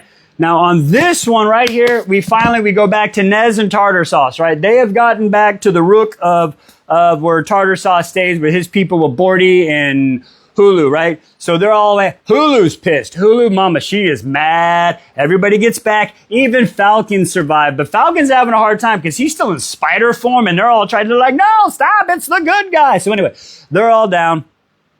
Hulu is fucking pissed. And they're like, Bordy, you were fucking banned from coming to help. And she's like, well, see, that's from this hearth mom. But, you know, since I'm betrothed, I got like I got a hearth mother-in-law. And like, she was cool with me going to attack. And then that's where fucking her betrothed is like, oh yeah, she made her set a date too. And it's like, what? Okay. So Tara's like, well, I'm glad y'all did that, but I don't approve that date. So I don't know if the date's been set or not, but that's how they got the people to attack. She's like, you come with me, we go help the, so it happened. So anyway, so they go back, everybody's getting all healed up. Falcon, he manages to get healed up enough back to change back into human form. So they're sitting there and they're just done. They go back and Hulu's like, I'll talk with you later, Bordy. And they go 2 days resting. Racked out 2 days. They don't do nothing. They just sleep in the bed, rest up. They wake up and they come out and Hulu's got everybody there. They're sitting there. It's all the fucking clans. And then she's like, listen, this is the story. She tells the story and then Nezrin gets up and Nezrin tells her speech like, listen, this ain't it. Everybody's coming. This is just the first wave. More are coming. The spiders are stirring. This, that, and the other. We need you to help fight. Please, if you don't, we understand, but we need you to fucking fight with us. She gives her speech. Tartar Sauce gives up, gives his speech, and they're like, all right, y'all discuss it. Have fun. We gonna go get some food. So they fucking leave, those two and Falcon. They kind of leave. They go into the room. And everybody in the hall is debating. You hear laughing, cheering, stomping, blah, blah, blah. So Tartar Sauce is like, hey, I'm going to go get us the bite to eat. So it's now Falcon and Nez in there.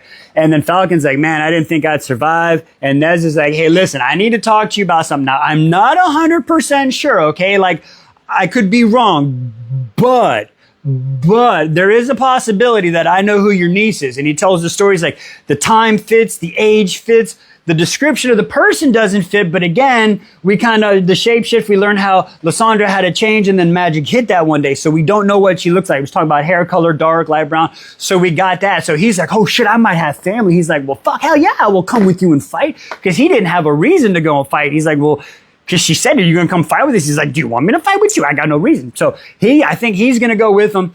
And then finally, Tartar Sauce comes back with some food. So they're sitting there and all of a sudden there's a knock at the door, right? And they hear people cheering. And right before we find out if they're going to go get a fight, there's a message. And she's like, oh, hey, Tartar, you got a message. And the messenger's like, no, sorry, Nezrin, this is for you. And she's like, what? So she reads it and it's a fucking message from Chael saying, please, if you can, we need you now. Okay, ladies and gentlemen, she fucking reads that message, gives it to Tartar Sauce and looks at him and says, listen, bruv, hey, we got to talk. Chael has never been and she's 100% right. Chael has never asked for fucking help at all. Chael is asking for help. She's like, when and where? Can we get there 2 days ago? Because we need to be there now. And that's where we end off. What the fuck is about to happen? It's like a double fucking cliffhanger. It is so crazy. All right. Now this is all I'm going to say. So we just finished right here.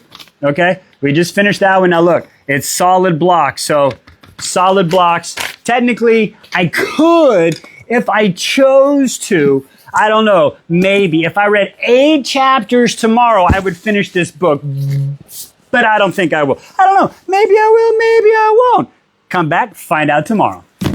They start fighting. The ships start fucking trying to retreat. Rowan is turning into bird form. He starts barking out fucking orders, whistling, and the birds flying. The ship's at a retreat, and they're trying to suck them up, enveloping them to keep them back in. So that's happening. He's looking. He doesn't see the Nightingale. That's May's fucking ship, right? He's like, okay, May will be on that ship. He can't fucking find it. So he goes to fucking alien ship. He fucking lands, like fucking slides in on the blood. That's just how I hear it. Just like sliding in, you know. So anyway, so he all comes in. He's like, what the heck? Aiden's like, Lysandra's over here puking her guts up because she's got a cool ass power, but the negative side is she's got to actually like eat nastiness. There's only one. Anyway, digressing. I'm not going to talk about that. So they land. Dorian comes up stumbling and bumbling and then tired as motherfucking hell, right? And he's like, okay, they're on the fucking beach. I can feel the darkness. So they fucking flash over to the fucking beach. I was rolling fucking, he fucking bird form. He's fucking flying that way, but miles to go, right? So we flashed onto the beach. Elin's got a freaking knife to her throat. It's fucking Aelin, Maeve, and fucking Manon. And they're all fucking yapping. And all of a sudden, fucking Fenris, Gavril, Lorcan show up. We get Maeve fucking monologuing with the guys. Fucking Lorcan taking control, blah, blah, blah. Takes control of him. Fucking Gavril, she punishes him by fucking severing the blood oath. That dude is such a whiny, honorable bitch. She's a bad person. She severed the oath. And, I fell down and he's like, he passes out, can't do fucking shit. That pisses fucking Fenris off, because Fenris doesn't want to be there, but she's going to keep him fucking there to torture him even fucking more, because he doesn't want to do the fucking blood oath. She starts fucking yapping. Her and Aelin fucking start fucking clang, clang, clang, clang, clang, clang, clang, clang, clang. Manon's been fucking, I'm going to step aside and not do this shit, right? They're fucking fighting. Maeve fucking wins. The only reason she fucking wins is because fucking Aelin has been for fucking 3 days putting out the fucking fires, right? So fucking Maeve finally gets her, holds her in these fucking lashes and black dogness and shit, hold her. And then she goes into her fucking monologue and speech, like, this is my plan, blah, blah, blah, blah, blah, blah, blah. I started the fire, so you're draining your magic, and I led you here to do this, and I had Vernon send down the 500 to make sure that you would be tired for that. She's been playing like 12D chess, right? Like, it is fucking redunculous of like how outmatched Aelin was with fucking Maeve at this point, right? And it just shows Maeve's pretty fucking strong, but a complete douche-ass canoe. We find out her plan is to not fucking use Aelin to fucking make a new ward fucking lock, a lock. She's going to use fucking Aelin as a weapon, and the ward key is a fucking weapon. And she ends up fucking, as she's got her down, and she basically says, hey, listen, this is what's happening. I'm going to give you option 1 or option motherfucking 2. Option 1, you come with fucking me, or option 2, you come with me and I breed Elid with you and I let this man have a go at, or this Fae have a go with him, right? And this is where fucking Karn comes up. And this dude, he's like a fucking Roic Farhan. He's a sadist, right? Elid this whole time screaming, do something. Manon's like, I got to stay out of this shit, and fucking, yeah. Okay, so Manon, I guess she was waiting for fucking Aelin to make a move, but Aelin is so fucking worn out, she couldn't really fucking make a move, so that was really fucking weird. So finally she's agreed, yeah, okay, fine. Take me, let Elid go. Fucking, and Manon grabs fucking Elid. Elid's still fucking barking. Manon knocks her upside the head. Shut up, come on, let's fucking, they start fucking kind of like bouncing out, and well, but she's not knocked out because this is where she just hits her up to shut her up. And then this is where Aelin leaves a message. He's like, hey, tell Lysandra to remember her promise. Tell Adian it's not his fault. Tell Rowan I'm sorry that I lied to him, but we were on borrowed time anyway, and I wish we had more, because he's going to find out now that they were mates, and he didn't fucking make the move sooner. Oh, my motherfucking God. And as they're fucking dragging her ass off to the boat, they fucking stop and are like, kneel. And she fucking says, okay, she's fucking kneeling. Even though Aelin has never kneeled before anyone ever before, right? She decides to fucking kneel. She's like, take off your shirt. She's like, what? She takes off her fucking shirt, and Karn goes over there, fucking pulls a whip down. He's like, she's like, I'm gonna fucking whip you and you're gonna count. I ain't counting. She fucking whoosh. Aelin does it fucking again and again and again and again and again. This happens like 9 times before she finally fucking screams.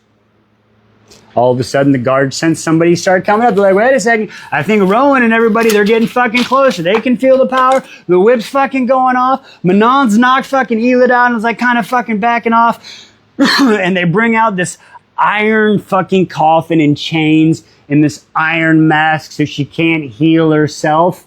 And they load her up, put the mask on her, and put the chains in the coffin. And they start loading her up. Join us tomorrow. They got married 2 days ago. They got married. They had the captain do it. The old maritime sea law. Captain can marry people on a fucking boat. Like, wow. So that blew my fucking mind, right? So they were actually fucking married. So anyway, so Rowan shows up right after she vanishes, grabs Lorcan, he's got the knife. Elid and them all come up. What the fuck happened? And they talked about fucking Aelin's plan, right? So she married Rowan, that way he's the fucking king. And then we find out she knew she was gonna die. When she was vomiting that day, I said, oh, I hope she ain't pregnant. He was like, nah. That's when she realized she had to die no matter what. So that's why she married him. And the plan is this, is she's gonna sacrifice her life, what she's doing, and Lysandra is gonna shapeshift and become Aelin and rule the world. And then what about kids? Well, they're gonna use Adian and Lysandra for that. What? And they didn't even tell Adian. Like, holy crap, I can't even be mad at him for being pissed off at that one. So anyway, we find that whole bullshit out. Excuse me. Lorcan and Gavril are like, hey, listen, we're with you. We're gonna help you off. We're team you now. We're wounded. Manon and the 13, they go off and have a conversation. And Manon's like, so, hey, girls, thanks for coming in and saving our ass and shit. Like, yeah, cool. Hey, we got you, girl. And she's like, so, all that bullshit. What'd you hear? And you're like, oh yeah, we know you're what? About half Cochrane? Who gives a shit? You know what? Maybe you're born at peace. Maybe you'll be the one to bring us a peace. And she's like, wait, what? You don't care? Like, no, we don't give 2 shits. We love you, girl. They'll do the old salute and shit and like, cool. So they go back, right? So then as they come up, this is where they're all figuring out what to do. Mana comes up and is like, hey, I got the keys, right? And they're like, well, yeah, they didn't give her the keys. So they're like, okay, so that's why Mana couldn't help us, because she had the keys and she couldn't look at her. And I said, what did I say? Yeah. Dorian's got the blood. So now that Aylin's gone, are they expecting Dorian to go find the third key and use his blood? Like, I don't know what's going to happen here with these whole plans. But anyway, so they're just kind of like sitting there on the beach figuring out what the fuck to do, right? And they're all just sitting there having a chit-chat, big bat volley-wally.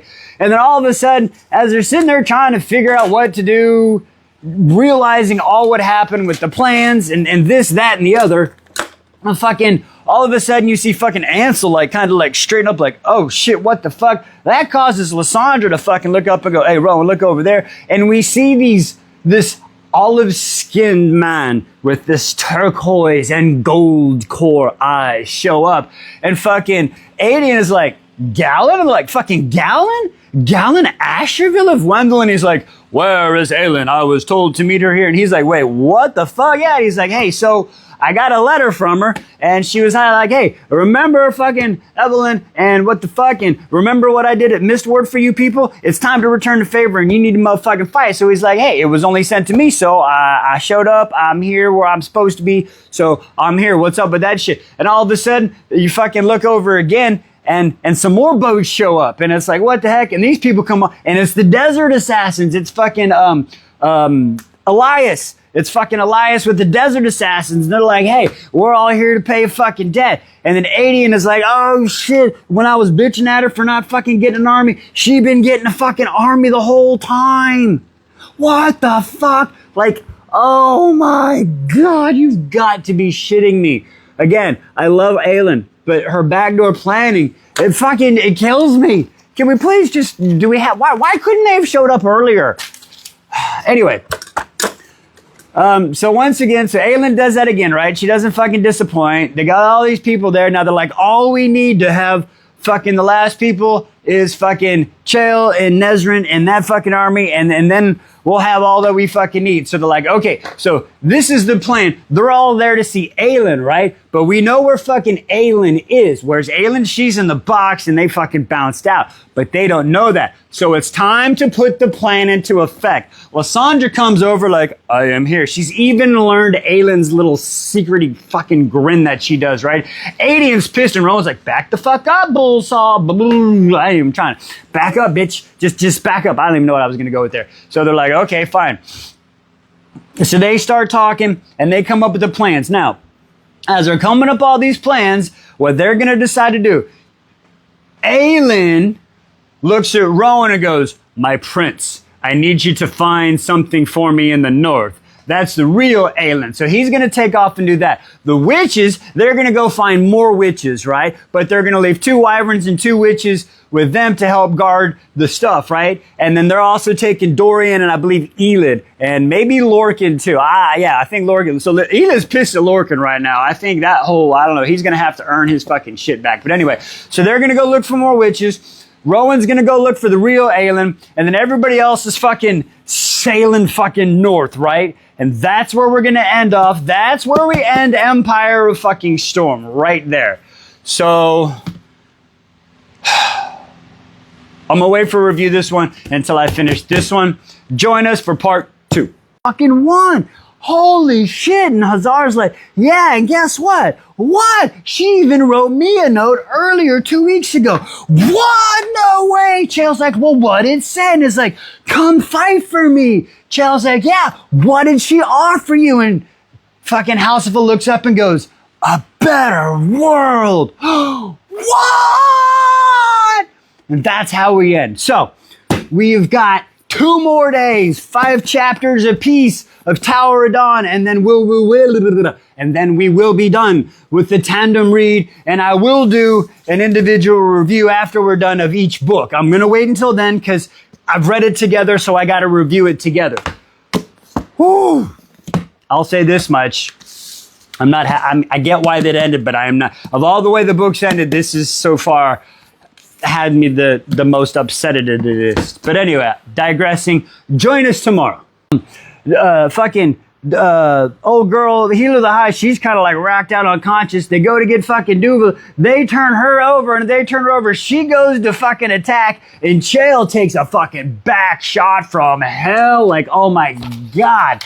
He took that fucking shot untethered, unraged, right to the fucking back. Chael is down. He feels his legs lose their feeling. They go numb. There's nothing. He's screaming. He's probably got some internal bleeding. Fucking Yen is screaming, no, stop. Fucking Duva starts chasing her. She's fucking running around. Gold's flicking around. She grabs the fucking sword. She goes to swing, and no, what does she do? She doesn't swing the sword. She fucking throws the sword. Who throws a fucking sword? Anyway, she throws the fucking sword, goes off fucking running. Gold is fucking flying. She grabs a freaking a dagger as she's going. She comes around the corner like she's gonna go back, and boom, there's fucking Duva right there. Grabs her by the neck. Come with me, little bitch. These bodies ain't made for running. We don't like that motherfucking shit, right? Like, what the hell? So she fucking gets her back into the main room. Fucking Halsiva's on the fucking ground. Chael's fucking, he's coughing up fucking blood because of that back shot he took. He's fucking paralyzed. And then, as it's going on, fucking Duva starts fucking her monologuing and yapping. Is like, okay, you got one or two choices. You can watch me kill him, or he can watch me put the ring on your finger. And as she goes to do that and fucking points, fucking Yen doesn't fail. Fucking boom, step on the instep, elbow to the face, fucking flips her over, Judy chop, fucking lunges, grabs the fucking dagger off of Chael, right in her fucking throat. She's like, I'm not gonna tell you. She's losing her shit, and Chael's like, no, stop. All of a sudden, she hears some voices, and then she stops and she jumps off, and Halsiva comes up, like, knocks out the one, goes to her, they hear the voices. It's fucking Tartar Sauce and Nezrin. They showed up at the last fucking nick of fucking time, but still just a little bit too freaking late, right? So Yen drops the fucking knife. Tartar and Nez show up. Yen is to Chael, like, oh my God, I can't fix him. She's trying, but it's so much red and black, and the power is just huge. She can't fix him, and Halsiva comes over, and she's like, fight, fucker, fuck, God damn it, Chael, fight. So Halsiva comes over, and it starts happening, and all of a sudden you hear the voice of Halsiva and another, and then another, and another, and she's like, it'll cost, and she's like, I'll pay it. I'm like, what's the cost? What the fuck's the cost? Did we read the fine print? Have I agreed to the cost? What is the cost? Yen doesn't give a shit. She's just gonna pay the cost. She's like, yes, whatever, I'll pay it. So all of a sudden it becomes like a healing chain. So fucking when Nez and Tartar Sauce, they asked a few healers to come. Well, everybody comes. So they do this big old healing chain like, I heal Chael better than you. Well, they end up fucking healing Chael. He fucking comes back. And then all of a sudden I'm still like, what the fuck is the cost? I feel like Brad Pitt in Seven. What's in the box? What's the cost? So anyway, so that bullshit's going on, right? So he gets fucking up, and Chael's like, am I dead? Am I dead? And he can fucking move, and they're like, nope. And like his skin, all the scars are fucking better. Like everything's fine, right? And then Chael's like, wait, what the fuck happened? And the end and them are like, dude, you sent for us. We got here fucking ASAP. And it's like, oh shit, what the hell? So then they give the whole fucking backstory about fucking Duva and how that happened. And then one of the chicks is like, hey, do you realize what you like fucking cost? And Chael's like, what do you mean the cost? And she's like, what the fucking, yeah. So we find out, okay, listen, it's not a bad bargain. I'm cool with this bargain. So anyway, Chael can walk, but his abilities to walk depend on fucking Yen's powers. That's cool. But their lifelines are now tied together. So if one goes, the other one's going, right? I'm cool with that. I hope I never have to spend a day on this earth without my wife, and she never has to spend a day without me, or until she chooses not to. But anyway, I digress. So that is pretty cool. I'm okay with the cost. Yen, you got fucking lucky. So anyway, so they get healed. They talk about what the fuck's got to happen. They pick up fucking Duva. They've like managed to like succumb her wounds, but like fix her neck, but so she's not hurt, but she's knocked out.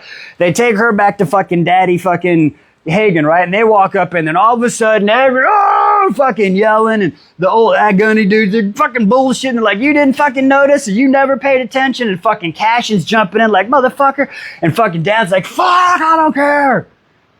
Can you save her? And he's like, oh, she's like, fuck, I don't know. So then, and Chael jumps in and is like, sir, listen, the fucking people are here. The battle's already on your shore. And he's thinking, and sorry, before he says save her, Chael jumps in, and like everybody's jumping in like this already happened. And also Chael did jump in because they're like, hey, did Duva kill Tumlin, right? And they're like, yes, but it was the Valg. So Chael jumps in as like, the Valg did it, but the Valg even said that Duva was fighting and struggling the whole time, giving her, like, letting her save face. So that happened. So Dad listens to that story, then looks at Yenner's like, try to save her, and then we begin. Woo!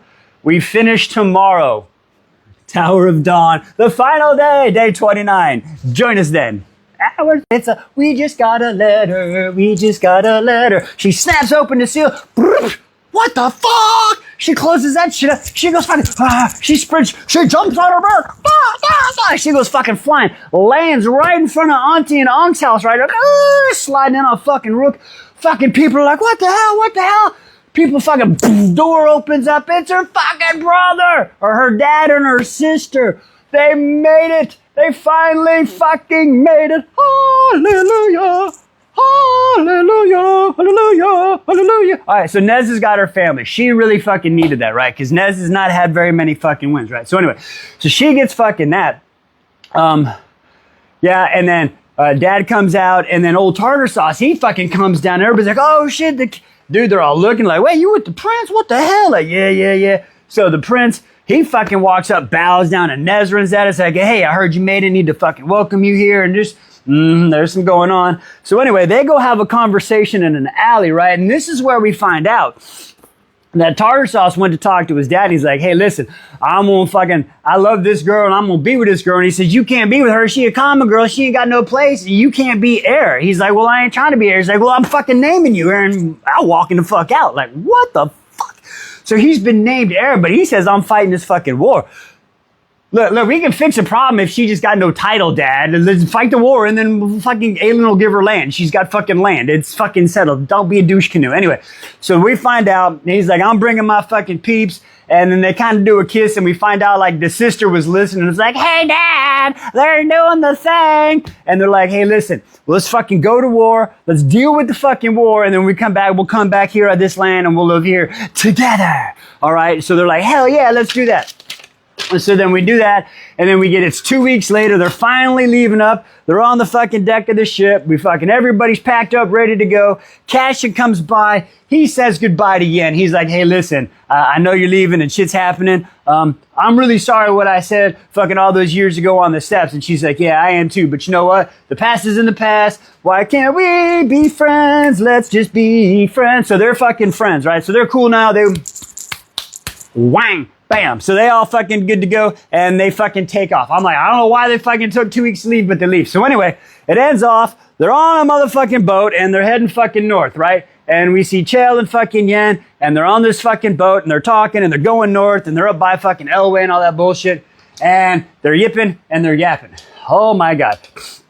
So Chael he's figured the whole thing out. Like he knows when his legs are, like he's been yakking because he's trying to get his sea legs. That's kind of funny. He's got his sea legs, right? But anyway, like she's helping his tummy so it doesn't like get all, Chael on him and soft and he's yakking. But as time goes by, he can feel his legs get stronger, but he's accepted it. So he's got canes in strategic places and chairs in strategic places.